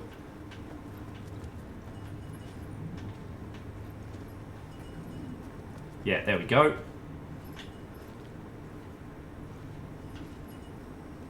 Oh, did I miss something, Shaunarus?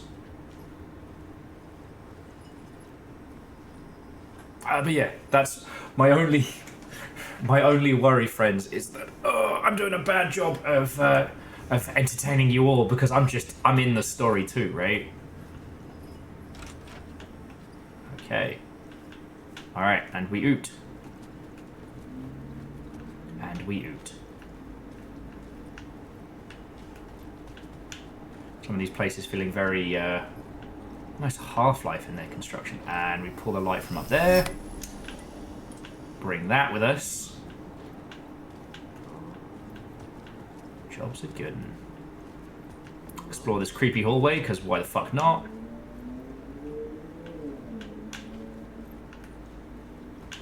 Hang on, was that one open? Thanks, I hate it.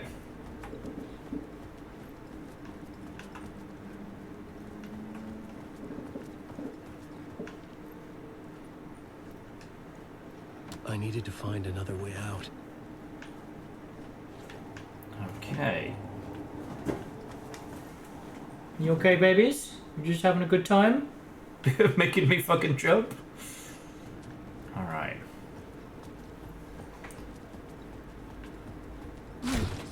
Oh!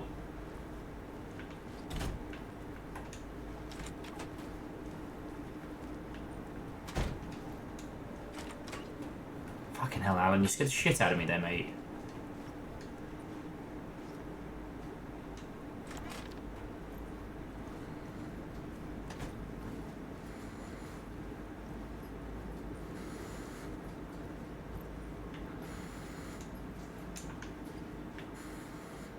Huh. No charges. I thought I had the lamp charge with me. Kablam! One more, Alan. One more. Kablam! Good shot.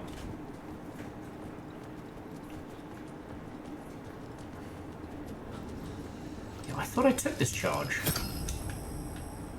Okay.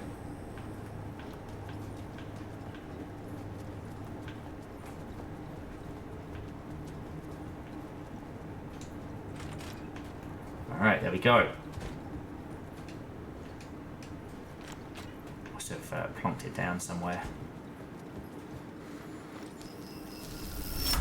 The dark place wants to drown me. Okay. I'm losing myself. I have to fight it. I have to remember. The clicker. The light switch. I lost it. But I have the lamp now. The lamp the switch was cut from. This place is a nightmare. Not real, and yet more real than anything. The danger and the horror real. It feeds off my mind, twisting whatever it takes into psychotic reality.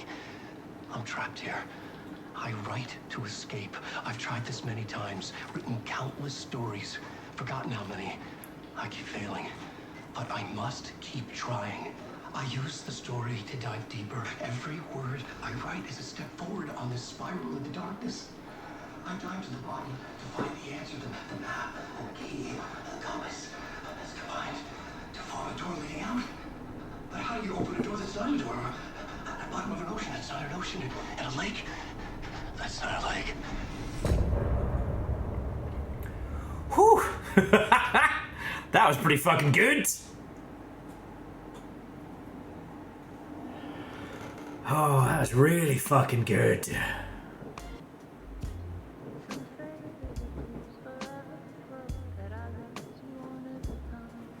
Oh no, and Genres, you're entirely good. Okay. Let's call it break time here, friends. I'm gonna nip to the loo, I'm gonna chug some water, and let's keep going. So if you wanna go grab snacks, if you wanna put the kettle on, get yourself another bevy, just get silly with it. God, this is so fucking good. I'm not saying I'm surprised, but there's a difference between knowing and experiencing, right? Like, there's a difference between understanding and feeling it yourself. So yeah. I'm gonna nip to the loo, and I'll be back in a sec. Pakow. Wait, not quite pakow. Now pakow.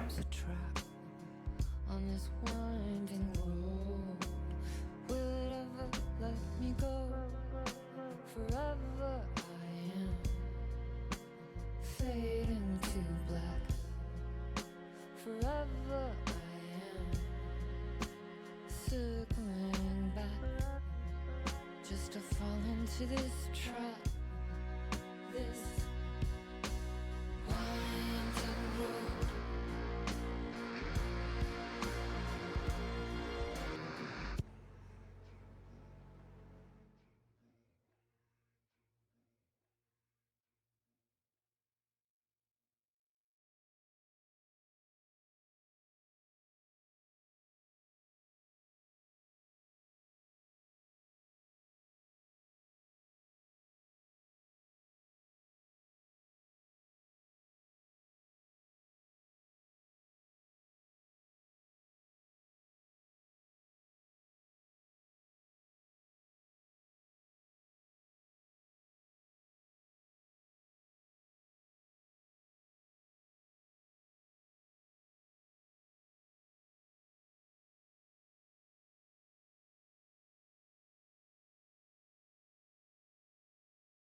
I'm so sorry, friends. I really thought that the song would keep playing. I was like, this would be a good little spot. I'll give it a sec while people coming out. If you heard a disturbance in the force, if you could hear me cackling even though the microphone was off, let me show you why. Let me show you why. Motherfucking party rings. I was coming out of the bathroom and I'm like, man, I really want snacks, but the only thing I've got is like the kind of traditional tortilla chips, and they are super crunch. And I'm like, no one wants to hear me just going tromp, tromp, tromp, tromp. Man, I wish I had some snacks. Oh well. But I did. I did have snacks. And there's some motherfucking party rings!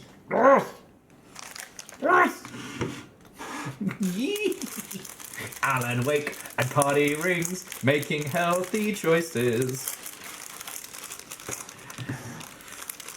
If you've never had these, to American viewers, these are British... I don't know what to call them. They're like these little tiny rings of like pretty basic biscuit and just frosting, like icing. They aren't interesting. I want to say this now, they aren't great. But they're so ubiquitous for children's parties in the UK, or at least were, that they come with a nostalgia bicky vibe. Perfect for evening coffee. And not cracking open a bottle or something. Okay, but no, seriously, thank you all for waiting. Apologies. Let's keep going.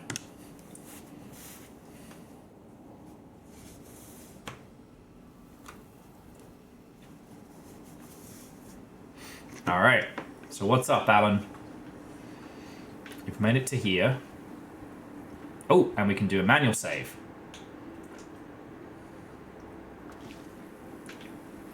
All right, now let's explore real quick. Oh, what's in the shoebox? Oh, okay, so the shoebox kind of works as our like our vault storage.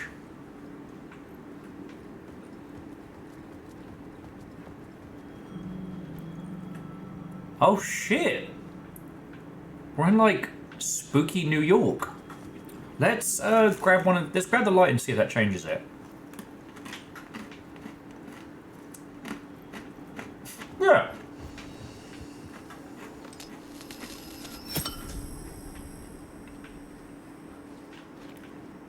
Interesting. Okay, so this is our flip between this world and the, I guess, upside down New York.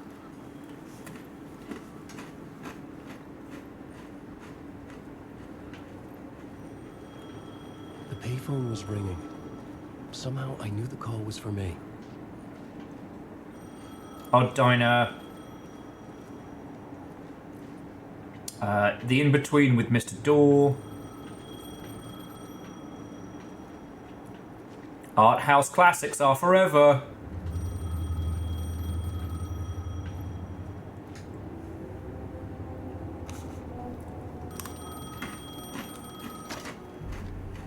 Hello? Alan Wake? Yes. Do you know who I am? No? Who is this? We'll get to that later. There are spies all over. Shadows. A sense of deja vu washed over me. Had I had this conversation before? Alan, listen to me carefully. Caldera Street Station, the subway. You need to go there. I'll call you again later. Make sure to pick up. Do I know you? I know you from somewhere. You've just forgotten again. We're in this together. Don't worry. I got you now. We've been working. Great. I'm losing you. Hello? Also, Scott, yeah, for only 800 weight coin, you can upgrade the shoebox.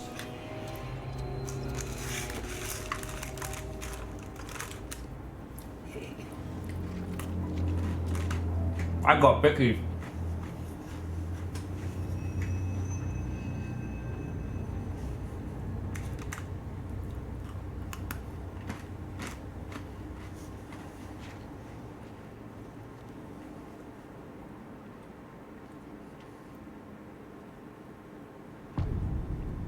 Casey, Initiation 2. So find the subway The man station. had said Caldera Street Station. Okay. I had to go there.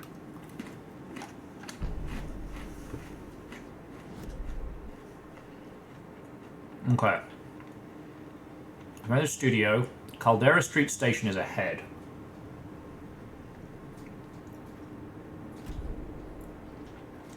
So the things to keep an eye out for is neon signs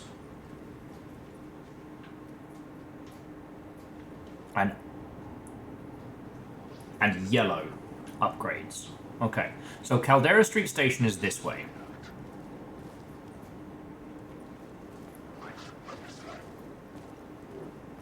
Fuck. Okay, don't mind me, just passing through. Shadows stirred like there was someone there, but there was no one. I wanted to keep it that way. Okay. So I saw the neon sign this way.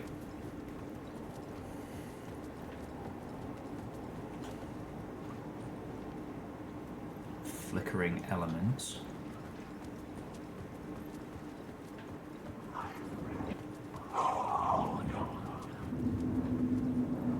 Okay, whatever that is, we clearly can't progress past it.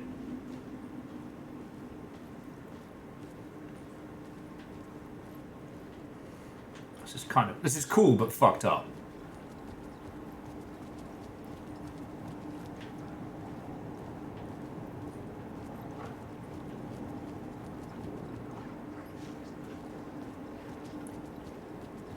Okay.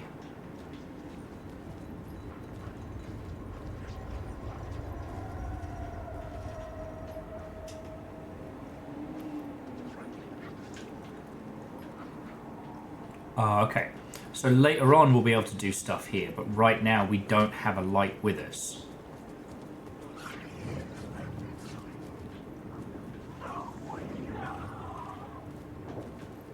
Alright, these shadows are fucking haunting. I don't know if you can hear them, but there's like, there's no sleep, no way out. Like, shit's kind of fucked up. Need money to buy books. Okay, quickly, who was it earlier who mentioned In the Mouth of Madness? Because I really wanted to jump on that, but we were in story points, because this is very much in that vein. Like, now, In the Mouth of Madness, we're not playing as the... Well, sorry, we're not playing as the writer. We're not observing the writer. You know, we're observing, what's it, like his publisher, his handler. It was locked from the other side. But that whole thing of, like, the blending of reality and narrative, and just how everything twists and turns throughout. Now, In the Mouth of Madness is very, very clear on its premise. And that premise is, like, the difference between the sane and the insane is made only by majority. Good old Stutter Kane.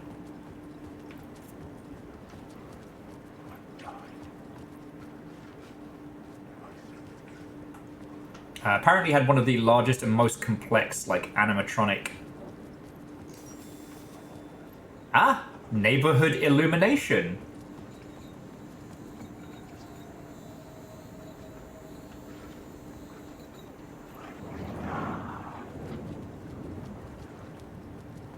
Okay.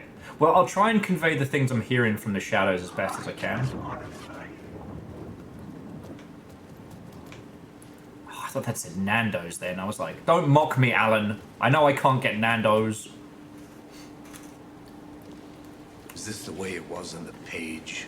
What the hell? Oh, hey. We met at Door's show. Alan Wake, the writer. I'm Alex Casey, looking into a murder.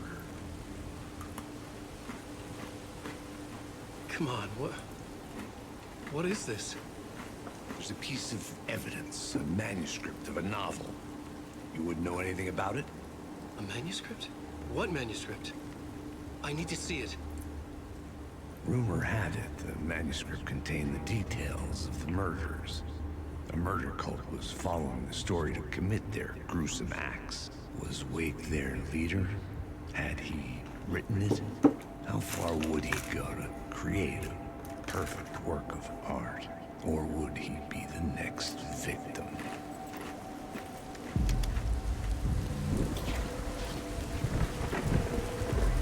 Jesus. Stay here. No, wait! I need a gun! No chance.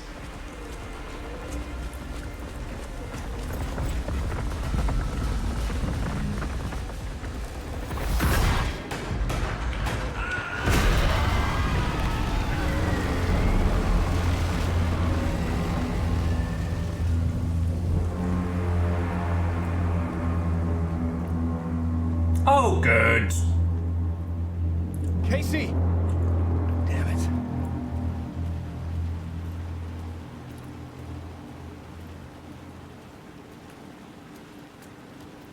I remember dying in this alley in a dream I had. He was just gonna keep killing me here, loop by loop. You're not gonna get what you want. You think you know. You know shit. You don't really want to know. You're gonna get what's coming to you. No! Fictional character Alex Casey! How could I have let you down?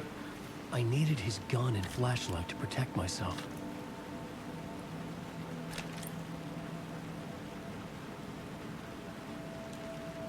This was an echo of the books I had written for years. Picking up Casey's gun felt like I was assuming the role of the detective.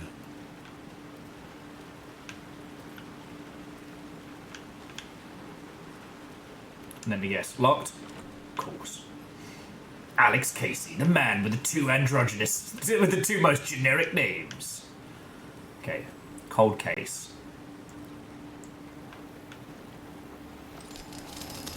I had a light now. I could use it to make my way deeper. However, now that I've done that, we're in the spooky place. Oh! Yeah, keep an eye out for yellow. He was just several pages away from retirement. Fix this world of words. Fix this world of words.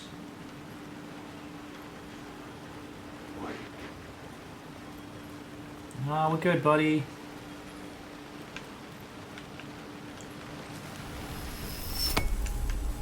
Oh, interesting.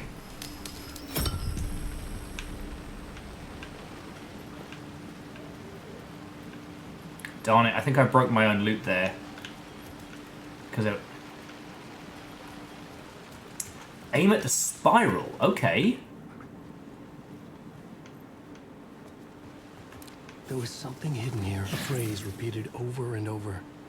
The words resonated with meaning. Had I written this? Okay. Words of fix. Increases maximum health, increases amount of health. Oh shit, you weren't kidding.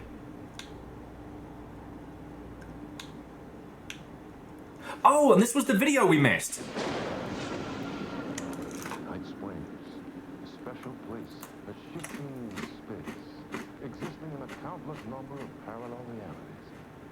Sometimes a quaint small town, sometimes a hulking metropolis. Different every time we set upon the road that leads us there. And yet, like a half-remembered echo of a fading dream, always familiar to us. These are the stories that take place there. Awe-inspiring, macabre, terrifying, heartbreaking, nail-biting, absurd, and thrilling. Sometimes all of these things at once. A haunting new season of mind-bending episodes written by Alan Wake. I am your host, Warland Orr. I will see you soon in Night Springs. Also, it's just fizzy water.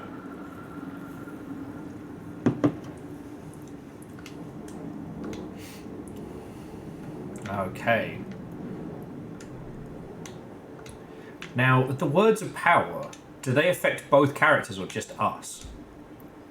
So, increase maximum health. Increase. Maximum health restored in safe havens. Restore 50% of max health when a new world of power is okay.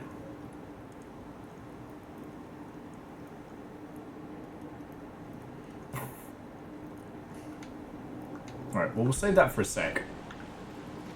But yeah, so that's what I want to be on the lookout for, right?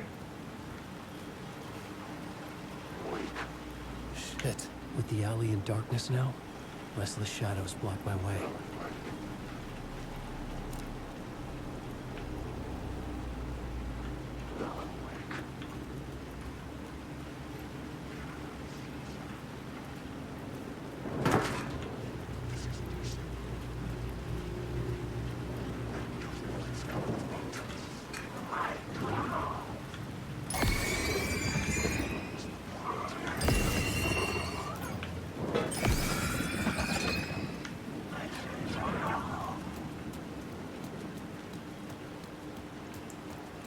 Okay. So Alan upgrades Alan, Saga upgrades Saga. Okay.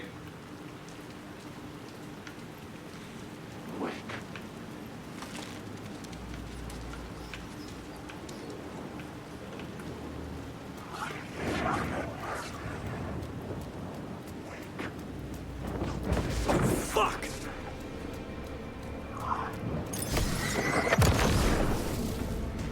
Oh, fuck it. Reload. Ow! Don't hit my booty! It's the hardest working booty in literature. Alright, we're good. We're cool. Okay, we're not cool. Banish the shadows.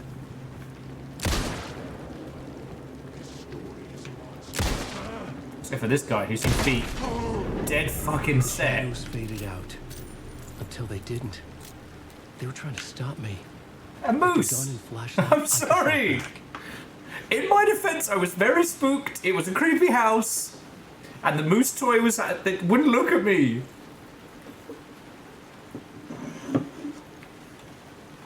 Okay. So. We still need to get to Caldera Street Station. But we can have a look around Wheeler. See as what we can find.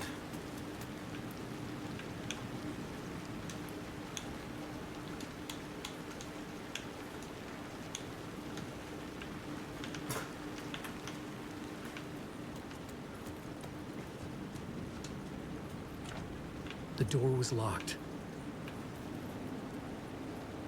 Okay, so there's a word outside of the talk show front. Okay, word of power, word of power. Aha!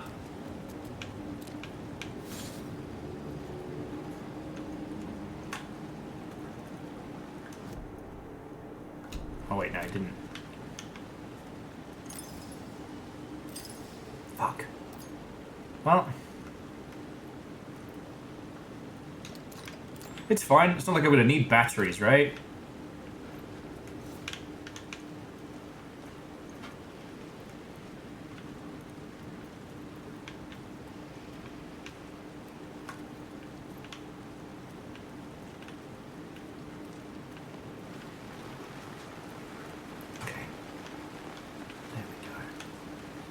So there's the arrow. There's the spiral.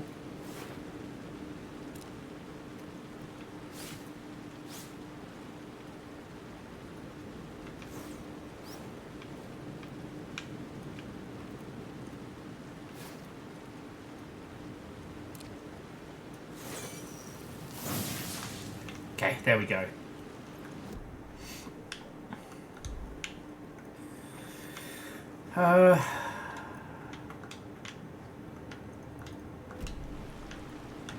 Okay.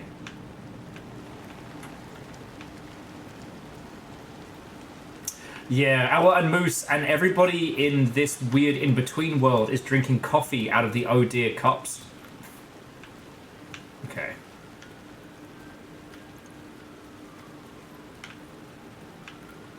Now I can go explore some of the other bits. Because there was a section that we could add. Please don't do an Elden Ring. Just upgrade health. Well, I was going to ask if it's better to go for the health is restored. Health restored by save points, or if it's better to do the just maximum health.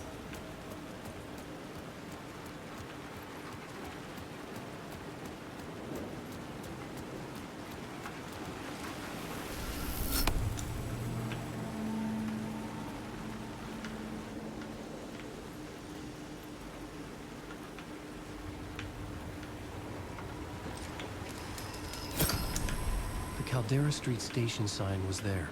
Oh, okay. The entrance was missing. I had to make it appear. Maybe I could use the lamp to reveal the station entrance.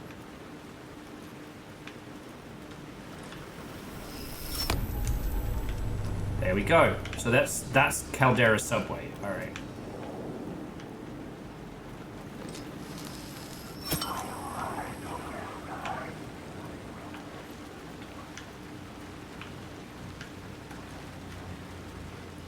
Sorry, I keep holding my breath to try and hear where the shadows are. Like, this is fucking good. Oh. Okay. Find Alice. Visions. Oh, there's a telly. Vision TV shop.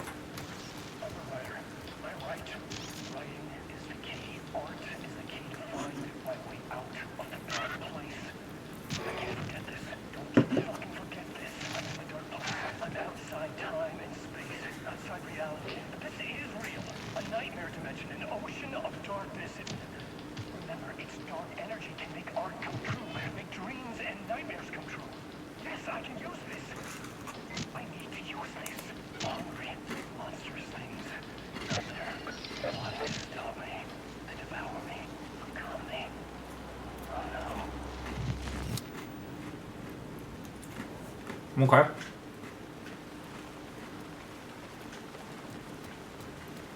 There was a light at the end of the alley ahead. And that's the alleyway. I can use the light to open the subway entrance now. Okay. So I'm going to explore the up, and then we'll check out the other areas. Alan's TVs feel like Mad Libs. Little bit.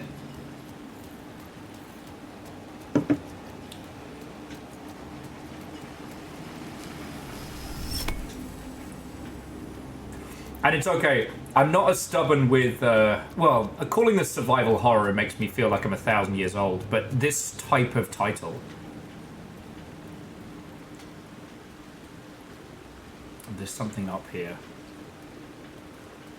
The question is what? Cult of the Words. Ah.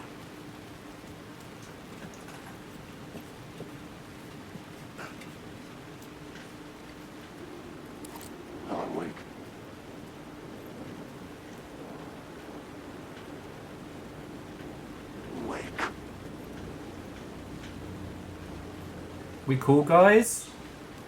We good? Alan Wake. That's my name.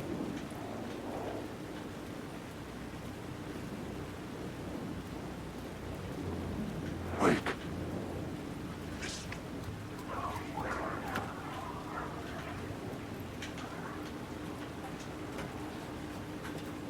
Yeah, you're right. Vernon, they know my name. They must be friends, right?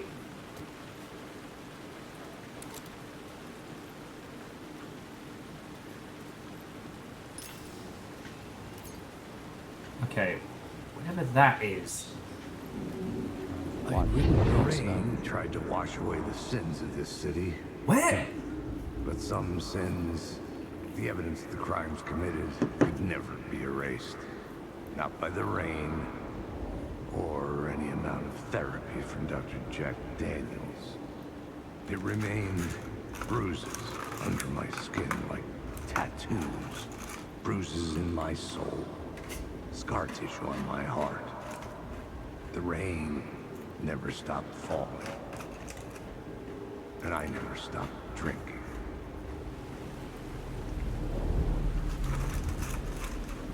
Okay.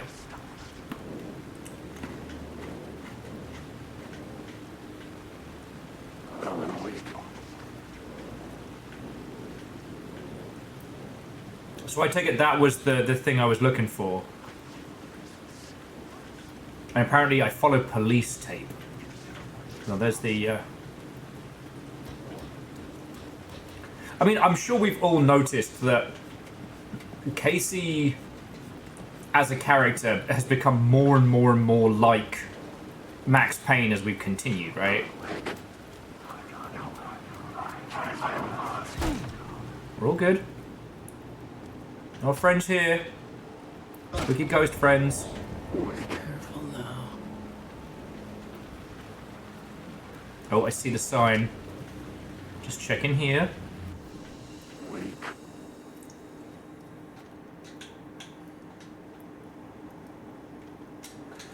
So, like...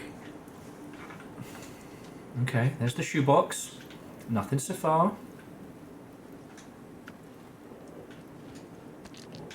Couple of packs of batteries. Love that for us. Alan! Alan!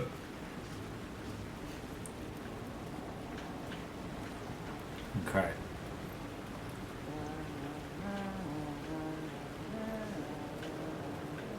Oh, here's the sheriff's tape. Hard-boiled and hungover. Hard Casey. Hello. Oh. Hey, Alan. You snuck up on me. Okay. You're here, I guess. How's your quantum? Sorry. Have we met? Memory problems again, huh? Yeah, we've met. Tim Breaker. We've shared notes. Hey, I've made some progress on the map, if you want to take a look. Still haven't found my mystery man, though. Okay, who's your mystery man? Who's this mystery man? Oh, it wouldn't be much of a mystery if I knew. All I have is a name. Warland Door. The talk show host? No. No, that doesn't sound like him. The guy has many disguises, but a talk show host? I'll keep looking. Okay, you're making a map? Trying to. It's hard to map a dream, though. I keep ending up in unexpected places. I find interesting things like those strange markings that react to the light, but never the one thing that I'm looking for. Feel free to check the map out. Oh, I've been stockpiling supplies while I poke around. If you find a stash, take anything you need. I appreciate the help. Okay. Well, that's my crazy wall. I'm just trying to make sense of things. Don't judge me. I'll trade you walls any day. I was at the morgue, I was about to give evidence to the FBI. Door transported me here to his dream reality. Why? Why, where, who, motive, why me?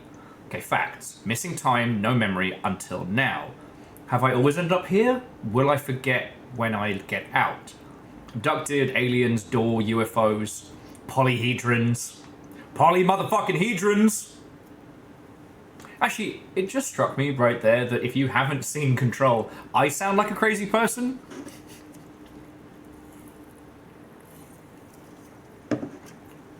So dreams, me but not me. Others, I know yet they're different. A red-headed woman, okay. Now, tell me you've been stockpiling. Okay, more of the Dark Place street maps. Alright. See you later, buddy. See you around, Alan. Oh, yeah. I definitely went the other way than the way it wanted me to go, but...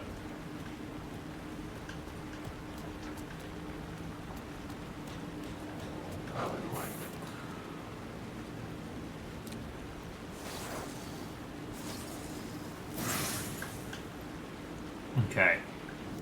So we now have enough... Oh! Words of Lamp. Restore 50 health for each second when using the flash boost on hostile shadows. 10% chance to stun enemies. 20% chance to regain a flashlight charge after killing an enemy.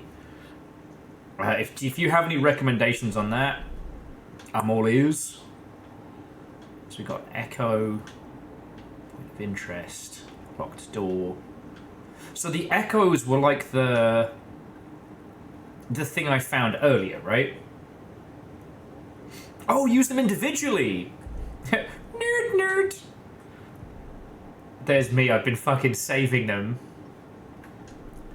And so, part 2, Casey. Alright, so that's going to start coming together in a bit. Oh, sorry. Words of power. Alright, so words of fix.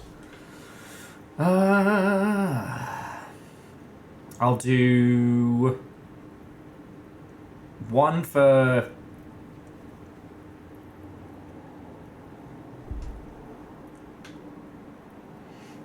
I'm thinking I'm going to do 1 for health, and then 1 for restored health every time we're at a point. Because I can kind of tank that.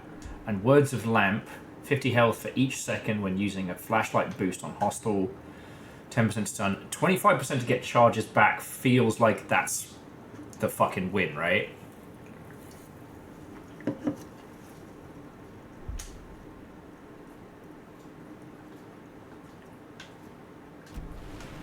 Okay.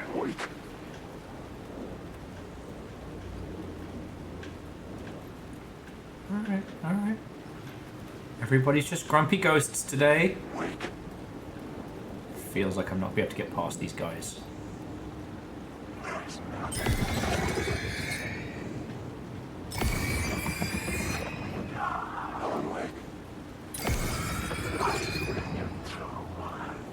Okay. Huh, it just says lost. Love that for us. Because this whole area is operating on fucking dream logic, so who knows? And all these coolers are empty. Echoes are radio bits. Okay.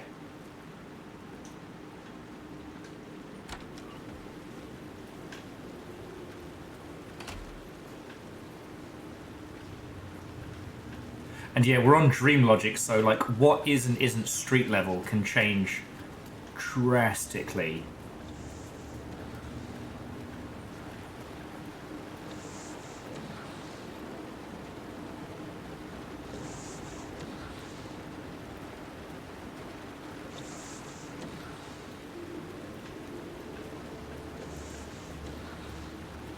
Oh, it's the windscreen wipers. And is it me, or does it feel like we can get up there?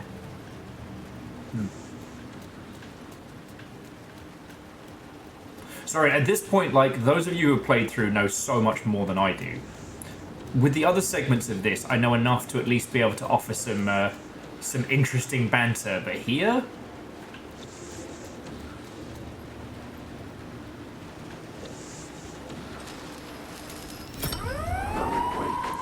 Fuck me.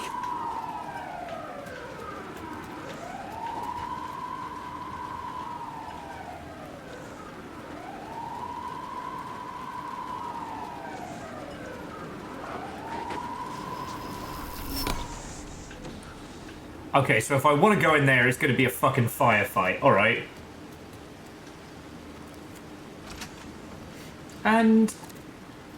I don't know if I'd call it poor environmental design. It's meant to be simultaneously familiar and also wrong. Right?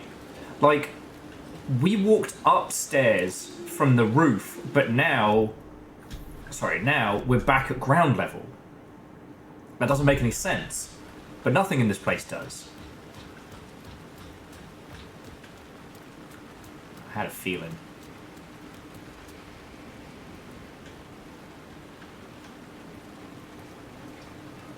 Oh, I mean, yay goodies!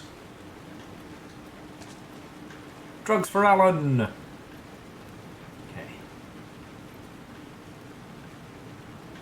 Alright. What are you trying to tell me? Oh, there we go.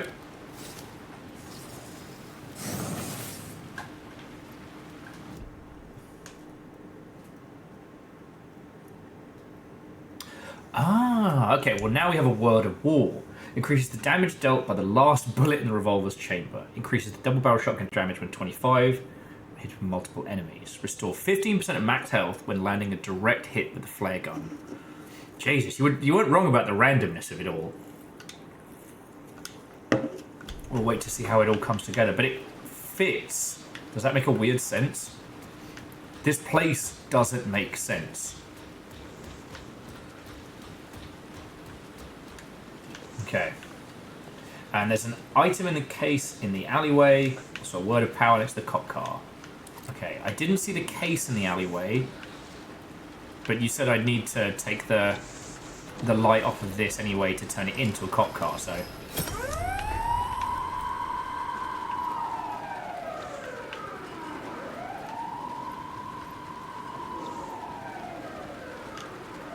Do I have to go through these bastards?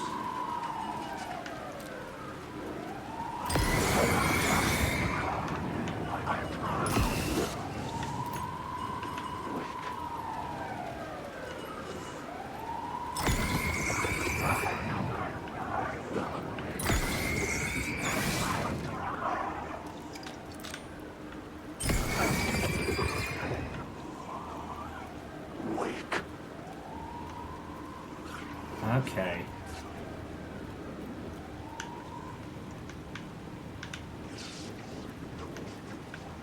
Darn it, where is it? Oh, there it is. Oh, fuck me!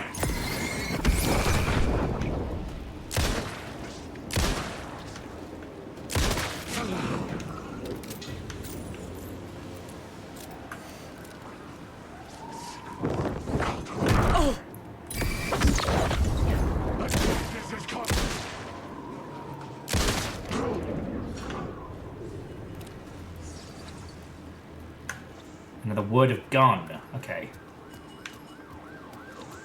If we return that there...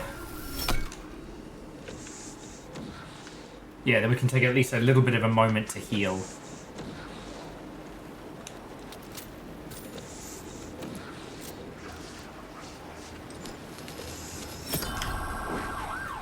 I mean, I should say, I really, really enjoyed Silent Hill for the Room, so I am entirely down for, like...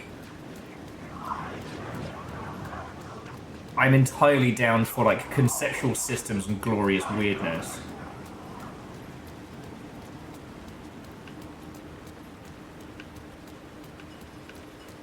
But let's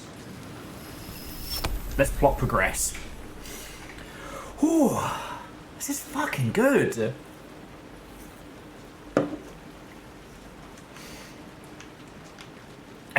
Sorry, one thing that was interesting about the whole, like, going up all through there and walking around and continuously going up to then come out on the same level is it really does... Oh, pick up the limb street. You need 2 to enter the subway. Oh, okay. Cool. Oh, so we did have to go through all that to continue. That's pretty cool. But no, I was just thinking about, I think it was called X-Men Evolution, the work for hire game that Silicon Knights did before they died. Oh, hang on. TV time!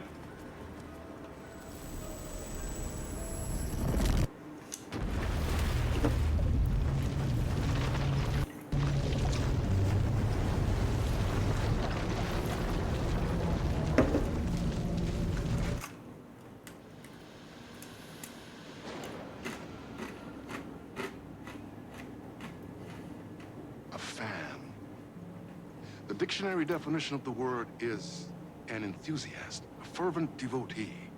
Okay. An abbreviation of fanatic.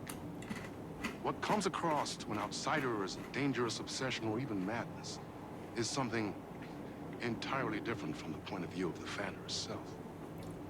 To be a fan is a joyous existence, one filled with the happiness that stems from knowing with utter clarity the purpose of your life. But what if that purpose could be more still? If you could be lifted out of the flock as your idol's chosen one, the only one who could decipher his secret messages. What lengths would you go to save the object of your obsession in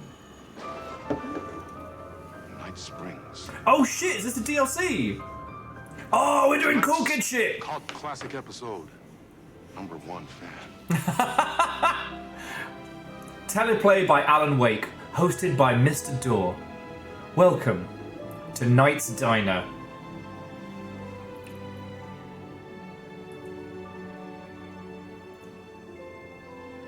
Matt, is this something we should be playing now? Like, I assume you'd be warding me off if this was a bad idea, right?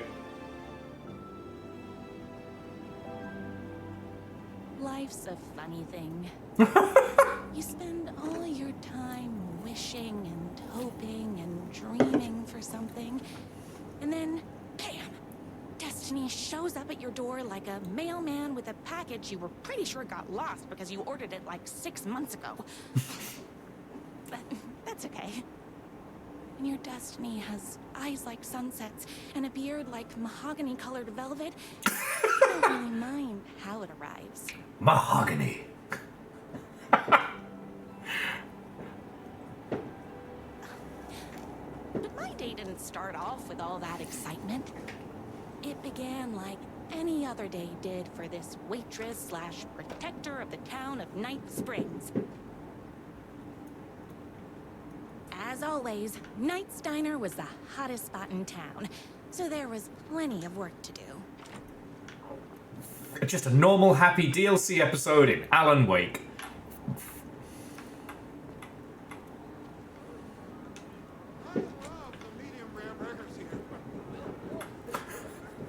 Note to self, yell my favorite food when attending a diner. I love the steak and eggs here.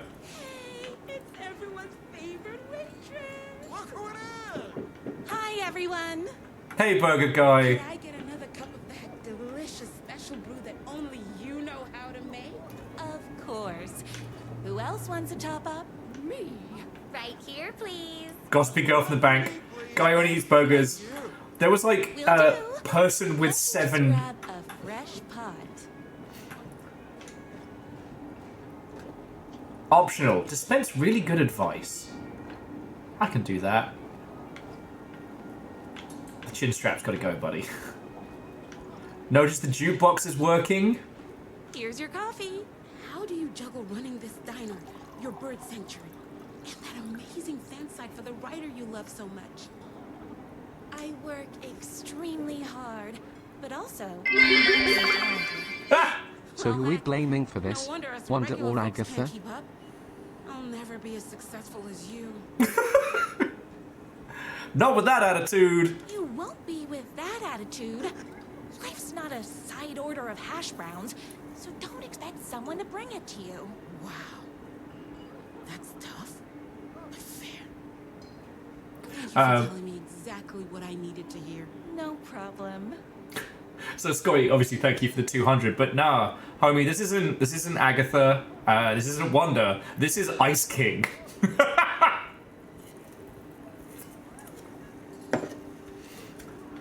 Why not French fries? I mean, Churros, it is absolutely Rose's own self-written fan fiction. Here you go. A person of your genius and grace is wasted serving coffee to us regular Joes and Joannes. Oh, I don't mind. See if anyone else needs my invaluable wisdom. Hot coffee. I heard your fan site for that writer was named best fan site in the world. Yes, at the Best Fan Site Award ceremony. Thanks. It wasn't easy. Mr. The Internet puts it together every year. Hang on. I just wanted to see if Rose had a mind palace. I can't believe I left my hat at home. Another cup. I would kill to have a passion like you do for that writer of yours. You two are destined for each other. We sure are. That's everyone's coffee. Better put this pot back. Does anyone need my perfect and wonderful advice?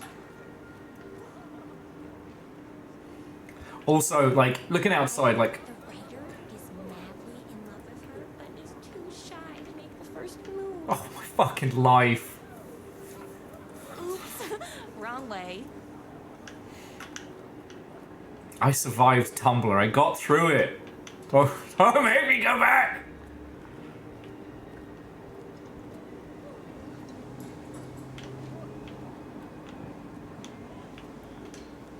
No time for that. I've got customers waiting. Okay, who else wants my advice? Was Sam Lake here? Where is he? What are you up to, Sam? Oh, wish I could live here. I loved being the very successful owner and operator of the county's most popular diner. But that was This is nothing amazing. compared to my grease fire of passion for the writer and his sheer literary talent and flowing hair and lips like buttery pie crust. Pie! I need to clear the empty pie plates from the tables. Shucks. The grease fire of my heart.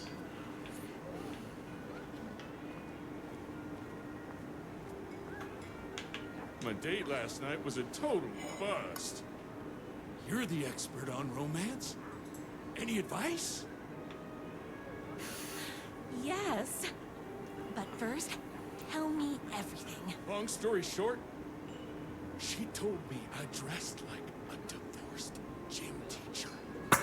But it's what's inside that matters, right? You still have to make an effort. You still have to put in some effort.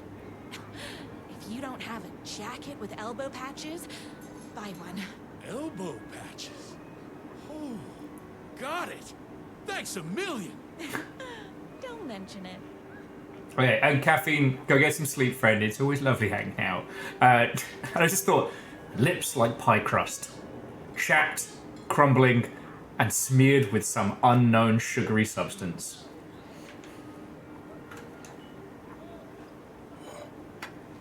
Gotta get back on track. Is Knight's Diner going to enter the statewide pie competition this year? Of course. We're gonna make this our 20th win in a row. God damn it.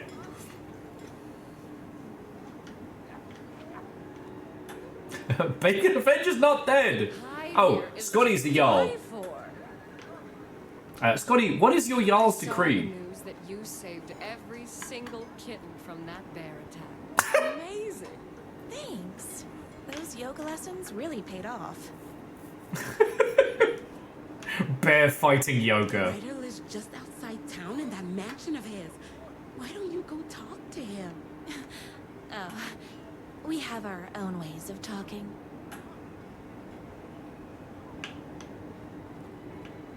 I better take these plates back to the service window. Can I borrow you? How can I help you, Rando Calrissian? What can I get you? Oh. I need a good book recommendation. After all, you're the town's literature buff. Oh, you have got to read the newest book in the Writer's Crime Trilogy. I'll grab you a copy from the back. Crime Trilogy feels like the kind of thing that we would come up with on a pun spree.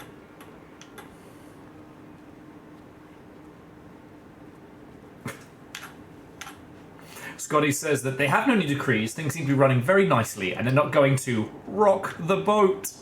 Pun intended. No, wait, that's the bathroom. Nope.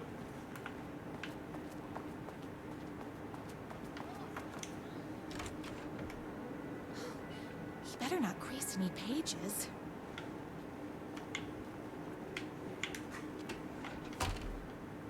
Okay. So let's have a look.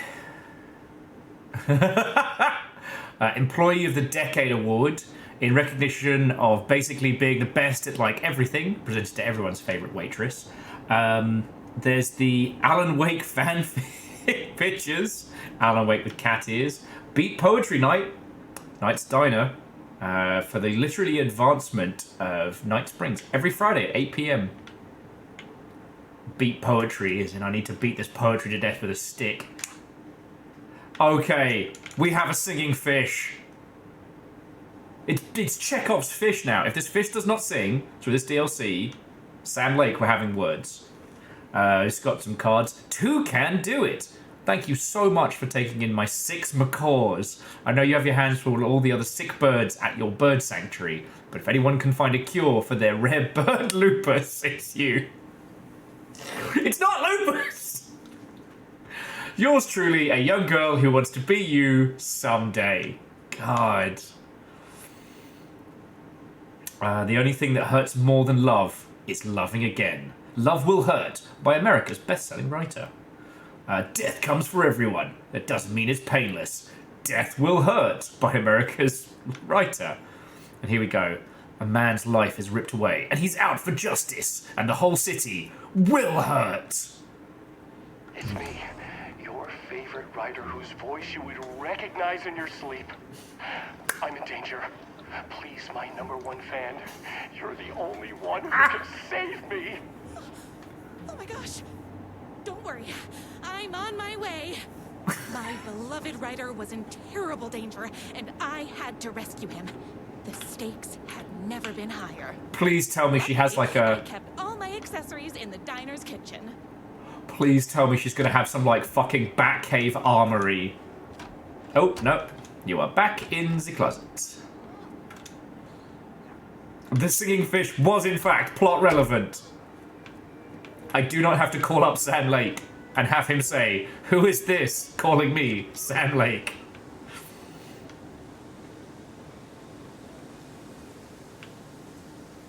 I won't lie, it's making me hungry. My accessories. Fucking yo! The girl needed to claim victory in the battle for love. That is a lot of guns. My trusty 12 gauge, fully automatic. Extreme circumstances call for extreme shotguns. I'll rearrange it all in a second. And the rifle. Action hunting rifle with a gorgeous walnut stock. Deadly, and looks good doing it. Just like me. I was finally ready for a night out on the town. With danger. There was no time to waste. The shortcut through the boatyard was the fastest way to my writer's mansion in the woods outside town.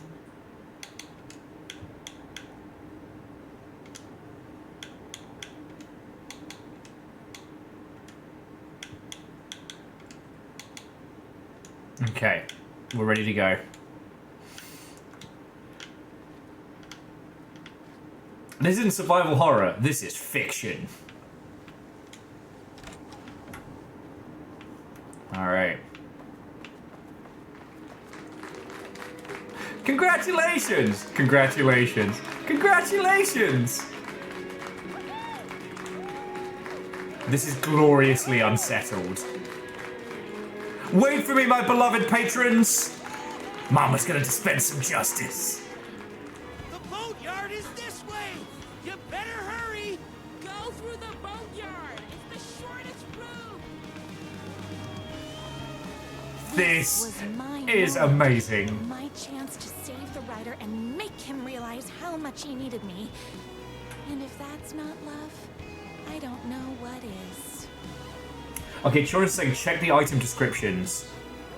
Shotgun ammo, leaky propane tank, explosive gas canister, throw it and watch the fireworks, just like in the movies. Special medicine, perfect for turning that frown upside down. Fuck. The trusty shotgun, your best friend against the forces threatening love. Oh, that's so good.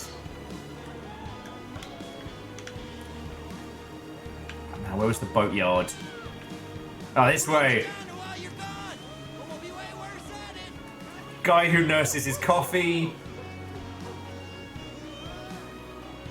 One waitress plus one writer equals forever.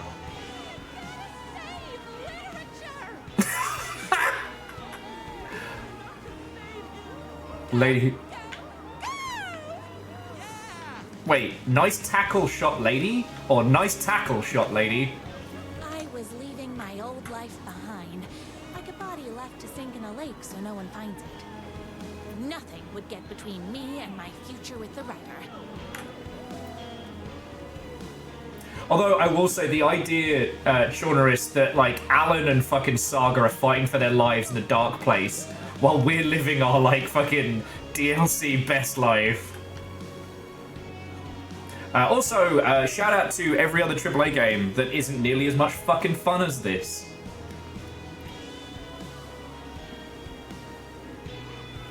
Like, I just, like, don't come into my house and tell me you're excited to announce a multiplayer hero shooter. You should be excited to announce this. Mbled says, and just like that, I'm thrown in the horror of being a fanfiction writing 12-year-old. In a time when Tumblr ruled supreme, only one waitress, who ran the best fanfiction website online, as voted for at the Fanfiction Awards.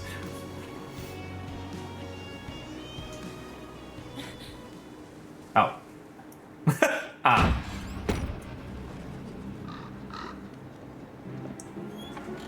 That little Wes Anderson skip there was perfect.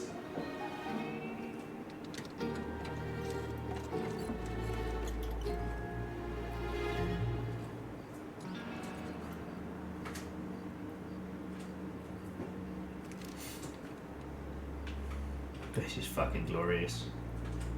And yeah, I mean, that would fit for everything Alan Wake, in that this is at the same time ridiculous and pointless and fun, but also probably incredibly poignant and awesome. Like, a lot of people, myself included, played Alan Wake's American Nightmare because Now, who the heck is that? we thought it was going to be, you know, just a wave-based survival shooter set in Alan Wake, and it ends up being really fucking important. That's, you know, everything around Mr. Scratch is explained from that. Keanu? Who are you? And why do you look like a slightly less handsome version of my writer? Oh, don't you ever compare me to that worthless hack. Sure, I may be his wild and rebellious estranged twin brother, but we can't all be perfect. I had no idea he had a brother. To think there were two of him all this time. Easy, After lady. today, there won't be. This is an 803. Books. No more living in shadow. Get a shotgun. But he's your brother! But you're his brother. I'm sure you two can talk it out and realize you have so much in common, and after you change, you can move in together. And I'll come over with popcorn for movie nights. He had his chance for popcorn and movie nights, but he wanted to keep everything for himself. Too bad. You know what they say? You can't join him? Beat him. What have you done? What, and so this could be Mr. Scratch. What did you do to him? I locked Mr. Fancy Pants up somewhere you'll never find him. You won't get away with this. I'll stop you. Babe, I got an army of people that hate that hack almost as much as I do. They're ready to die if it stops him from writing another crappy book. What do you got? I have love, I have a shotgun. I have a shotgun. I have a shotgun. Well, I got a... Wait, that's a real shotgun? Okay, I admit that's I didn't expect that. But it doesn't matter. You can't stop all of us. Wait, that's... Oh! Fucking hell! A monster could be blind to the poignance of my writer's book. Okay, ow.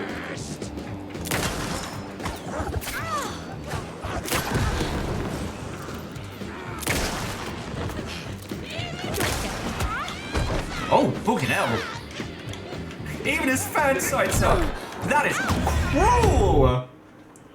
Oh, wolf jump scare. All right. Love never gives up. If you get stuck, try using the power of love. That was fucking good. That was fucking good. Well, let's play through this before we start deconstructing it. But like, one thing that the FBC have been experimenting with is the power of art and fiction around the lake. Whether or not this is just in her noggin, or whether or not her obsession with Alan Wake has kind of twisted things. Yeah. Could be blind to the poignance of my writer's books.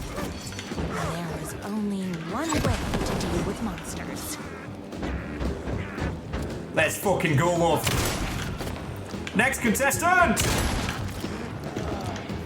I shall save the day with the power of love. And this fucking shotgun that I brought with me.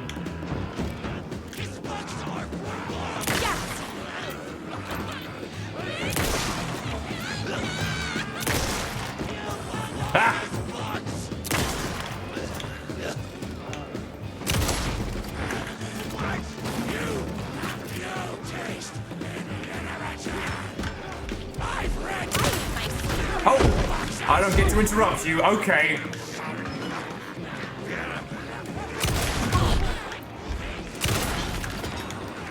Drugs, please. Drugs make you feel good.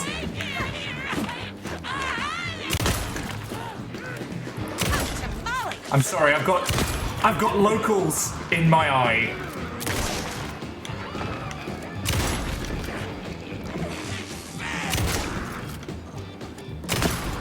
Oh, hold on. I need to fill my gun up. So much blood. There is so much blood. But I don't know if you've noticed, like, her heal items fully heal. The shotgun is gloriously redonkulous. And, like, you know, the whole idea of, like, evil Alan Wake. That is actually something that's in the narrative, you know? My rider's jerky twin had him locked up somewhere. Like a sweet, helpless prince locked in a tower. But his fan in shining armor was on her way. Luckily, one of those haters had made a hole in the fence for me.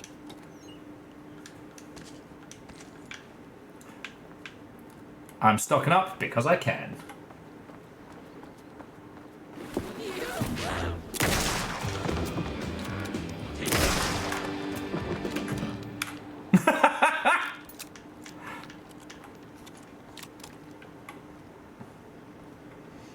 Why are the haters also zombies? And oh.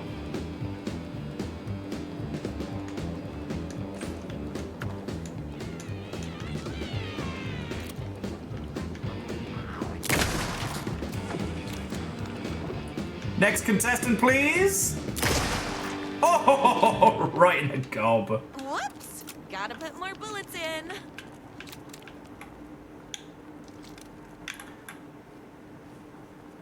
But it's okay. Let's get through this before we start deconstructing it. But this is really, really fucking fun, and it's taken the whole concept of her, like, you know, her literal fan fanaticism. I have 250 shotgun shells. I have 290 shotgun shells. Like, again, whether we're playing her daydream or what have you. Wait, did I already check this? Okay, I did, yeah. It almost, to an extent, doesn't. Wynn's motorcycle had left tracks in the mud. I recognized the tread pattern immediately, thanks to my famously keen perception.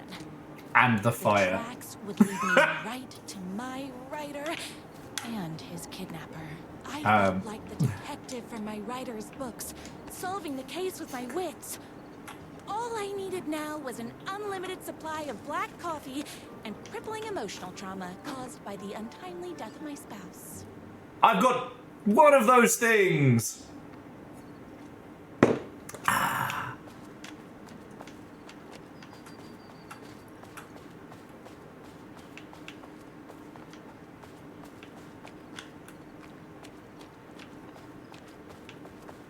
But no, it's just, joking aside, if you take all of the concepts that we know around Alan, his writing, and how it affects, like, reality, and you filter that through the lens...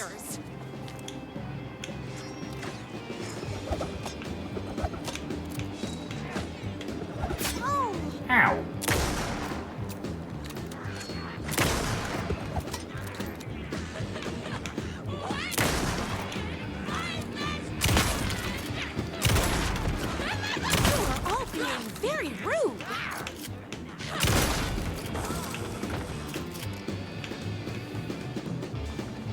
Like, right now, we could just be playing as her daydream, or this is, like, the power of Alan's writing.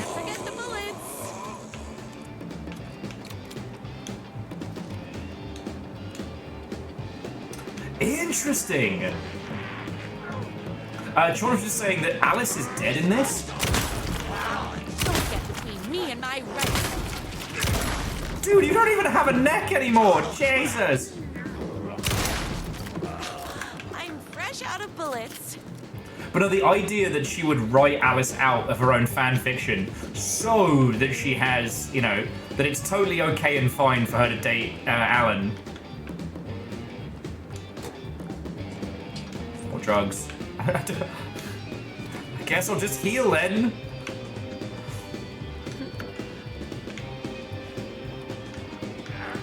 I hear you, buddy.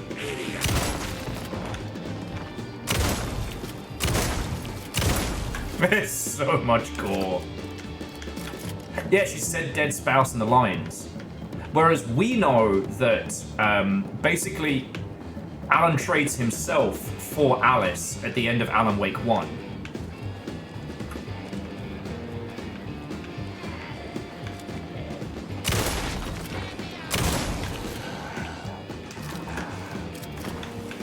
Oh!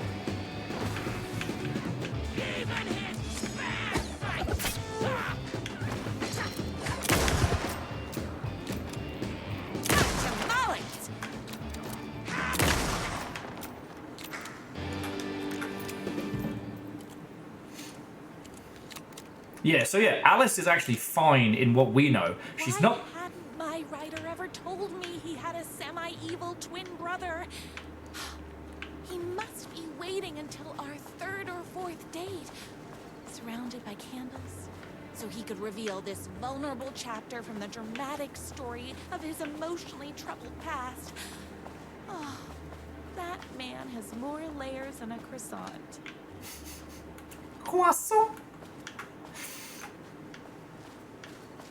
But yeah, so far as I understand it, and correct me if I'm wrong, so yeah, at the end of Alan Wake, Alan trades himself for Alice. You know, he does an Isaac Clarke or what have you. It was the thing to do at the time. You know, we were all wearing these, like, dodgy jackets with hoodies underneath, and we all lost our wives. It was a strange time. I couldn't let these monsters continue to plague my dear writer with their negativity.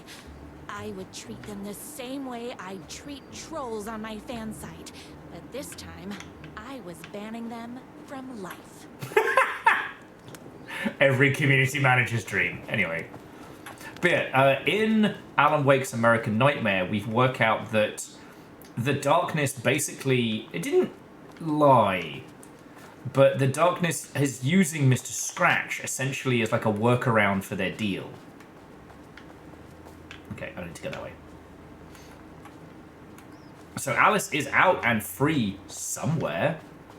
But using Alan's powers and Alan's talent, Mr. Scratch has been out in the world doing mischievous shit. So, shit, Alice could just be out there married to Mr. Scratch, would be fucked up.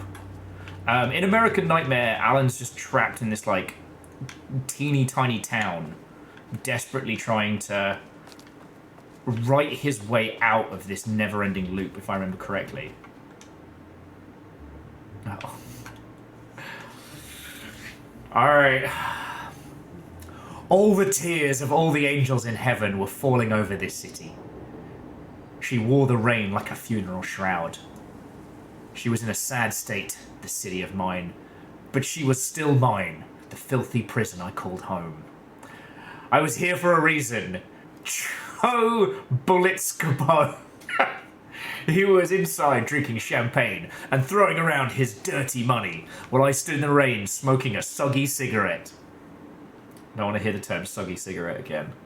But that didn't matter. The only thing that matters was I knew Bullets had a bad night coming his way, and he had no clue. He made me wait for it, though. My pack of cigarettes was long gone by the time Bullets staggered out the back door. I detached myself from the shadows, stepping up right beside the pathetic excuse for a man. Long time, Joe. Bullets looked up. His booze-soaked grin twisted into something less friendly. You! He reached for the pistol under his jacket, a 6-shooter with slugs as big as my cigarette stubs. I'd done my homework. He barely had time to piece it out of his holster before I was on him. I wrestled it out of his hands and tossed it behind the dumpster. Bullets didn't like that.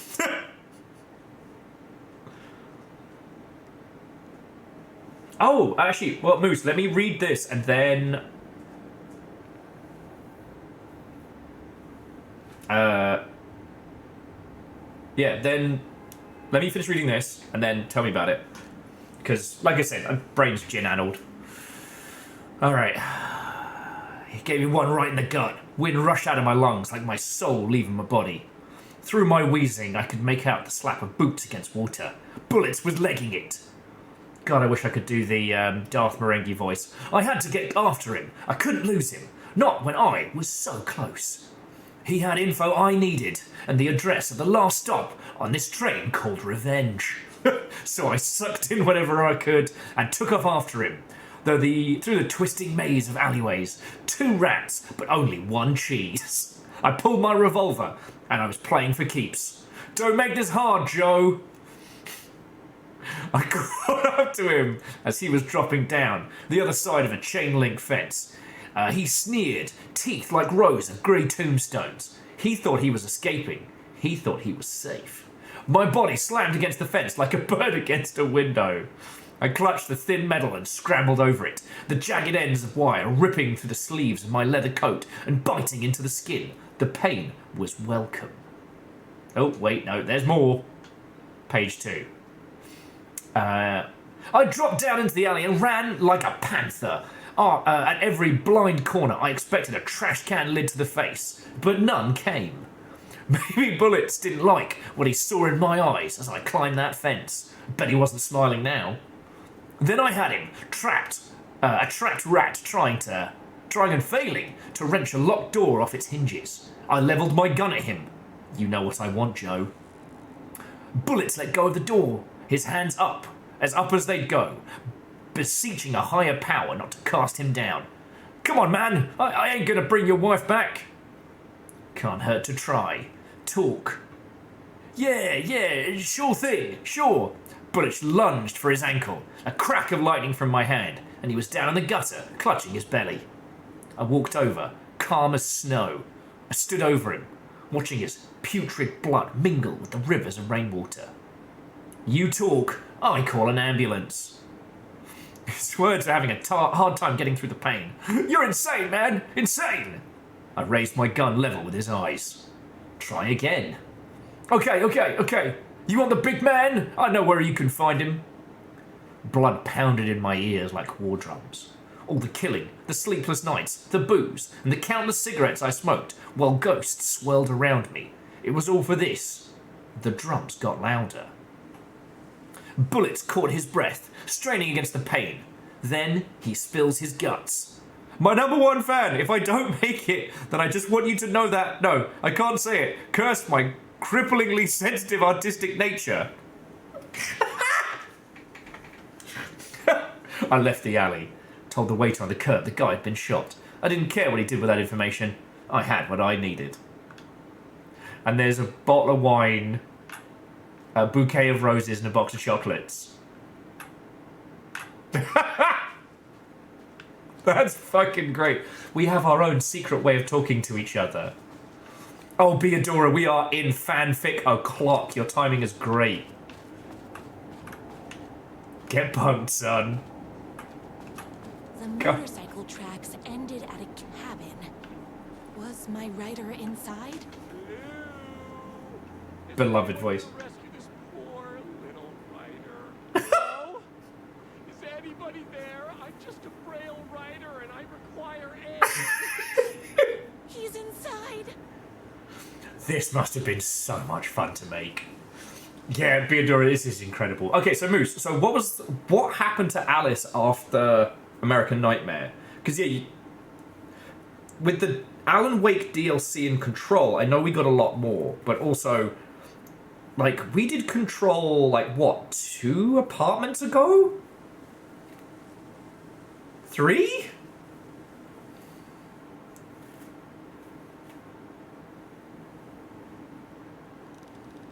Oh, Chaunerus, absolutely. That's why I want to do more VO stuff. It's not like I want to, be a successful voice person. I want to do silly shit like this.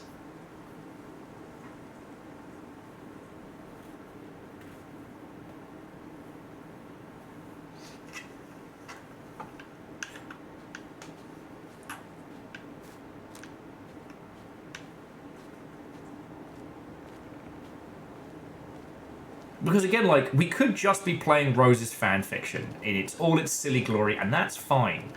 But there's so much that we know and now understand about, art and literature and how it affects things around Cauldron Lake. He's covered in so much gore.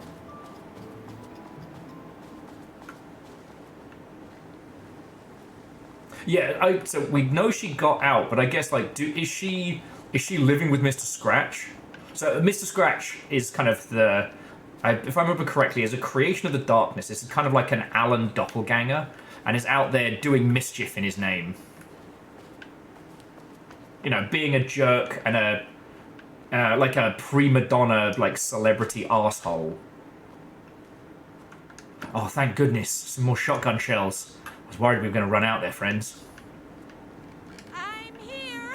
I've come to save you! Oh, joy! We can finally be together and sit through big poetry readings and drink $18 cocktails and have high tea with the queen. Wait a minute. My rider only drinks coffee. 2 sugars, no milk. I keep all the mugs. No more tricks. I'll be waiting upstairs. I keep all the mugs. I have a collection of his hair ties. I bet he's doing all this because he's hopped up on steroids. Life is not unlike a highway. Muscles don't cry, they sweat. I have no muscles and frequently cry. Alright.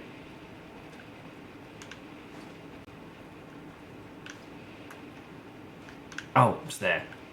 Running with wolves seems like a dangerous hobby. Everything you need to know to lead your wolf pack like a true alpha.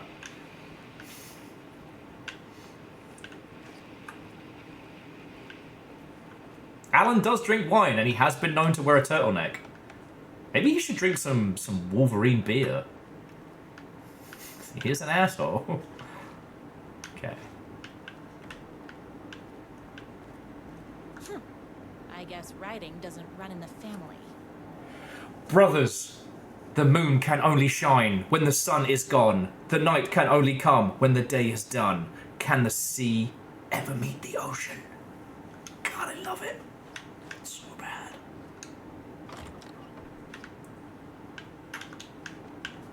The only reason why I don't know if... I don't think this is directly being influenced is that there's no... Where are you? I was never upstairs. I lied when I said there were no more tricks. You're starting to piss me off, mister. Where is my rider? I'm just having a little fun. Let's chat down at the beach. It's just out the back. First, he kidnaps my rider. Then he calls him a tea drinker.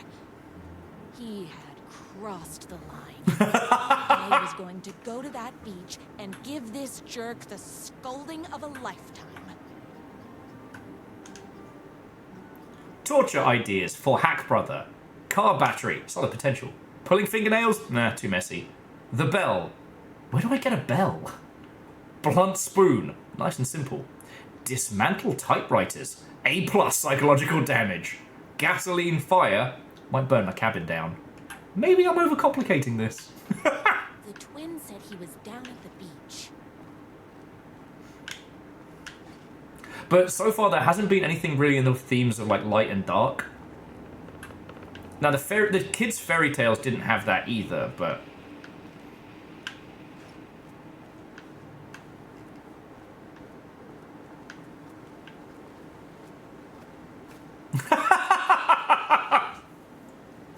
The sign says, not this beach, it's this beach. Just in case we were confused.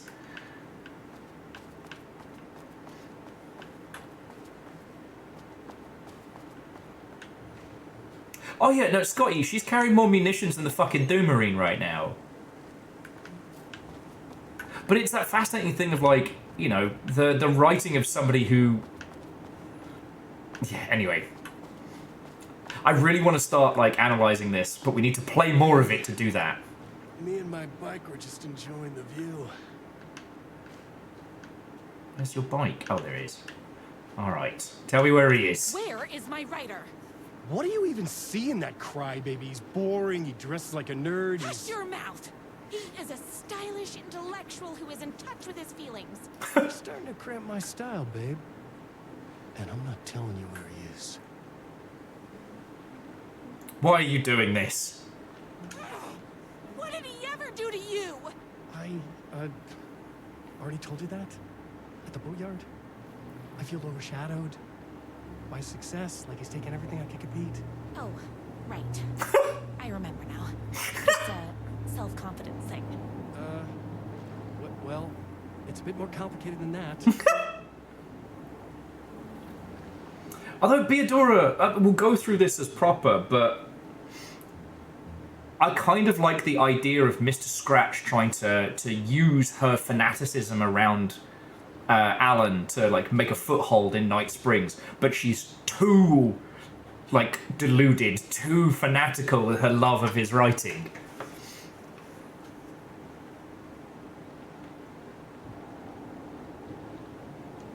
Okay, and Moose was just saying that, okay, so Alice, Alan's wife, had reached out to the Federal Bureau of Control and was brought into the oldest house for an interview. She's been having reoccurring nightly visions from somebody who looks like Alan, but she believes to be a monster in his body. That's Mr. Scratch. Okay, thank you, Moose. You are going to tell Sorry me I shot where that he is toy or moose. else. Or else what, babe? You asked for it. You're rude. You have no manners. Your too cool to care attitude is attractive initially, but drives people away after they realize you're emotionally incapable of letting your walls down to reveal that you are a vulnerable human being just like everybody else. You are trying way too hard with that outfit. No, stop! I don't like being seen! Listen, I never had your precious writer. I was just keeping you distracted while my army of haters storms this mansion. Now the love of your life is doomed. Doomed! Doomed! Oh! He tricked me, even with my face. All right, come on, Chuckle Fox. You're all being very rude. Hi.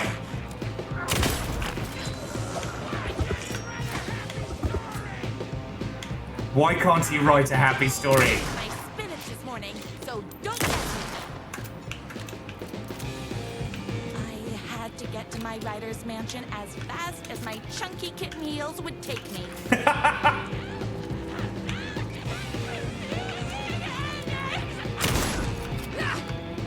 Oh, you don't even have a face anymore, love. Jesus.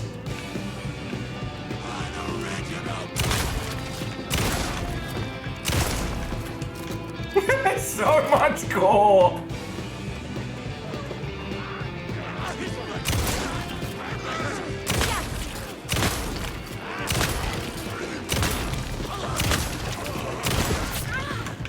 Alright, who was that?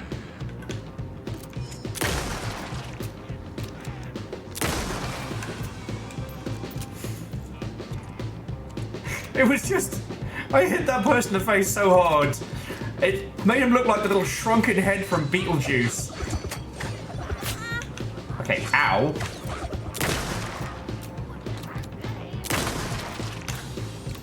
It's bullets o'clock. It is bullets o'clock. Which looks eerily similar to 10:30. I think that uniform might be beyond a hot wash and some vanished detergent.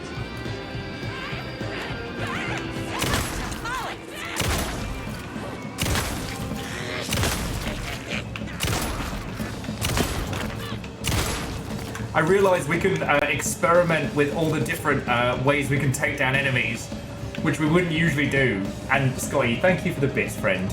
Get a cheeky Jarl's heal in. All right, we're going for the feelies. Oh, it's bone. It's nothing but bone. Oh. Gun's hungry.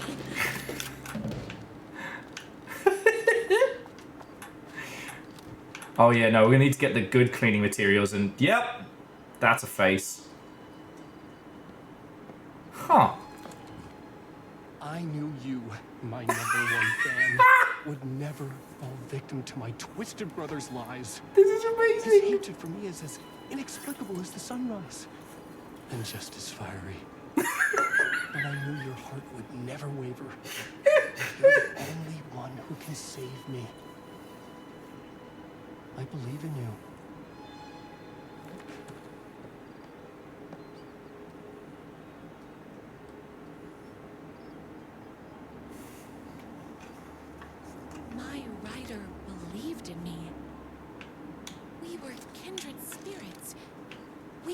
together like a bicycle chain and that spiky wheel thing the chain fits into.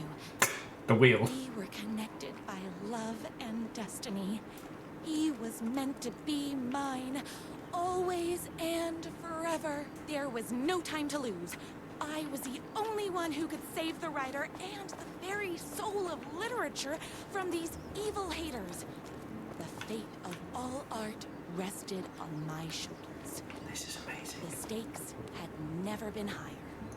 If it turns out that any part of this has been actually happening, she needs an FBC job like yesterday. The idea that her fanatic love of Alan Wake's writing could protect her from, like, mimetic attacks would be amazing. I said, shut that front door.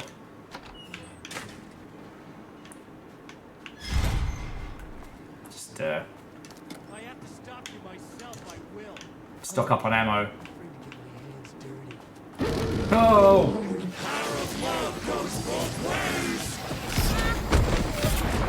Wait, he has exploding hearts?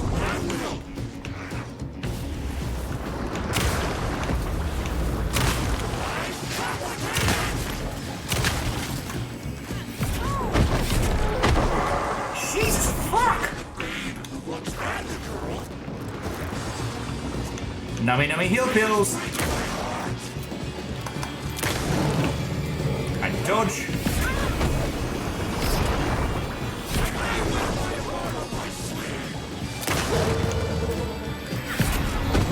Jesus! Jesus!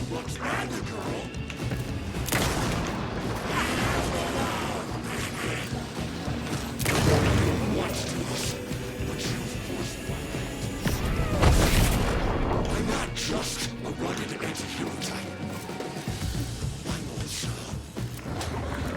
fresh out of bullets. Of course. Of fucking course!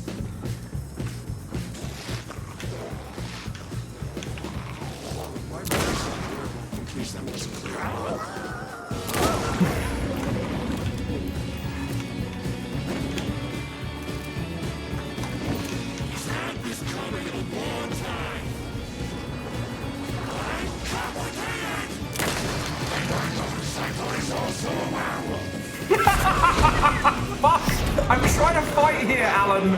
Stop making me laugh!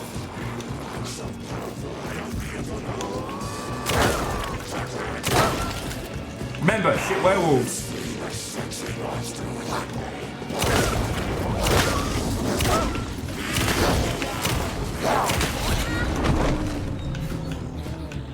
Inside of me, there are two worlds. I don't know how to dodge these.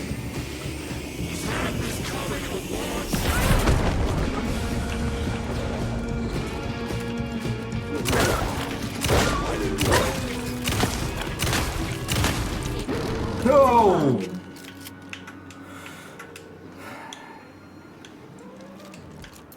Okay, I will say the wolf iconography does make me think that maybe we're not just living her tripped out fantasy. And it did say written by Alan Wake. Sorry, I guess I'm predisposed to expect some fucked up shit from Alan. Go ahead. Finish me off. I'm not gonna kill you, Alan Wake's brother. I'm not going to kill you. You're my darling writer's brother. You really do love him, huh? I guess I never even had a chance. I was just jealous of his talent, his money, his velvety hair. But mostly, that he's got the love of somebody as amazing as you. You're worthy of love too, shit werewolf. Oh, you silly werewolf. You could have all those things too. You just need to stop wanting to be him so and much. start wanting to be you. Your words have shown me that it wasn't my brother I hated. It was myself. Oh, what have I done? Those haters will tear him apart, and it's all my fault. Please, go save him. Oh, I intend to. Rescue your writer.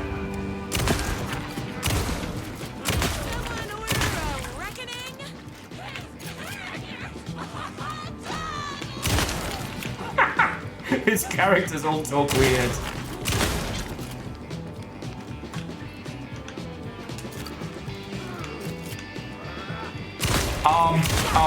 Oh, you hit me. Crotch. Back.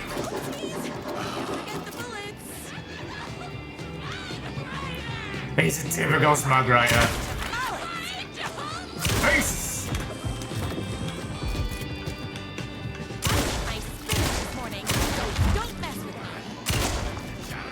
Crotch. Crotch. Oh, no, he's a big one. Oh, he's a big boy. Here's Barry. He's a hugger. Oh, I got cocky there.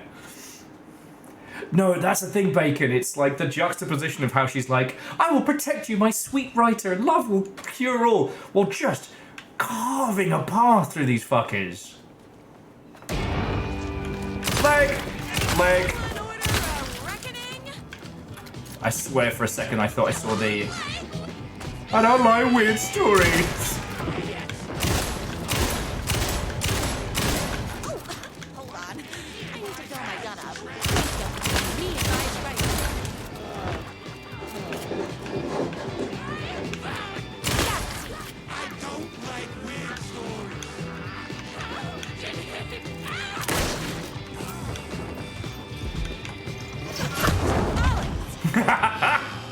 What? I hadn't used one of those. Oh, I was supposed to shoot. Oh, because love hurts. Because love hurts. Oh, what's this? Champion of Literature. For contributions to the art and artistry across the globe, the recipient is recognized as a champion of literature, who embodies the spiritual and physical qualities valued in one pursuing of art.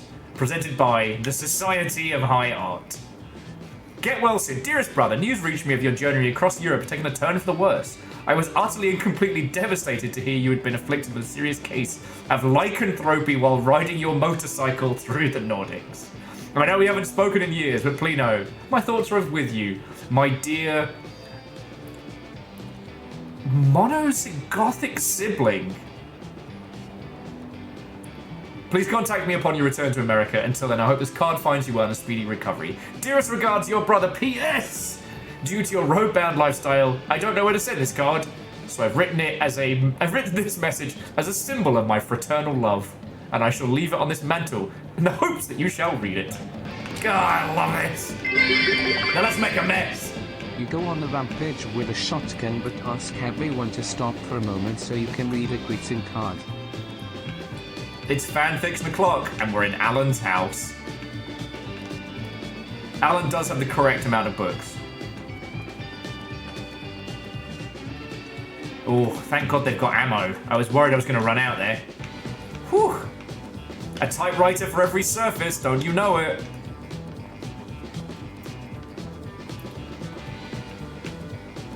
Yeah, the motorcycle was also a werewolf.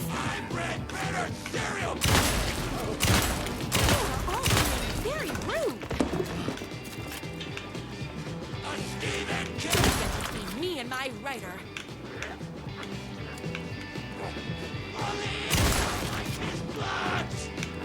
Feeties!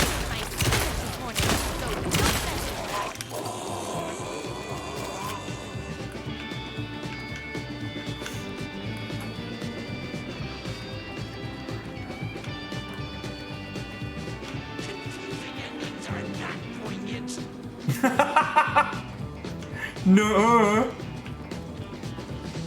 How big is this mansion?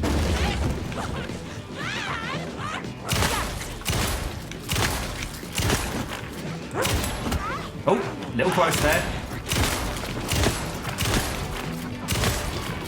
He's hungry. Little hungry gun.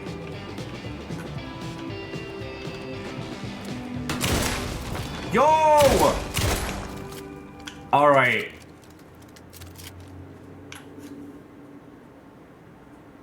We ain't fucking about anymore. Going to kiss himself. I mean, save himself. There is no way she could know about that. Ideas for next book. Inventive murder weapons. Stapler, lawn gnome, swordfish, philosophy. Escalation on crime. Plunge to the depths of humanity's darkness. A murder religion? Hero's motivation. A real private eye. His wife returns from the dead, only to be killed a second time. Too much? Not enough? Oh, and here's a great one. A waitress character who is intelligent, sophisticated, good with a weapon, and smells like cinnamon and gunpowder.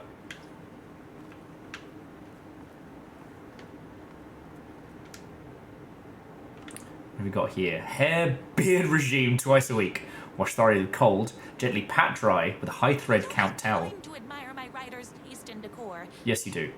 Brush 3 times with honeycomb, bought locally at farmer's market. Apply shampoo to dry hair, rinse with cold water. Gently pat dry with high thread count towel. Condition often. The general rules. Never wear hats. Once a month, rub 3 mixed eggs, bought locally at farmer's market, into damp hair, scalp, and beard. Avoid chlorine, heat, and inexperienced barbers. Oh, does the ideas pad scroll? Oh, like a smidgen, like a pixel.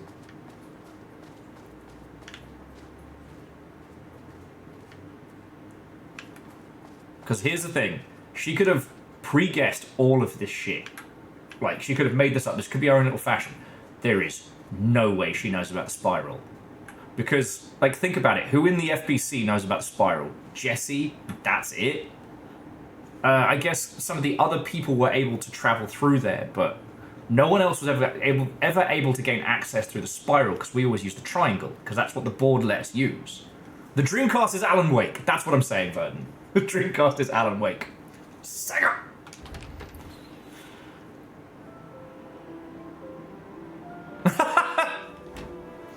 Yay! Alan Wake! And there he was. After all the fighting, we were finally alone. So much blood. Together. So much blood. Our love was written in the stars. And so we danced like 2 spinning planets that would eventually crash into each other in a dazzling display of flames and rocks and other planet stuff. He told me all the sweet things I'd been waiting a lifetime to hear. I saw myself reflected in his eyes. I would always be at his side, to inspire and protect him. He needed me, now and forever. After all, I am his #1 fan.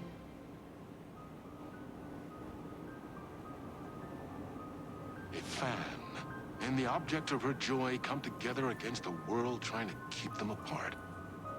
A happy ending for some. But is happiness, like beauty, all in the eye of the beholder?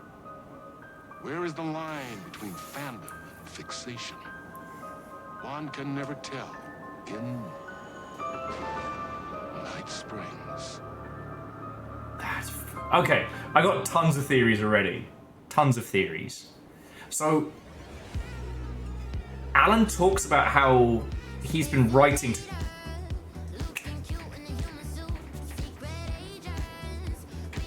Take back it.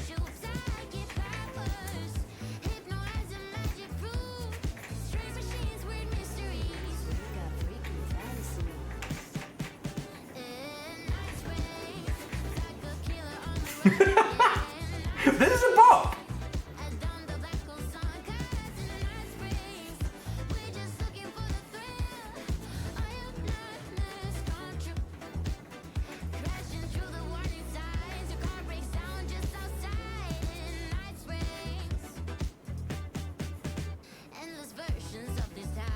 Okay.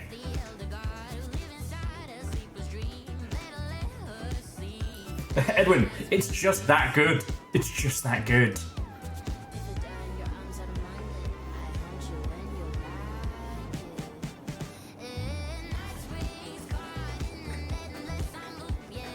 Okay. No, I don't want to skip. Don't make me skip this game. Don't put that on me. Okay, but Alan's been trying loads of ways to get out, right? He knows his writing is a lifeline. The idea of writing... The song plays at 4 credits. Okay.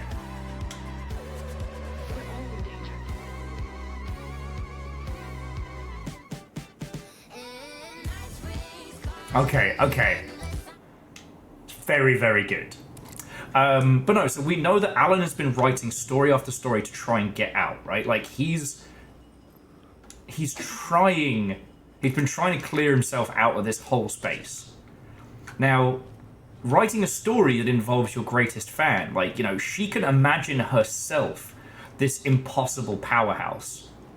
You know, taking her imagined ideas. Hang on, let's pop that on there. Boop. Makes it nice and shiny. That makes a whole bunch of sense, right? However, that would come with a catch, because she doesn't want to leave. Like, if he tried to write the fiction in such a way that the fan would save him from the impossible wolf, right? From the evil twin from Mr. Scratch.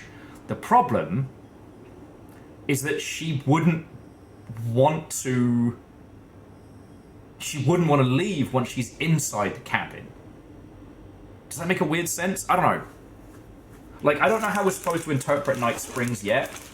And I have a feeling that a shitload of Alan Wake is going to be up for interpretation and discussion. You know, we had some really good talks about Control, and I don't expect this to be any different. Yeah, stop writing Boulevard and wake up Street.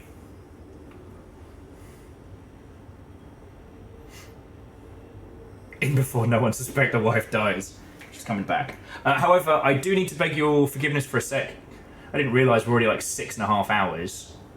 I desperately need a piss. Now, Ket, I think Shaunerus has done the DLC on New Game Plus, so they might be a person to chat with. You know, that's the only downside of me playing this now, is that of everybody here, I probably have the least amount of knowledge. But it's fun to talk about. But the problem with staying hydrated is I have to pee, so I'll be back in a sec.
Do you hear this? Getting bullied already.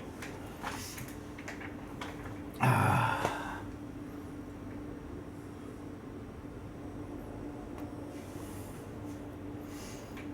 hear this bullying. Once again, the guinea pigs being like, "Oh, we're so poor. We're so hungry. So sad. No one feeds us." Okay.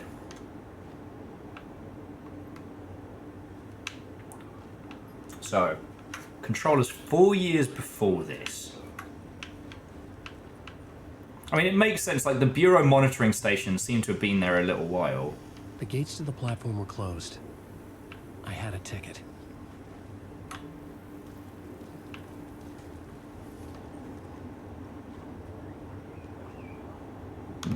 Oh, I mean, Beodora, I think it's universal.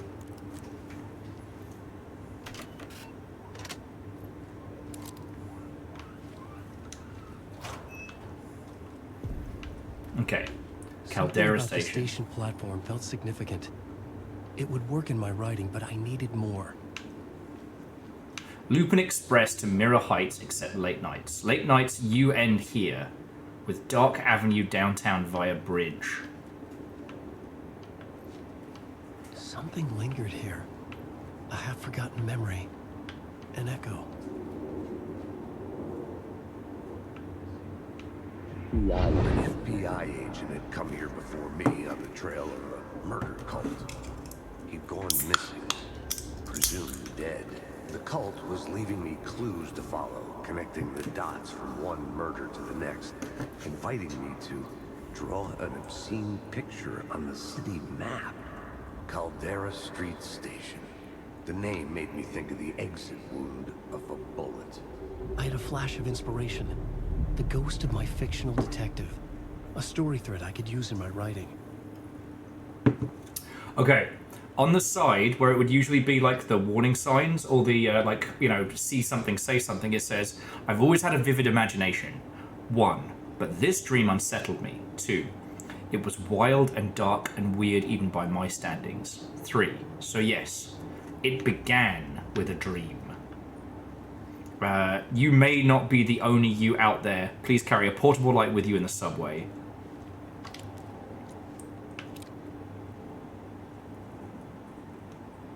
And these are more like Alan quotes. As a teenager, I started getting an interest in writing. Stephen King had been a source of inspiration to me. I thought about all the inanimate objects that had come to life in his books. No one is safe in a good horror story, certainly not the protagonist. And that's what makes them fun. This is anything but. The darkness could possess anything and it was getting closer. I'd never been this glad to see the sunrise. I had a couple of hours to get to the coal mine. Alan Wake 1, everybody! You think you can just make this up? You think you can play with people's lives and kill them? Anything that adds to the drama? You're in this story now and I'll make you suffer.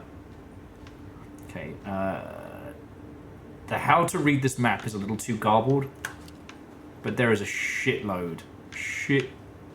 Push bar. Emergency exit will sound. Real tempted to set that one off.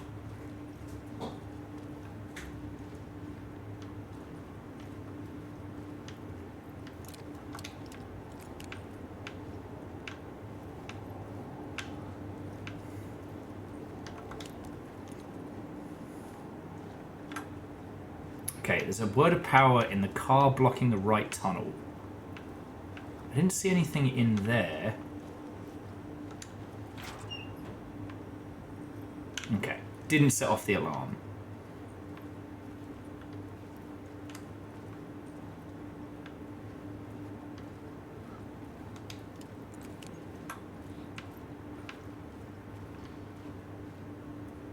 Following a typical nightmare pattern, I was late, desperately trying to reach my destination. And this one says, I understood. I had to do it now. I knew I had to write the ending to the departure. There is light and there is darkness. There's guilt and there's atonement. The scales always need balance. Everything has a price. It's a long journey back to the night, back to the light. It's not a lake, it's an ocean. Oh, yeah, we need to go into the writer's room. Add some stuff to the plot board. I had a location. I had a story thread. I would put them together, write them into my story to create a path deeper into the dark place. Missing FBI agent. Things Things clicked into place. The story rang true. I was making progress. The dark place reacted to my story. The way into the tunnels was no longer blocked. There we go. Now, on the plot board, can I still change things?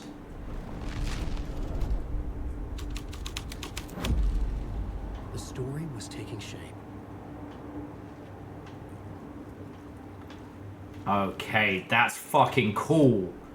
So yeah, we are quite literally...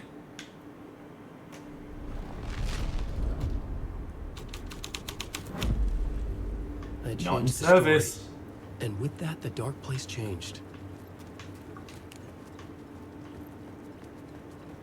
No train stops here. No way to board. Jesus, it's not like your stories were any good. Not that they have any artistic merit. You're a lousy writer. Cheap thrills and pretentious shit. That's all you got. That's all you're good for. Just look at me. Just look at your work. Fucking hell. So Fearless, we just cleared the Lovers fanfic DLC. It was very good. But I do now need to remember that I am no longer invincible. Ooh.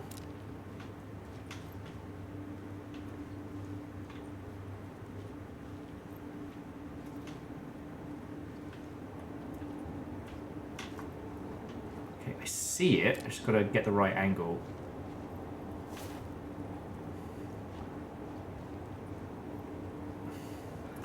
Do I need to shoot out the window?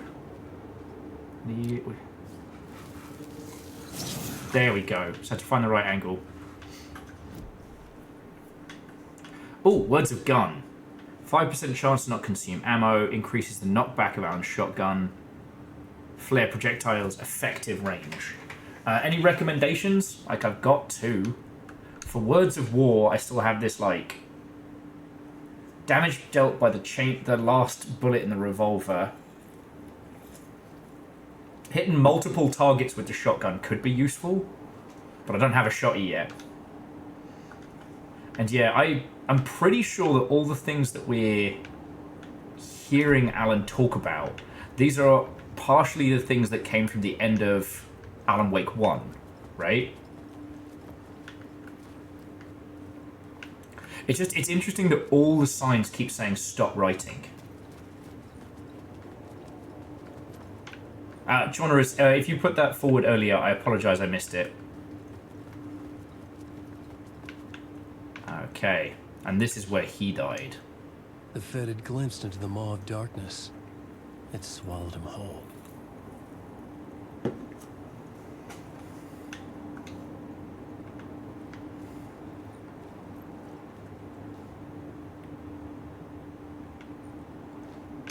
Interesting. The tracks led into the tunnel. That was my way forward. A horror story keeps the victim asking why, but there, Arrow, can be no explanation, and there shouldn't be one. The unanswered mystery is what stays with us the longest.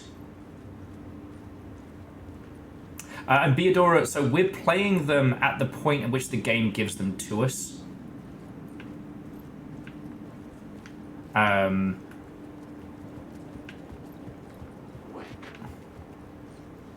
Wake. They don't love you like I love deeper you. Into darkness. Wake.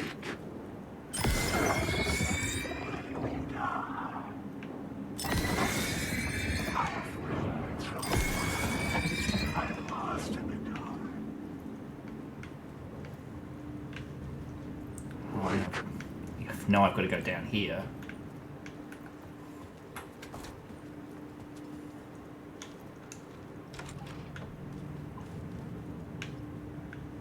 Okay.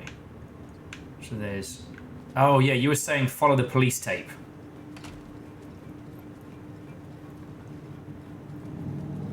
Oh, and there's the Lost again. Oh! Fuck you, dude. I don't like the sound of that.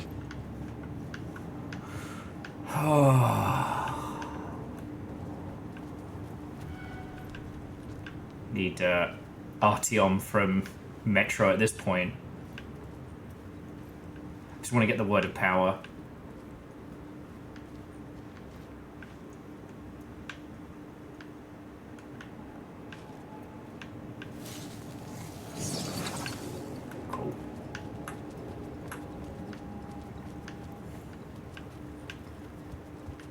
Oh, so there's map.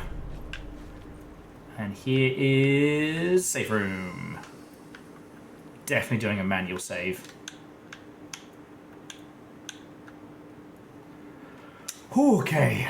Man, we are 8 hours in. Even with Will Faffermancy, it's not shabby.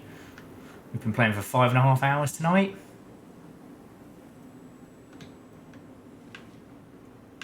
Okay. So, Night Springs doesn't exist. It's a fictional town from a TV show I used to work on. It was Any Place USA, a place used as a backdrop for whatever strange story we had.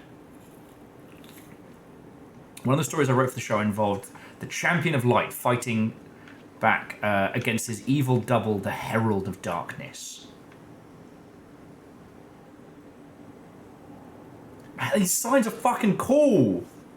He didn't think the writers were particularly useful people. A huge manhunt for one struck him as idiotic, certainly not worth the missed opportunity for coffee and pie. It wasn't ever clear what the man had done, except run for them in the trailer park. Oh.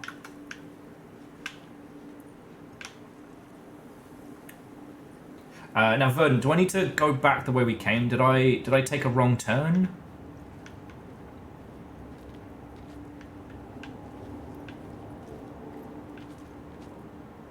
There's Mr. Scratch.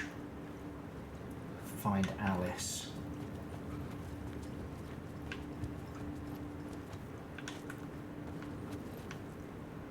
This definitely was where shit goes down. Got that.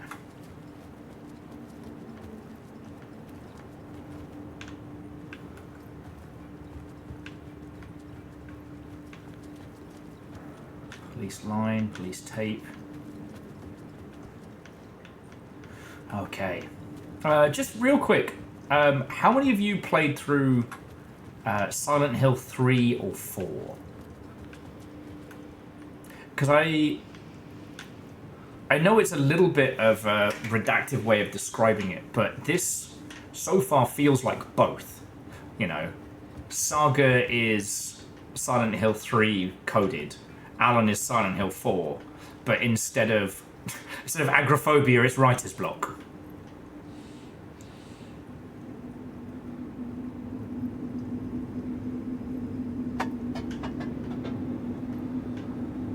The story determined where I could go and where I couldn't. Oh.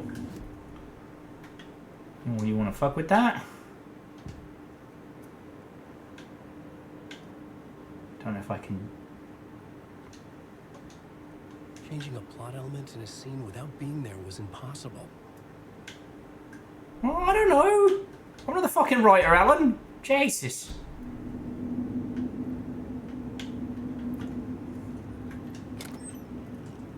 Oh shit. I'm sorry, I didn't realize it was fucking party time. Flashbang? Full heal? Alright, the full heal's getting stored. I ain't taking that with us. It could not be opened on the side. So without going into spoilers, so like, Silent Hill 3, you play as a cop. You're in Silent Hill investigating, and it's the one they took the most beats from for the Silent Hill movie. Silent Hill 4, The Room, is...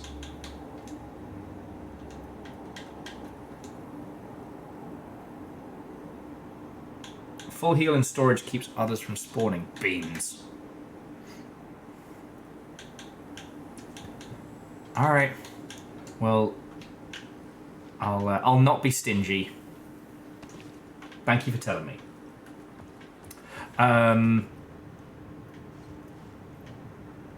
Blink, blink, what's talking about? Oh, yes. Silent Hill 4 The Room is about, like, agoraphobia and a bunch of other stuff, but you are literally a person who is both metaphorically and physically trapped in the room.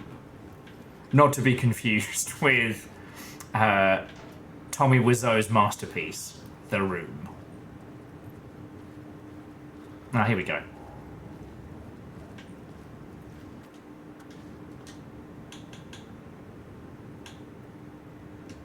You know what? I'm going to use one now.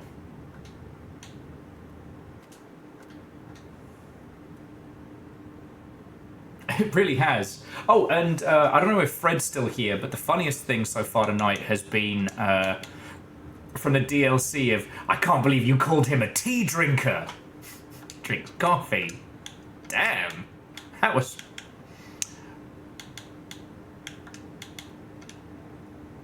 That was vicious.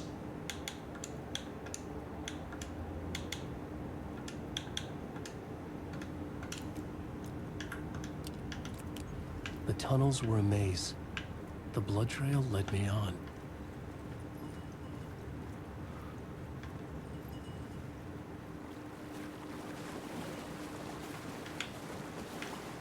The lamp was dead in my hand. I needed to find a light for it. Oh, okay. Well, there's a lamp. This is absolutely about to be a fucking bloodbath, isn't it? Love that for us. Another place to use in the story. I needed to search the tunnels for further visions. Inspiration for the story that would lead me deeper. Okay. Oh, cool. So flares let you escape grabs without taking damage. Oh, that's rad.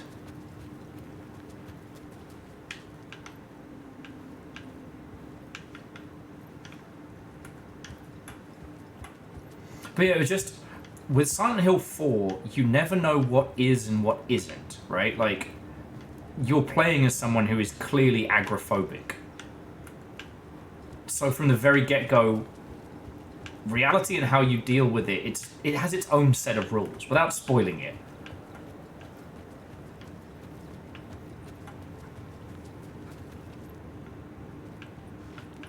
Oh, all Seawards in draft. Location for the story. Ooh, okay.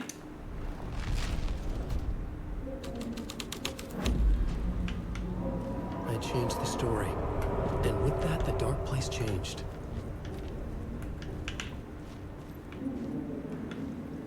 Ah, beans. I put myself on the wrong side of the board. Fuck.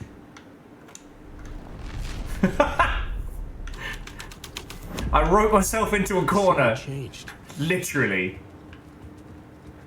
Alright, let's try that again.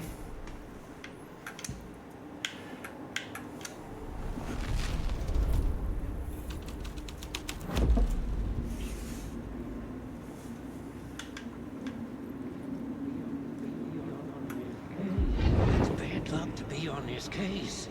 The cult can get you anywhere with that black magic shit. Let the day shift handle it. What happened, anyway? Some Fed came looking for the cult, but it was a trap. A satanic blood sacrifice. Anyone who gets involved with the cult, they're next. I heard their leader is this famous writer, Alan Wake. Fucking Alan. The unholy motherfucking Messiah. Sounds like a load of bull.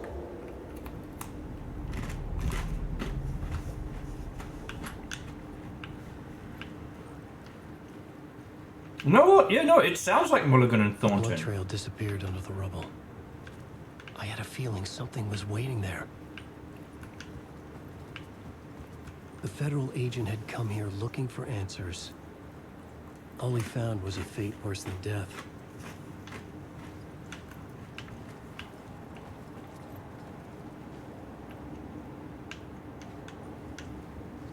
Alright, I have to look.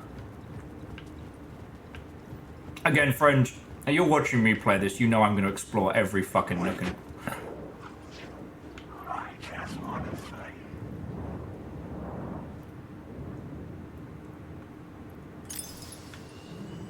Beans.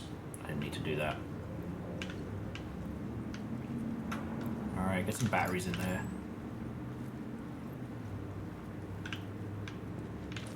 Darn it. There's definitely a memory in there, but I can't get to it. Okay.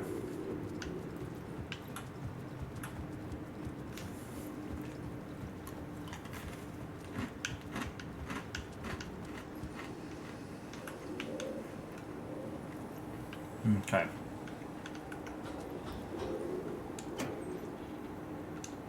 Come on, more batteries.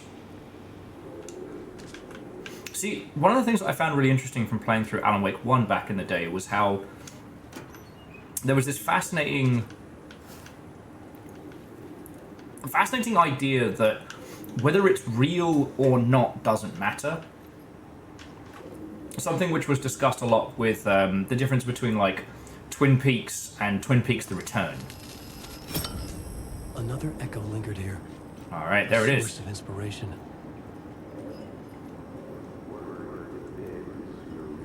Can help me. Word is, your research can help me, ma'am.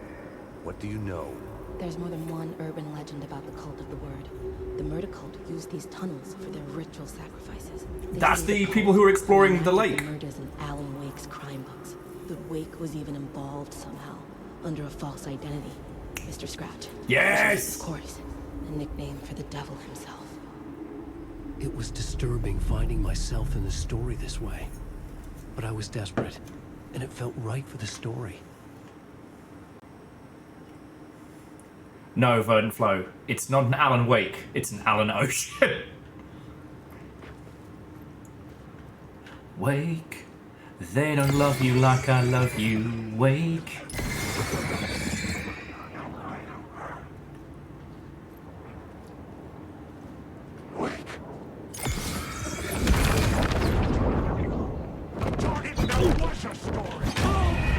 Fucking hell!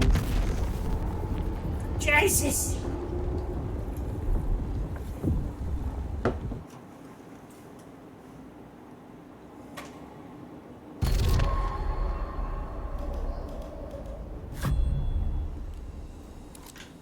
Aw, man! That's a lot of ground to cover. Sorry, friends. Guess it was a good reminder of, Add a new beat for the story. Yeah. Childress, he was on me. Like, okay, words of aid. Oh, to Aquila, Watto and welcome. Hello, hello. We've just done the fanfiction DLC, and now we're deep in some fucking Silent Hill The Room type nonsense. And Childress, that is 5k follows. We hit it during the Jeffrey Kegel's on Ice spectacle.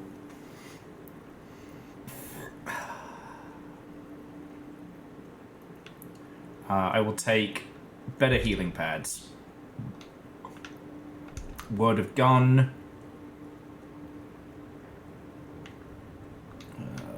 Word of War. Well, we've got some heals. No, thank you all. Like, it's been a... Okay. Hang on, if I have the... Yeah. So I have that, so I don't need to go the other way.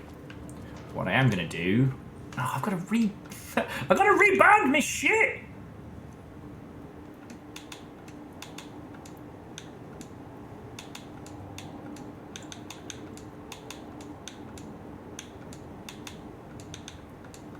Actually, I'm just going to quick save now, so I don't have to... I'll heal and then I don't have to rebind.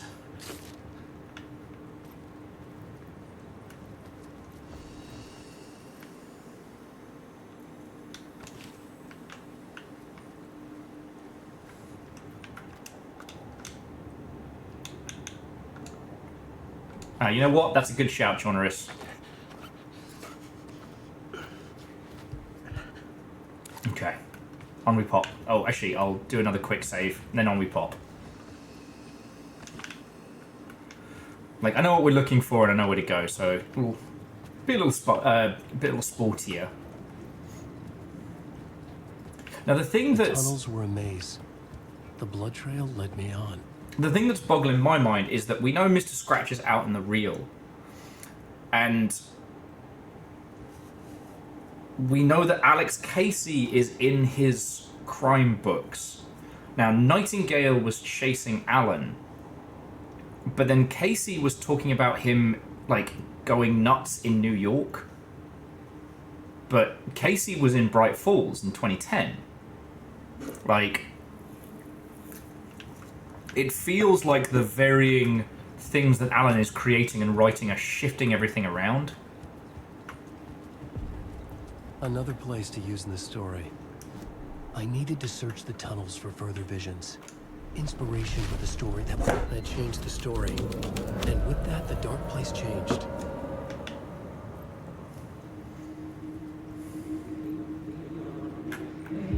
It's bad luck to be on this case. The cult can get you anywhere with that black magic shit. Let the day shift handle it. What happened, anyway? Some Fed came looking for the cult, but it was a trap. A satanic blood sacrifice. Anyone who gets involved with the cult, they're next. I heard their leader is this famous writer, Alan Wake. Their unholy motherfucking messiah. Sounds like a load of bull. Biodoro was just saying, I've never had a writer with sequels having a fuzzy timeline. Okay, fair. The federal agent had come here looking for answers. All he found was a fate worse than death. And it feels weirdly comforting to be here dealing with Alan's nonsense. Oh yeah, there's no point going over there right now. I'll have to deal with those dingleberries anyway. Take some bullets. But no more batteries. Bugger. Alright. Another echo lingered here. A source of inspiration. Aha! Word of power! I got a word of power! Alright. 50% chance to regain flashlight on killing an enemy. I'll take that. Word of war. Bullet increase.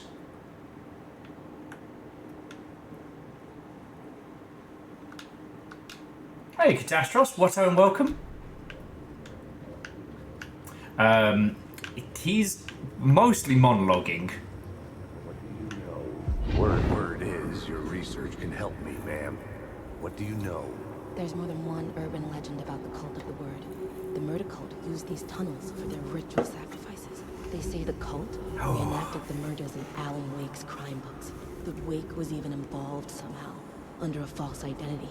Mr. Scratch, which is, of course, a nickname for the devil himself. It was disturbing finding myself in the story this way. But I was desperate, and it felt right for the story. Okay.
Alan. Alan, I need you to get better at this. Alan! Fuck! Sorry.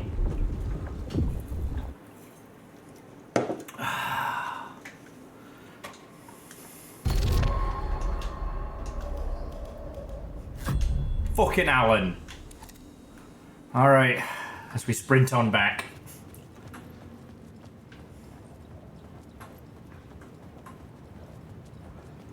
The tunnels were a maze. The blood trail led me on. I will interrupt you, Alan. We had everything going, and Alan's like, "Oh, I'm just going to faff about." Another place to use in the story. I needed to search the tunnels for further vision. I changed the story, and with that, the dark place changed. The federal agent had come here looking for answers. It's bad luck to be on this case. The cult can get you anywhere with that black magic shit. Let the day shift handle it. Okay.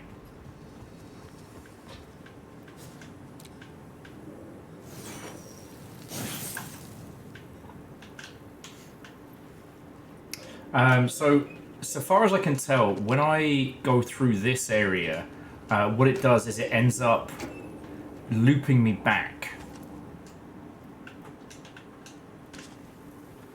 So I can't go through here.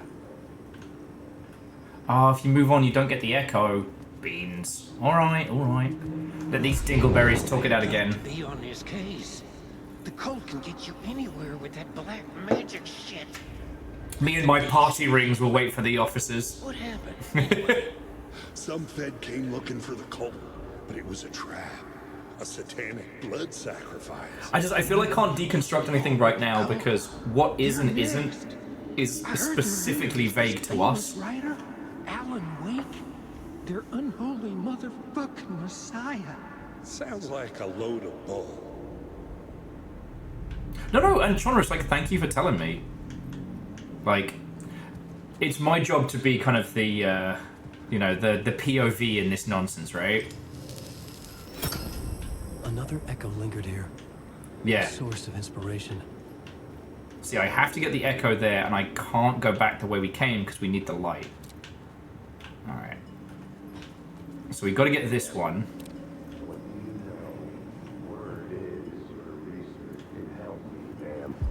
Word is your research can help me, ma'am.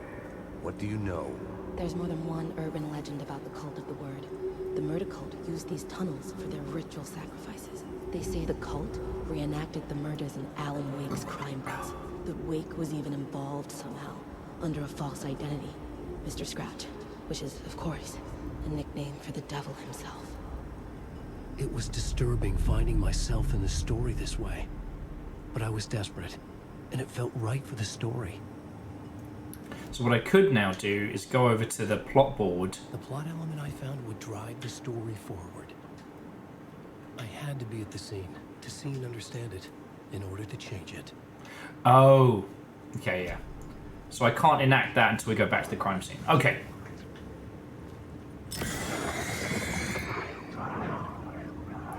Two for the price of one. Lovely. That's a twofer. I'm just going to be liberal with the batteries and then we'll...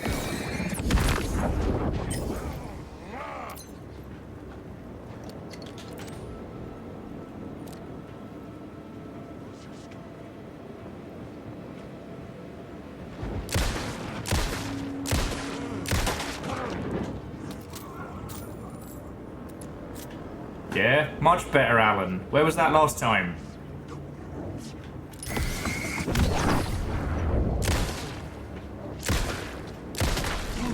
And that's how we get it done.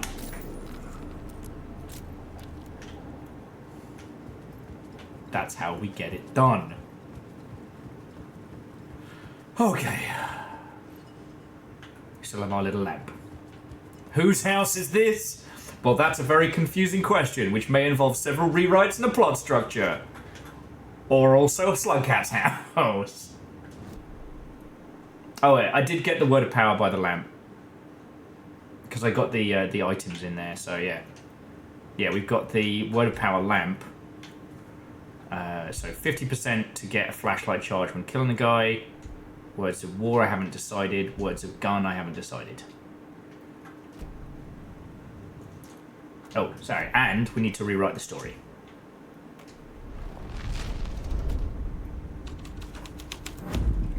I was making my way Fucking hell. to the story. I could imagine this murder cult performing their macabre acts beyond the collapsed tunnel.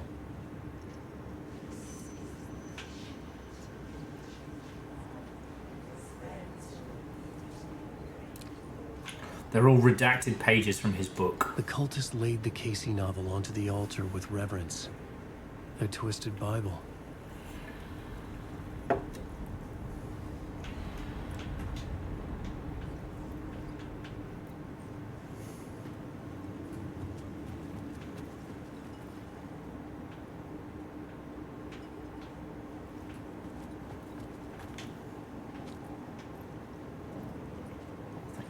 Fucked up.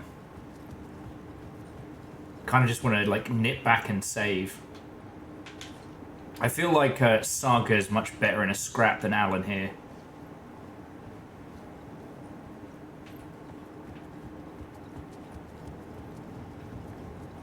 Alright, that's where we need to place the light. I'm just gonna... I don't want you all to have to go through me failing at that yet again.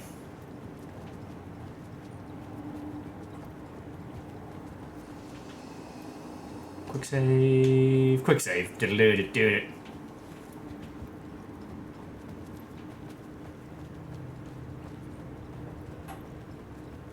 But I assume if we head...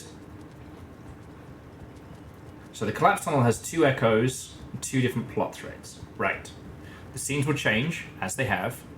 The other parts of it haven't directly, but if we went back to the... whatchamacallit? The... Blink, blink. The station. We might be able to tweak that as well. But yeah, these all seem to be pages of Alan's book, all redacted and nailed to planks.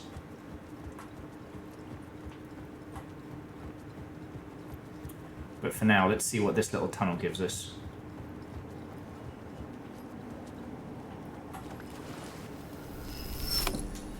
The water was gone. The way forward was open.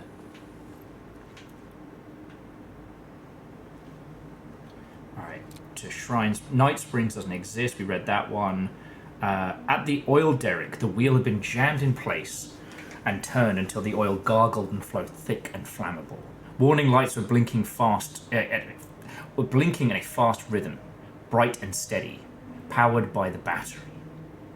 The Kasabian CD was playing in the boombox, all distorted guitars and intense beat. High above, some piece of orbital junk or other collided with a satellite, knocking it radically off course.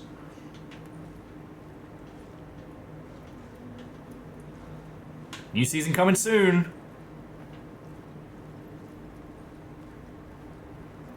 Keep our subway clean. Yeah, we read Deputy Thornton's.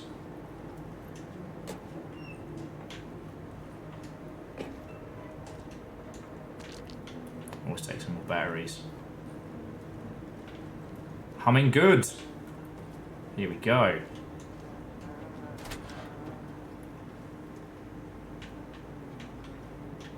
Sorry, Back for Blood always has me check. Alan. How you doing, buddy? In case you don't remember again. I know, Tim. I'm remembering more now. It's good to hear, man. How's your search for Mr. Dorr going? It's not great. This dream we're in, putting a lot of roadblocks in my way. Okay. The sketch looks familiar. The sketch you have does look like the Dorr I know. The talk show host. All I know is the door has something to do with what's happening to me. And he knows that I know. He's like some sadistic mastermind torturing me. You think this is a dream? So you think this is a dream? I'm not ruling it out. You know, my dreams have always been incredibly vivid. They feel real until the second I wake up. In the dreams, I'm often someone else. A different person with a different name, living a different life in a different world. It's alternate realities, maybe. But certain things don't change. Like Door. Okay. Yeah, Tim, the real man of mystery. But thank you for your maps, Tim. Okay, so he's got some more details on the door. So what is this place? It's a dream? Feels like it, not real. Not a place. Every place places? Any place? I mean, I don't know Quantum Break like I know Control and Alan Wake. It's entirely possible that, to Mr. Door, this is just another place to blink in and out of. You know what I mean?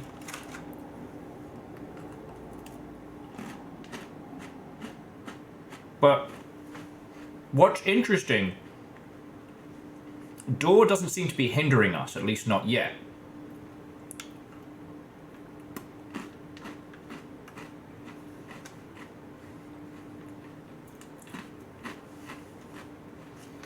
So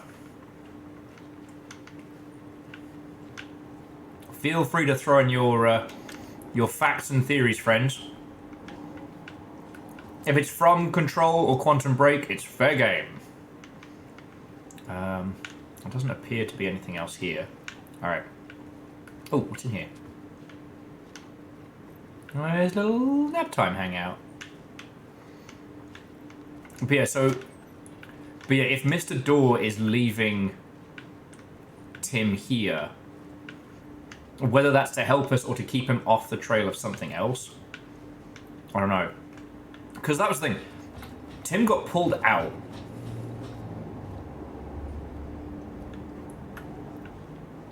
Scotty says, if Mr. Door isn't a thing out in the actual real world, this is probably the most fun they've ever had in forever. Yep. Well, also, Tim got pulled out right before Nightingale went fucking berserk, right? Oh. Hang on. Mr. Randolph liked Rose. That little smile she had. How she was still sweet when life had tried so hard to make her bitter. It wasn't any of his business what she did in her trailer, but those strangers, the writer and his smart sidekick, looked like trouble. They'd been in there for hours, way past her normal bedtime. He reached the phone and called for the sheriff's station. Alan's editor friend didn't survive, did he? I'm trying to remember now.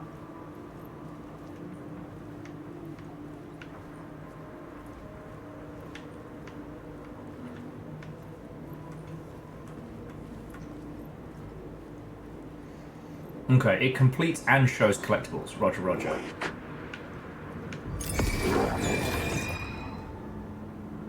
Also, each time you find Tim, it adds more to both the conversations and the board. Cool.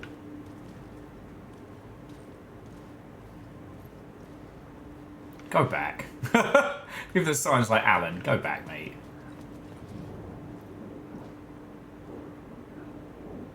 Okay, Agent Nightingale didn't want to be in Bright Falls. These little communities revolted him, and he didn't like the something or the coffee. He now knew that impossible horrors lurked beyond the storefronts and the smiles. He desperately waited to turn the car around and drive until he passed out or ran out of rose and booze. But he had a job to do, a writer to catch, at any cost. Cynthia Weaver worked hard following her obsessive rituals, sometimes fighting them, always giving in to them at the end. She haunted the halls of Bright Falls' abandoned power plant. She was preparing defenses and supply lines for a war she knew would come. The war between the forces of light and darkness. That was the... Oh, fuck me!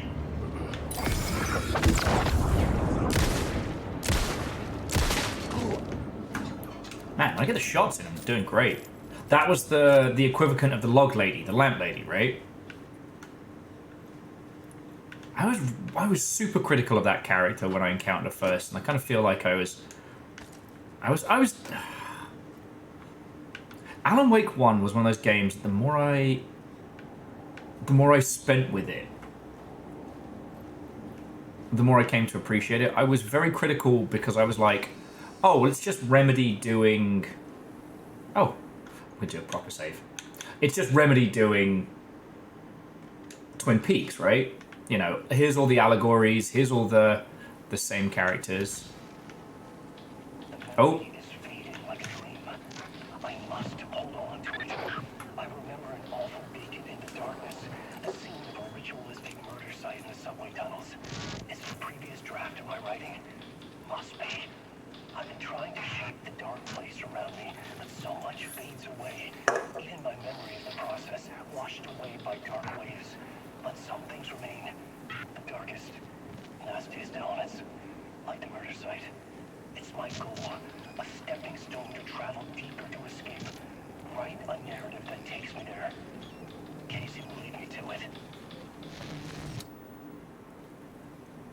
Okay.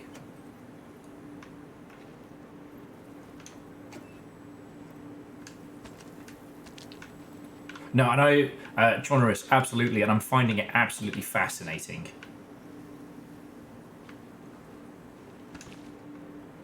there's the fucking pyramids again. I'm trying to decide if it's worth stashing things. We haven't gotten to the point of anything like exceeding its stack, so let's just keep going.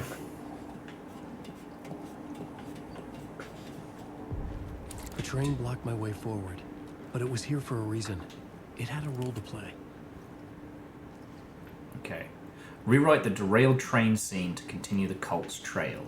Alright, well, let's explore it first before we tweak it. Oof.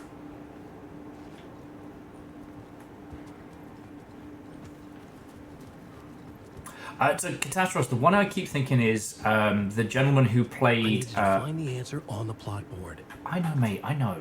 The guy who played Otacon. I had a new scene to use, a new setting. Alright, so let's try Murdered FBI Agent first. But Murder Cult is probably the way to go.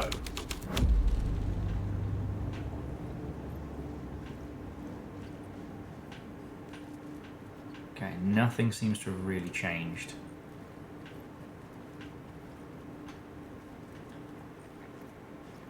Okay. I guess it's trying to teach us that not every plot point can be used at every slot. There we go. Plot changes shape the world around me. Okay.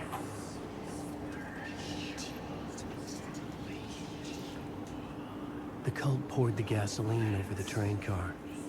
An iron cage that would soon become a coffin. That sounds fucked up. That sounds super fucked up.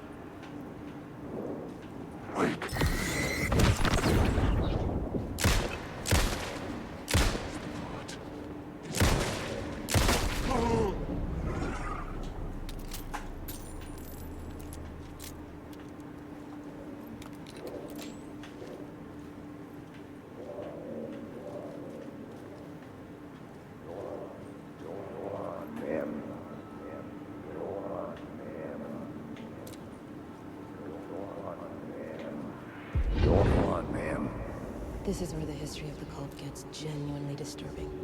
The cultists tracked down the torchbearers living in the tunnels. They locked the poor folks up in a derailed subway car, doused it in gasoline. Yeah.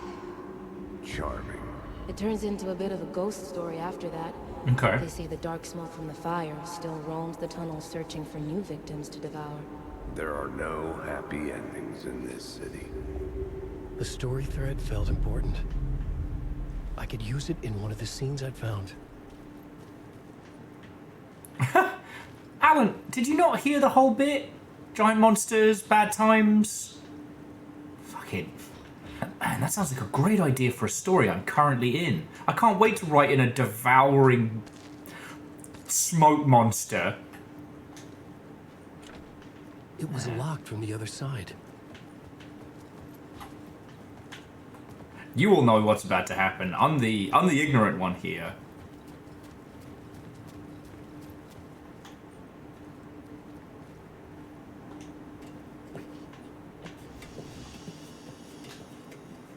Genre just wanted to give a heads up for anybody who's going through this first time that it's going to be real gory.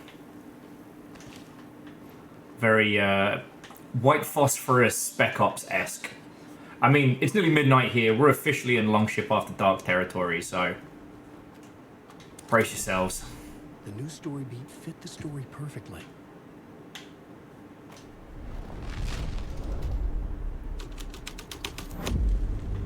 A sick and twisted story, but it worked. The subway car had become a burnt husk. I could get through it now.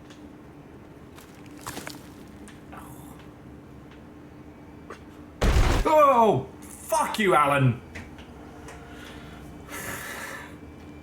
Oh, I'm good.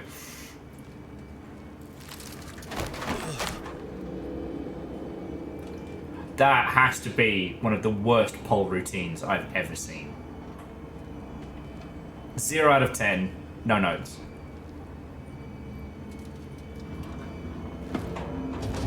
None of this was real. It was unreal.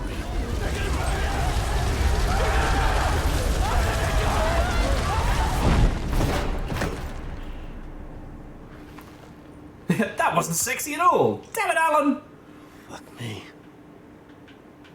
Not after that, mate. Jesus.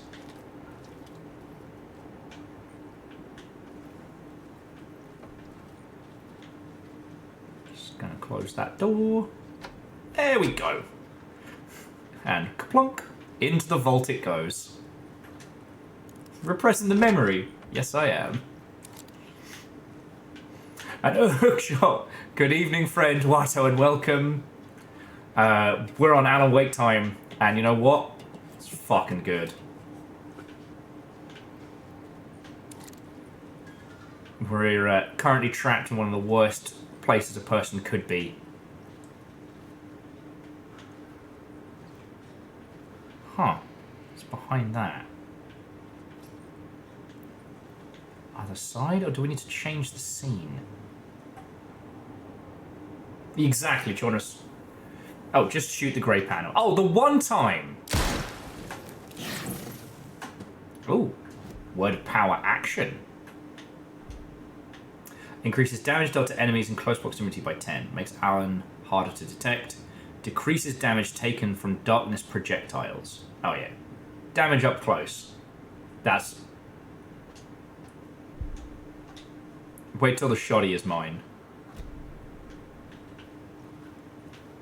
It's the time when I need to hurt. So high school. No. A story of high school.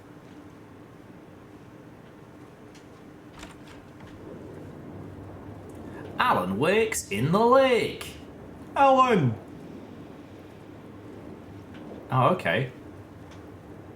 So we've got down to platform. What's over here?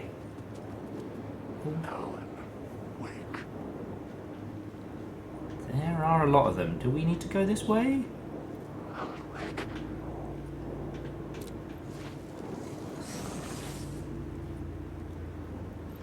Okay. Alan Wake. We're all good. We're all good. Pay no attention to the writer.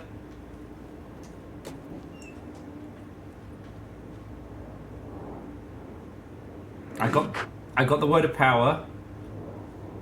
Do I need to go past them? Because there's a fucking lot of them.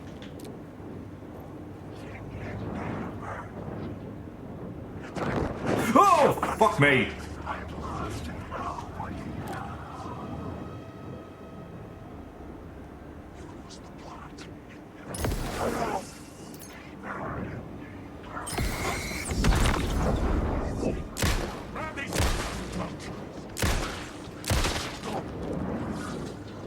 Next contestant on Alan Wake's Night Springs.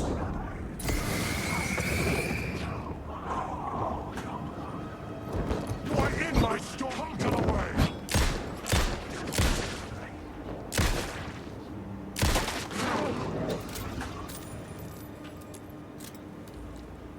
Don't even worry about it. I'm not dead. I'm not dead. Oh cool, look, change machines. A whole bloodbath for nothing of value.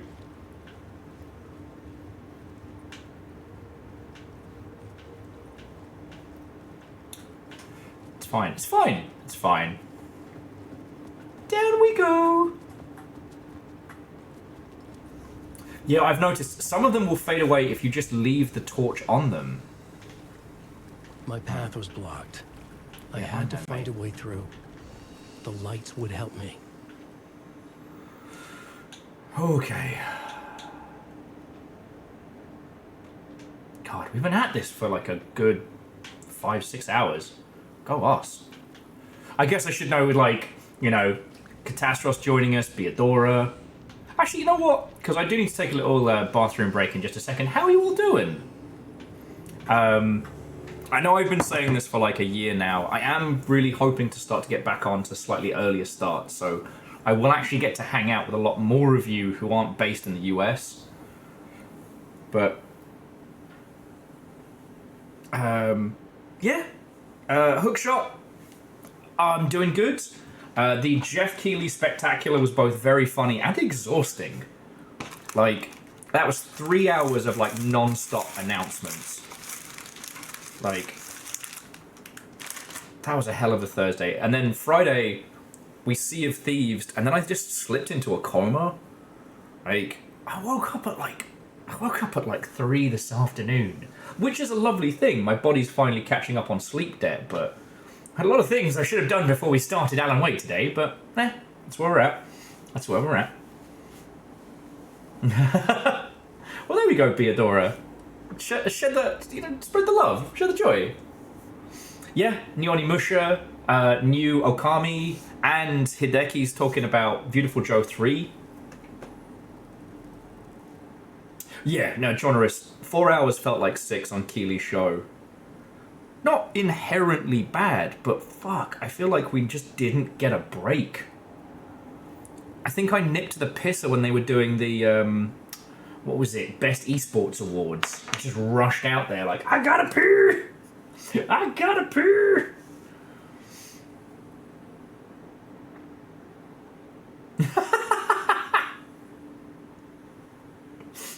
Hookshot, well played, well played. But you and I both know that that is a sphere of the internet that has never lacked for either content or enthusiasm.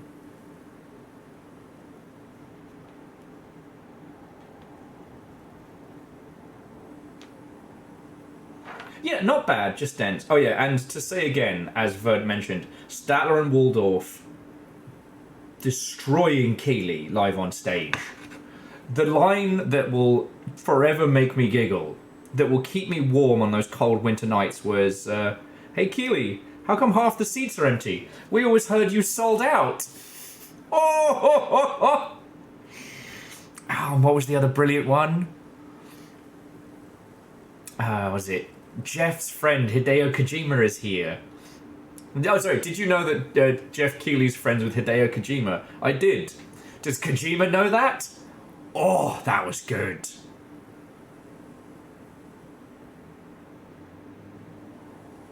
And Hookshot, I would love that. I mean, if you're looking for people in the Oceanics, I know Zeke has done streams of Sea of Thieves in the past. You know, so you don't have to play with a ping of like 80 million. Oh, yeah, cut to Kojima nodding and then looking slightly like,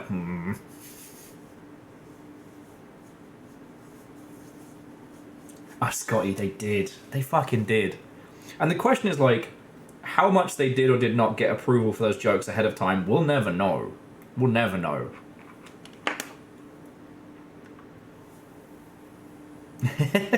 Well, Hookshot, that sounds glorious. Yeah. Fearless, there's the joke. It was so good. It was so good. And yeah, for announcements and for elements, it was really, really... Like, there were some trailers that even did the... that even took the piss out of it themselves. Oh, what was the one that said, this never would have happened at E3? That made me laugh a lot. Like, a lot.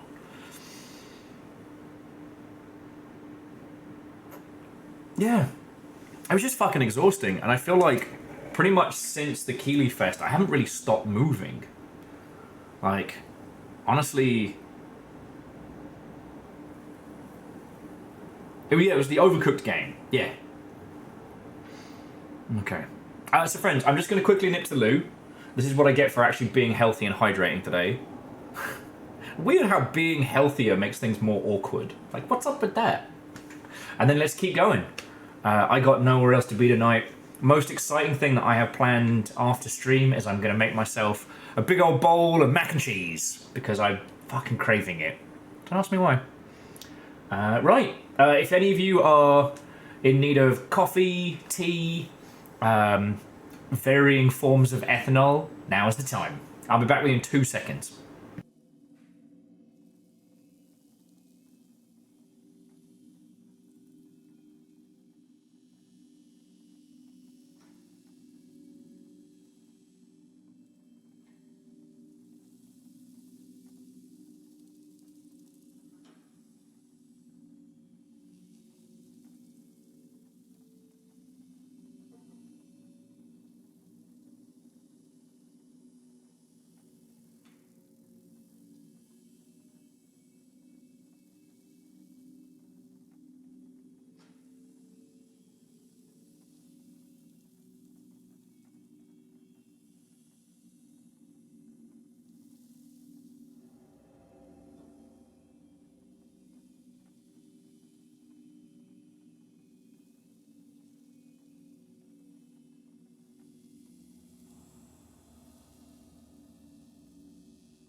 Cleona is so annoyed that I'm not giving her more salad.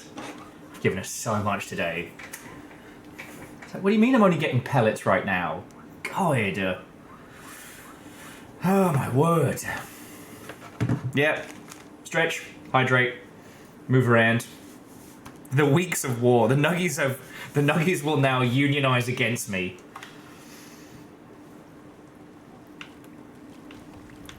Now, it's going to be interesting to see how this segment... Okay. Hunted. How this segment plays.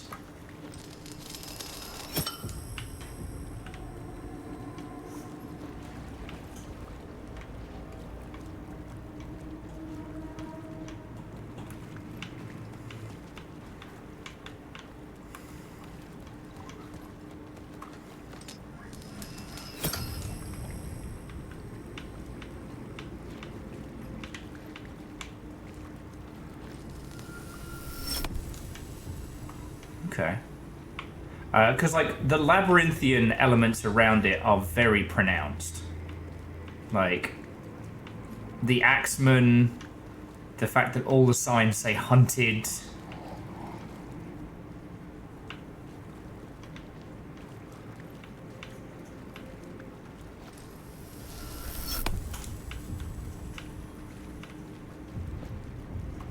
Hold on.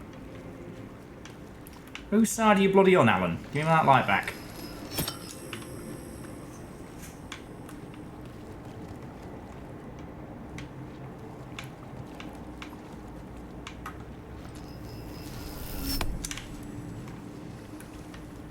When does Alan sleep? Excellent question. Though it's kind of implied that he's in this, like, fucking... mind-melted time loop. Okay. Find inspiration at the subway station.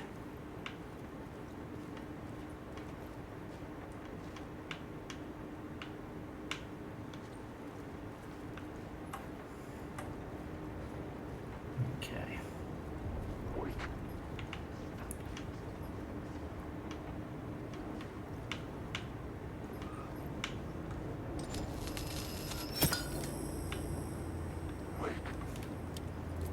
They don't love you like I love you.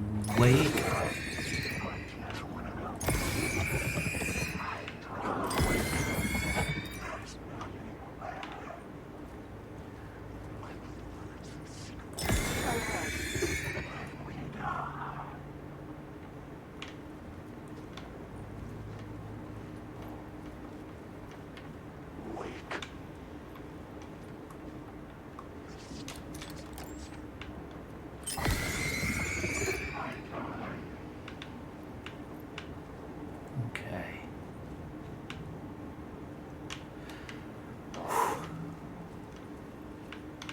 Sorry, I did that thing again where I was like holding my breath to hear things.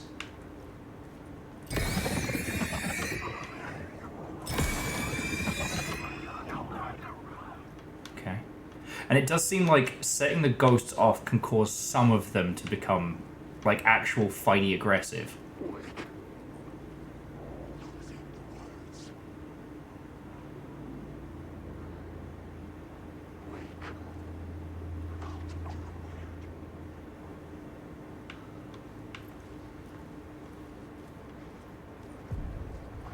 The echoing hall had a story to tell. Yeah, no shit, dude. I'm not nervous, you're nervous, fuck off. Yeah.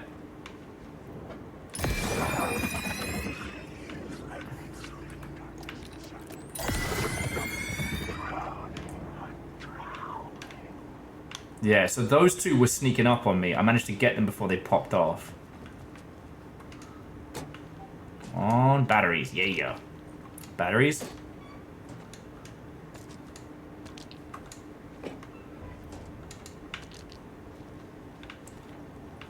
Oh yeah, good thing there's good coffee. Okay. So we currently have 2 lights that we can throw somewhere.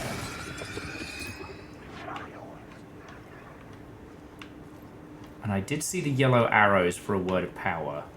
There it is.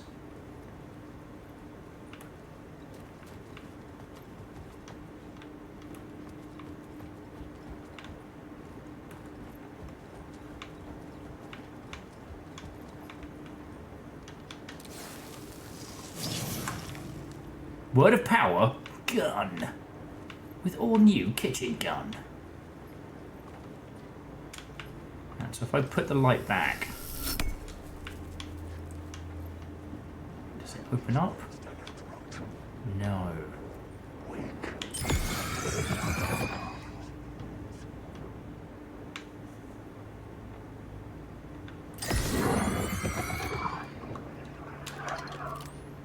Okay. Check the map. So we are here. Light shift. And I guess those are the two echoes, right? So one is right behind us. Oh yeah, and Fusro gun. And maximum health. I'll take it.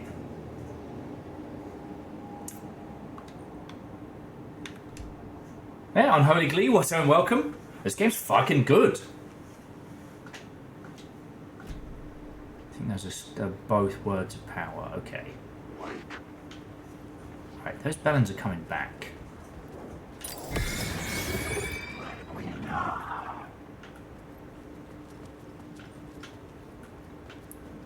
Not gonna lie, a little bit disturbed.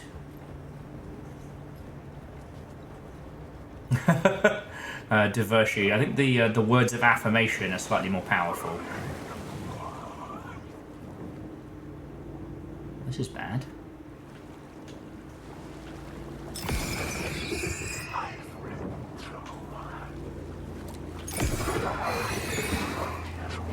You know what? This might be time to try one of these.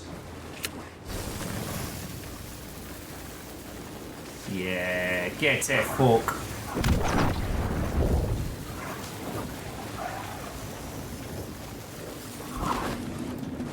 Alright, that did not work as well as I hoped. Okay, time to run, time to run! Run, run, run, run, run, run, run! Alan! Alan, run! No!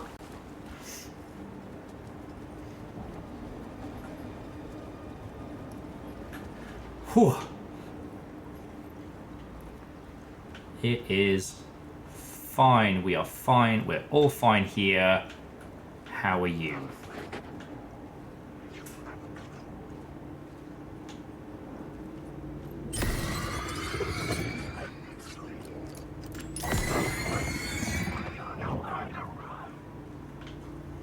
Okay.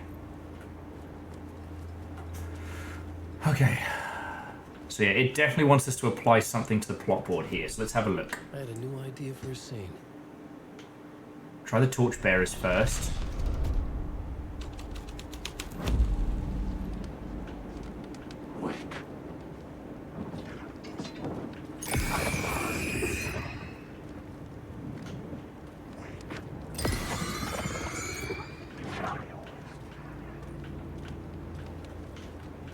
It's definitely changed the environment.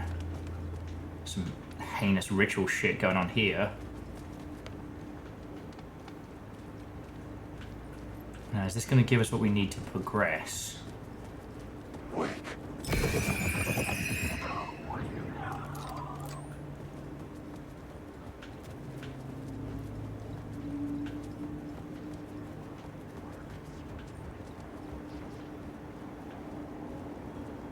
Take the light out of here.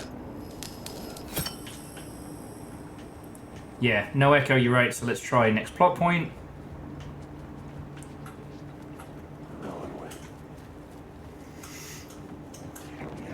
No. Fuck off.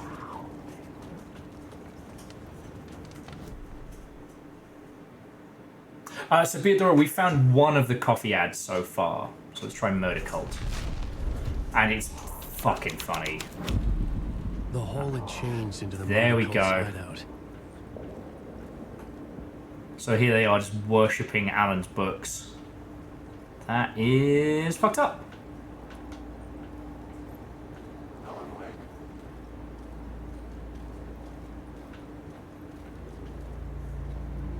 There it is.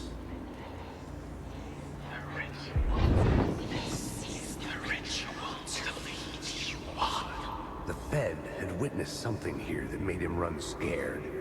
Whether the summoning ritual had been a bona fide supernatural event or the mass psychosis of stark raving lunatics, it didn't change the facts.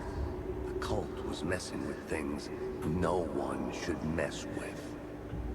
The ritual was a vital part of the story, the key to reaching the murder site. Okay, so now we apply the ritual. New idea, a new story thread. Summoning ritual. I'm sure this won't become a fucking brawl. This thread will create something telling in the scene, but it's what the story needed.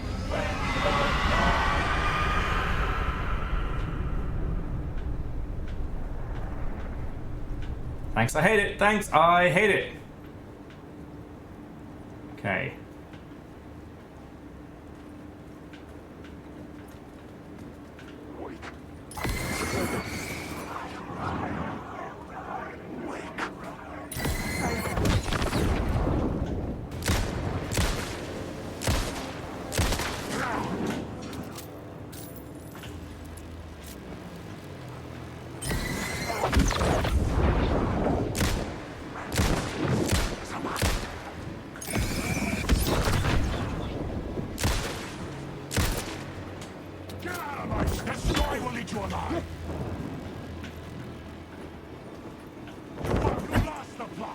Alan, can you write yourself better hands? Yeah, I'm in shit. Time to run. Oh, there are shitloads of escape, mate. Don't even worry about it.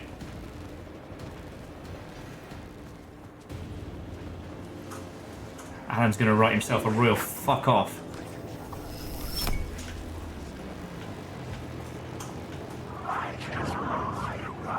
I'm on the wrong side.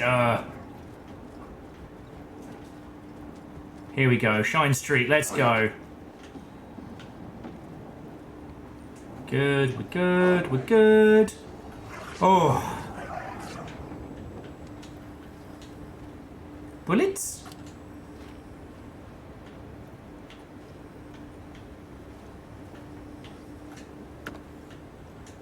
Okay, I'll take some bullets.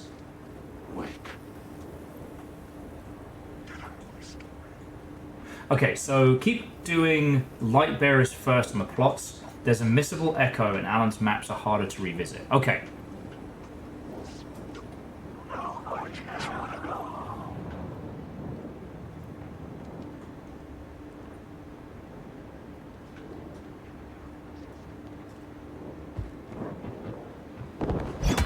Okay, ow. That was safe here. You fucking sorta, Alan. Okay, let's check the map. See what we're working with here. So we are here.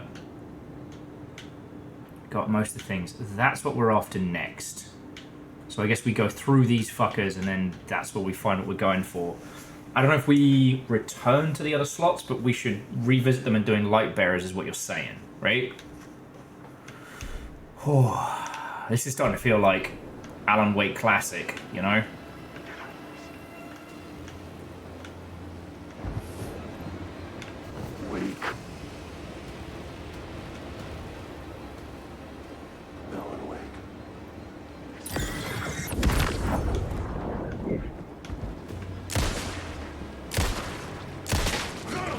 Three shots, make them count. I'm Alan Wake, motherfucker. Don't you ever forget.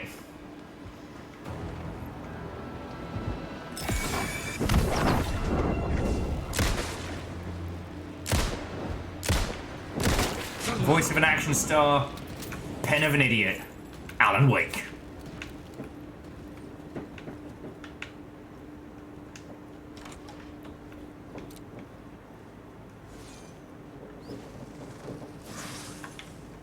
Okay, power word of action. Alright, so let's shut that door. There we go. Alright. Whew.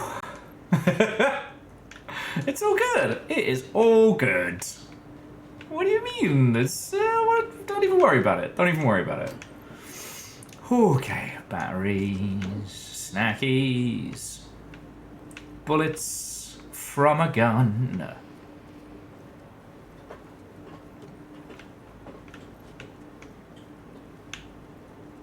This is feeling like more of a traditional part of like an Alan Wake story, you know?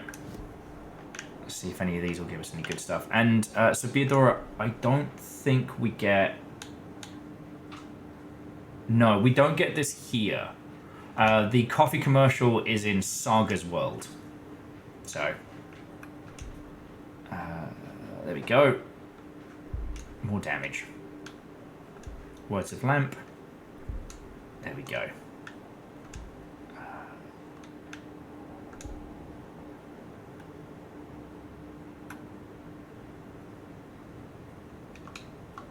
I don't have the flare gun, just regular flares. Okay. And the flashbang will be saving for, I guess, bosses and bad times.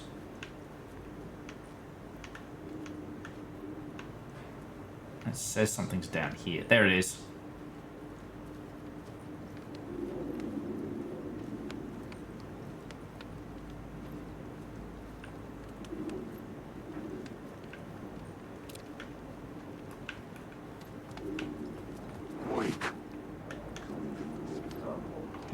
Turns out the cultists weren't the only ones using the tunnels. Hidden graffiti signs marked secret routes. I kept hearing whispers around burn barrels of an underground society of mystic outsiders with hidden knowledge. Typical New York. You can't swing a cat for secret societies in New York. Oh, fuck you, mate!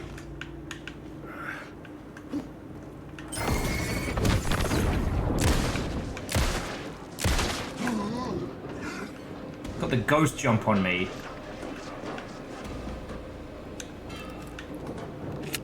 Yeah, you want some? I'm Alan Wake, motherfucker, don't you ever forget! I write books and shit!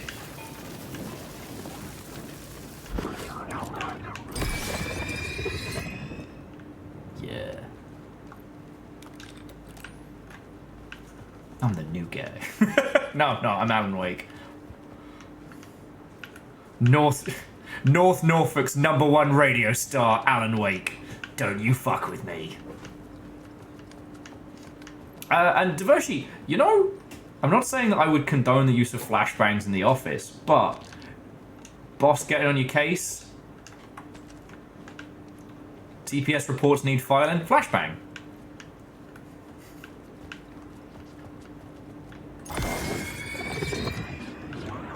While he's disoriented, make a break for it. Go to Shoney's. Get a pint. Live your life. Remember. Remember who you are.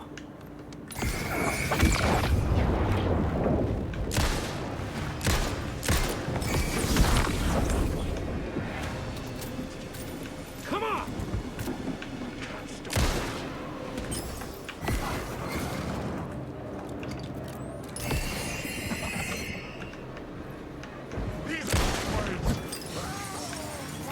Yeah, back the fuck up. I'm Alan Wake, motherfucker!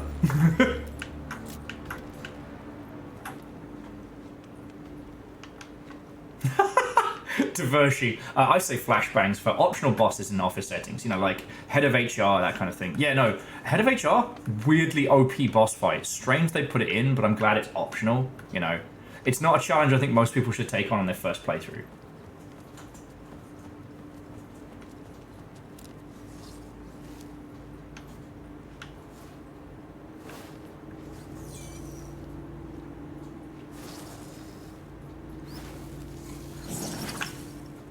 Alright. Word of power fixer. Alright. Oh, thank fuck for a save room. Jesus. Alright. Night Springs, how we feeling tonight?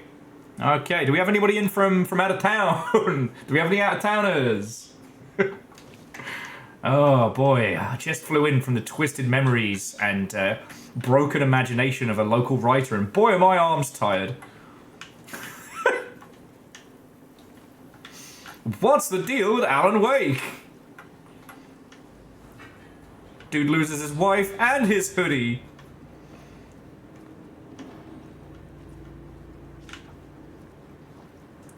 Following a typical nightmare pattern. I was late, desperately trying to reach my destination. Okay, I know a few of these.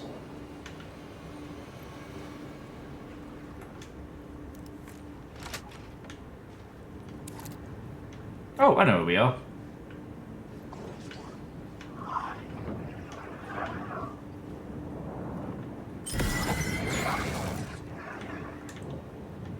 Fuck off, Ghost Dave. You're not invited to this party. I said fuck off, Ghost Dave.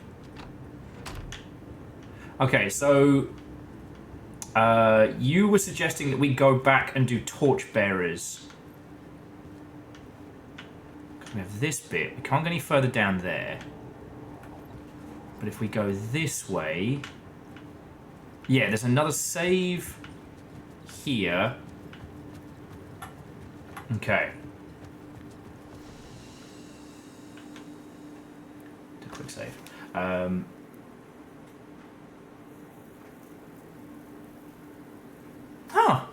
Beodora, I'm not sure what the equivalent would be. Like, I've not worked in like a big US office environment, same as, but... So basically kind of like an OSHA guard.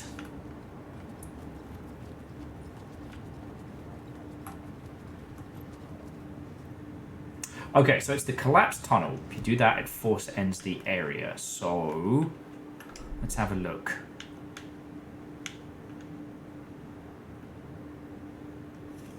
I mean, it looks like if we head back... God. Where was this area? That's the only one of the echoes we've missed. That's definitely not the collapsed tunnel.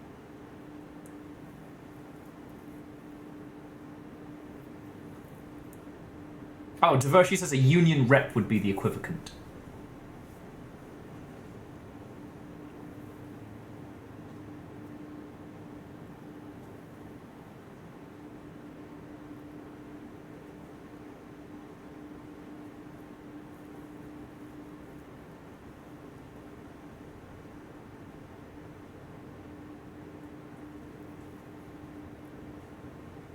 Huh, that is entirely fascinating.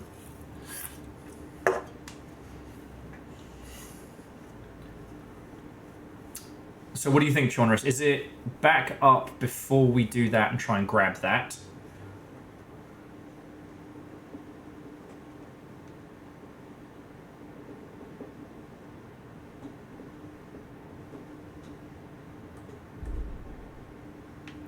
Quickly check the words of fix. Yeah, maximum health. Let's go. Words of war. Okay. Alan! This is not very OSHA effective. So the dark place is very disorienting. Take your pick. I think I'd like to just press on. It has thrown me for a loop, and I guess we can potentially come back here if we want to explore. Exactly, babies.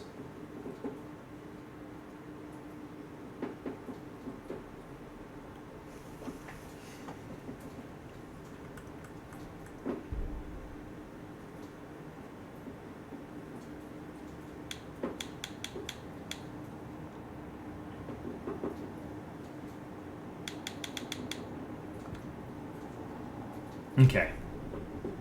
So yeah, so that's what I'm going to do. I'm going to head towards Collapsed Tunnel. You know, I can take this light as well. But it's 2 lights deep because we're not going back down there right now.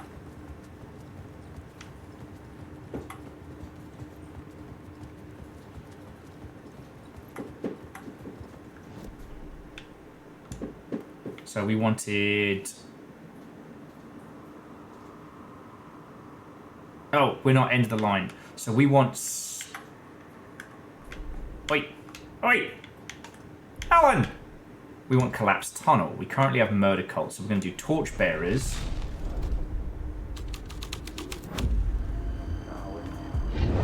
torchbearers painted the tree there. The tree of knowledge. The tree of life with its roots reaching down to hell. It could have been a Christmas tree for all the good it did him.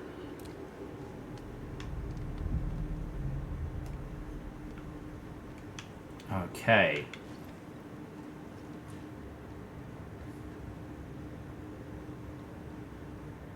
Okay, well, hey, Jonorous, I got you and the rest of the longship to remind me when we get to that point, so yeah. And now we do the summoning ritual.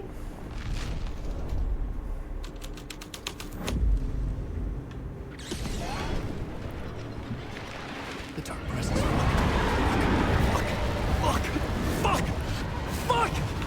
Fuck! This was bad. This was bad.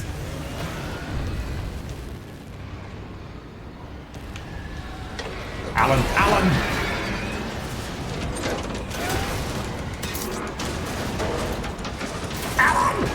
Alan, get the fucking door, Alan!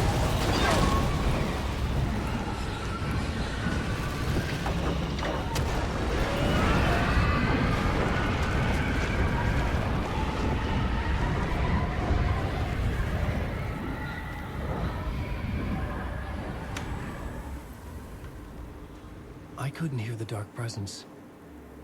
It was gone. Quick save. So, yeah, it turns out the summoning ritual was not a happy, good, fun times ritual, but was, in fact, bad times. Extremely bad times, even. Oh.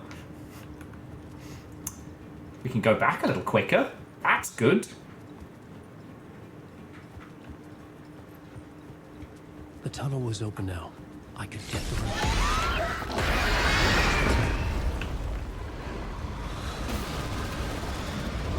Alan, you're gonna want to run faster than that, mate. Alan didn't even have time to finish fucking monologuing.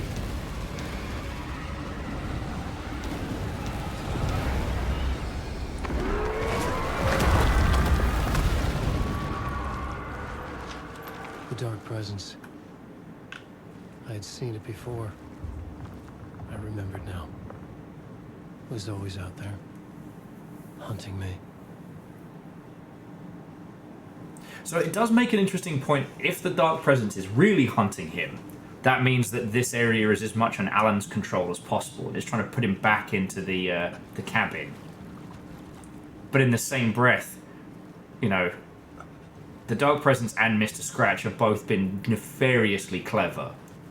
Like, they aren't idiots. It's hard to talk about, like, the intelligence level of, like, SCP-type nonsense, right? It does look like intestines, and I kind of hate that. Oh, good. Oh, good.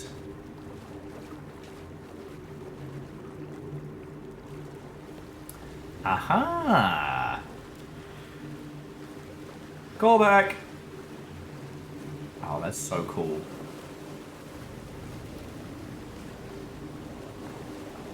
Yeah, just scratching the door. Oh, fuck you. The murder site. Somehow the victim's heart was the key.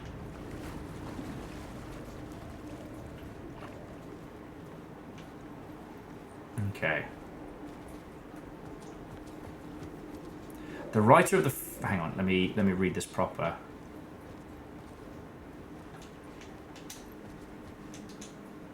Okay, so it says, the writer of the first word, not the writer of the last.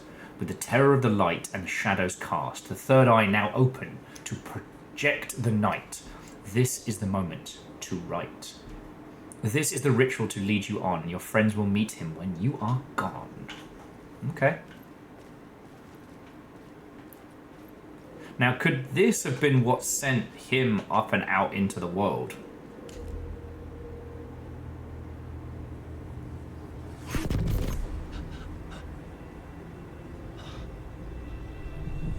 Something had shifted. I felt an overwhelming closeness to home. An FBI agent? Who are you? What is this? Who are you? She can hear me. I'm Saga Anderson, FBI. This is Alan Wake. Okay. Trapped here. The dark place. Under Cauldron Lake. Cauldron Lake. Who are you? I'm trying to escape. I'm making progress, but I'm in danger. The dark presence. Help me. Please, help me. I could sense it. I was closer to home. Had the woman in the vision helped me somehow? Something had changed. Outside. Parliament Tower. Where I'd lived with Alice. It was out there. Okay, it's just there now. Alright. Waiting for me. That doesn't seem like a good idea, Alan. End of part! Whoa! Alright. How are we feeling out there tonight? Whew. I just realised it's been 8 hours. Fucking wee.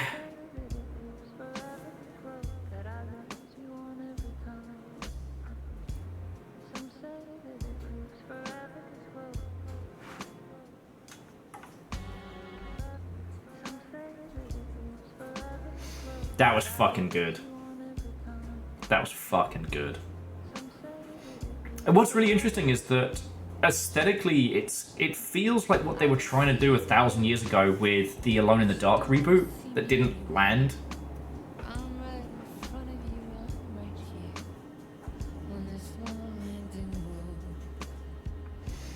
I'm just saying, Scotty, I think the oldest house might have like a twin sibling. Less successful, but way more classy. And yeah, Trundle, that's what put the heart where Saga could get it. But we were also kind of writing her knowledge of it, which I guess we have to do later, or we did before.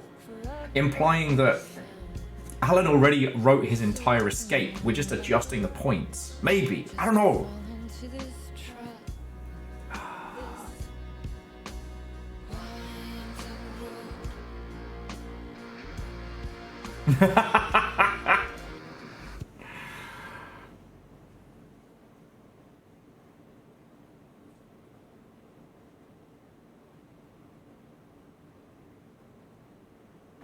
So if you want to start next stream with a musical, it's a short bit in Parliament Tower. Alright, well let's hit continue.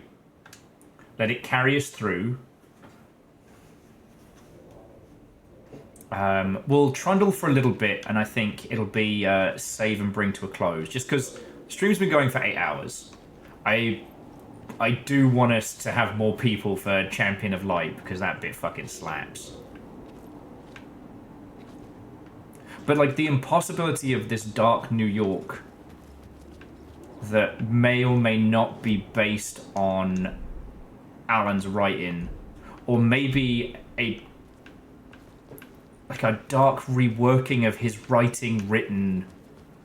Like there's levels of meta here that I know I'll be able to understand once we've progressed further.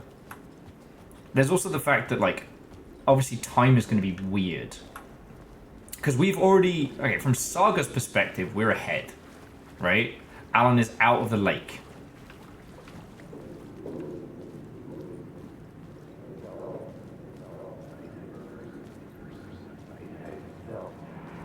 Stepping to the murder site, I'd felt it, hanging in the air. A meaning, the violent emotion of the act, like a cloud of wrath.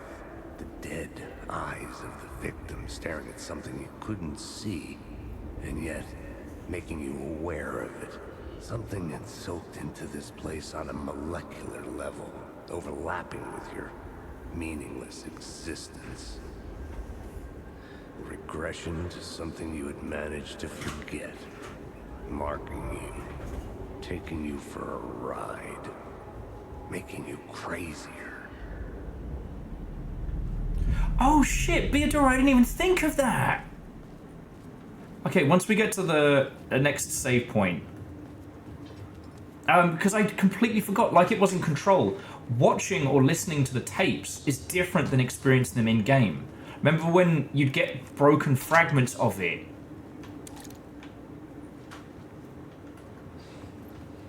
Yes, we did that one. Back here. So that means there's a save point.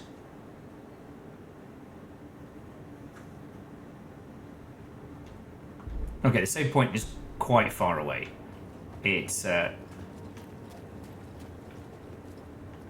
on, but this is one of the tunnel areas. This is a place we can rework, right? Caldara Station. I couldn't add a new element from here. I'd have to go to the scene. Is this not Caldera Station? The station had changed. I was closer now.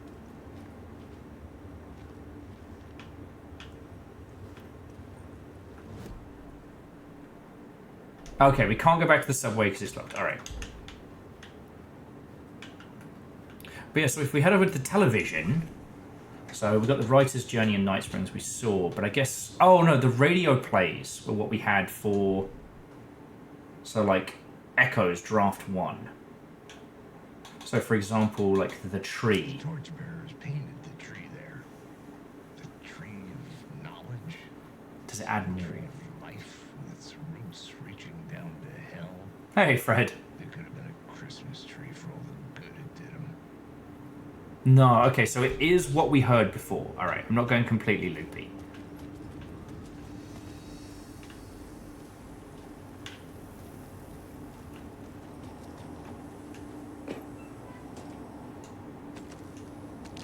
Game's taking pity on me.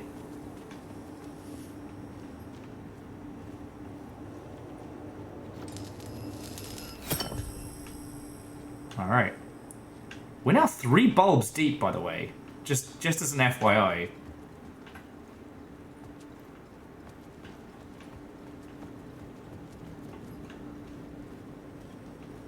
Parliament Tower.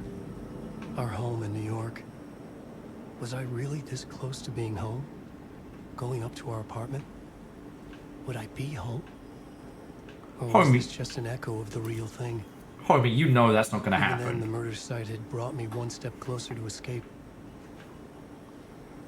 Okay, where's our closest... Oh, sorry. Where's our closest save point for here? That is...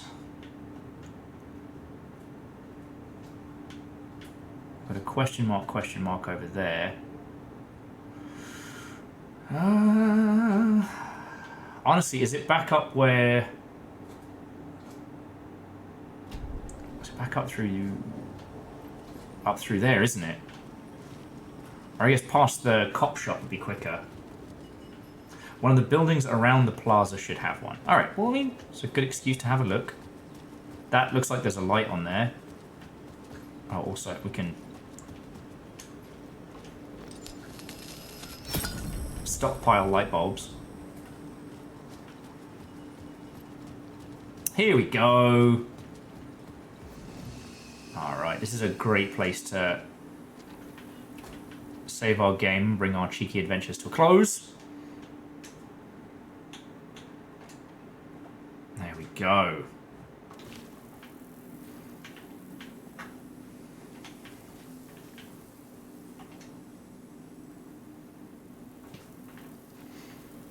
Okay.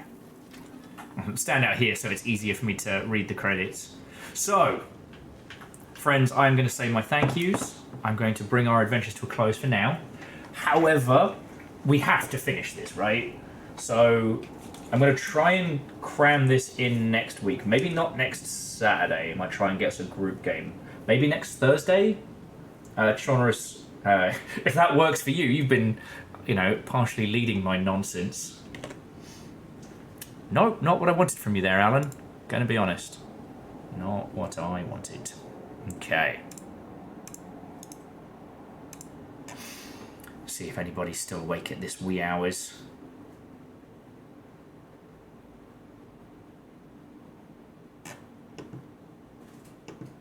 Okay.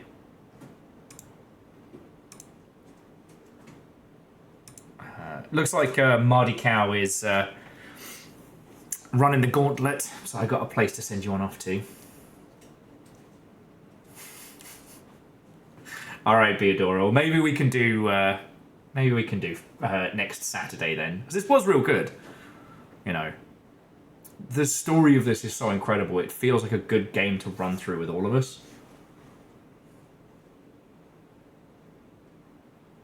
Okay, so it just needs to be past Wednesday for Chaunerus and maybe past Friday for Beadora. Okay. Well. Either way, so I do have a lovely person for us to raid into after this, so please don't go anywhere. I am enamored and besotted with this game, in case that wasn't incredibly fucking obvious.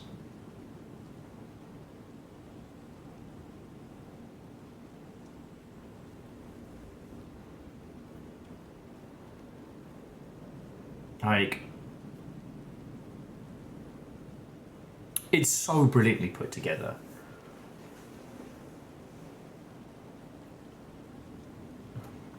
Like, it's legitimately incredible. And it's fascinating because it's something we've talked about when it comes to some larger IPs, you know, 40k and Star Wars and things like that, you know. The idea that you can retcon your earlier works via improving their future editions, right? Like, the whole Casey setup is so Max Payne that it is... Fuck, I almost said painful. God. How's that for terrible punnage? But it really does feel like it is folding it all together. Max Payne was over the top and cheesy and silly, but fun, you know? No one's having a bad time with that. You know, Alan Wake 1 came from an era where there was a very specific expectation of what a survival horror game was, what a horror game was, you know what I mean? Like, it ended up being so much more than the sum of its parts. And then, you know, Control was a fucking masterpiece. Quantum Break is very good. I wish it hadn't been tied to that whole, like, Microsoft mixed media push that they did back in the day. Because I think chaining it to a TV show really hurt what they wanted to do with it. But, you know, ultimately it's all come together in a brilliant way. You know, we got Control 2, like, what, next year? Year after? And we do have the co-op, the janitors are done with your shit, first-person shooter set in Control, which is going to be amazing. So yeah, I hope you're all enjoying watching this playthrough. I hope you're having a ton of fun with it, because I fucking am.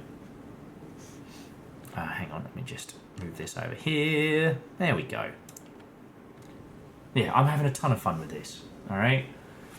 Hopefully my flailing around the map and my late-night incoherent puzzle solving haven't been too obnoxious to watch, I hope.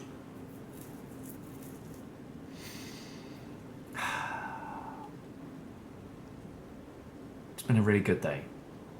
Thank you all for bearing with me starting late and for all the chaos in between. So yeah, as I've been saying, it's a joy and a privilege to be able to play this through with you all. Thank you for keeping me here.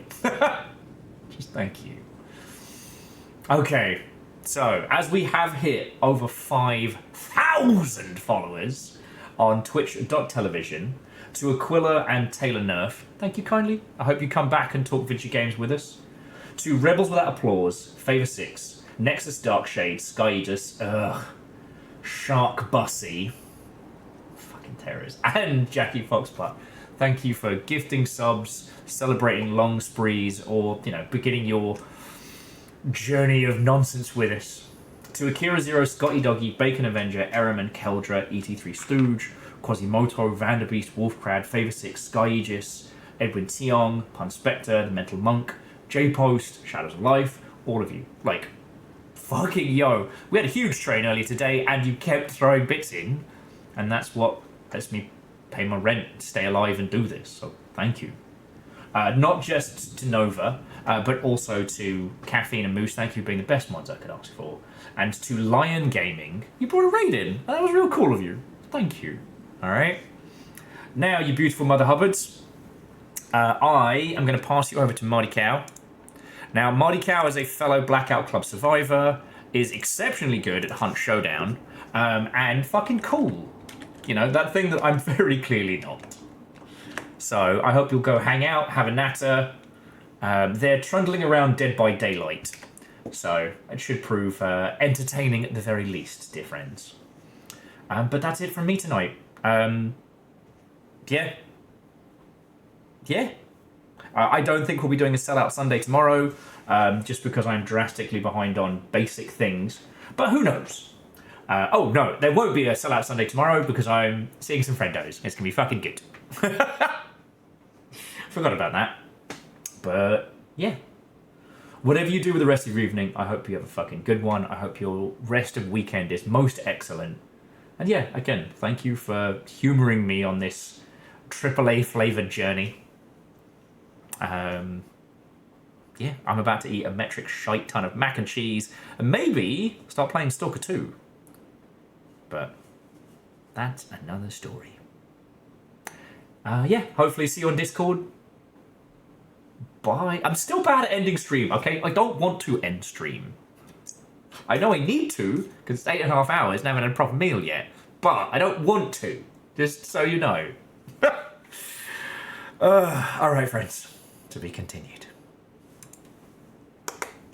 And over here...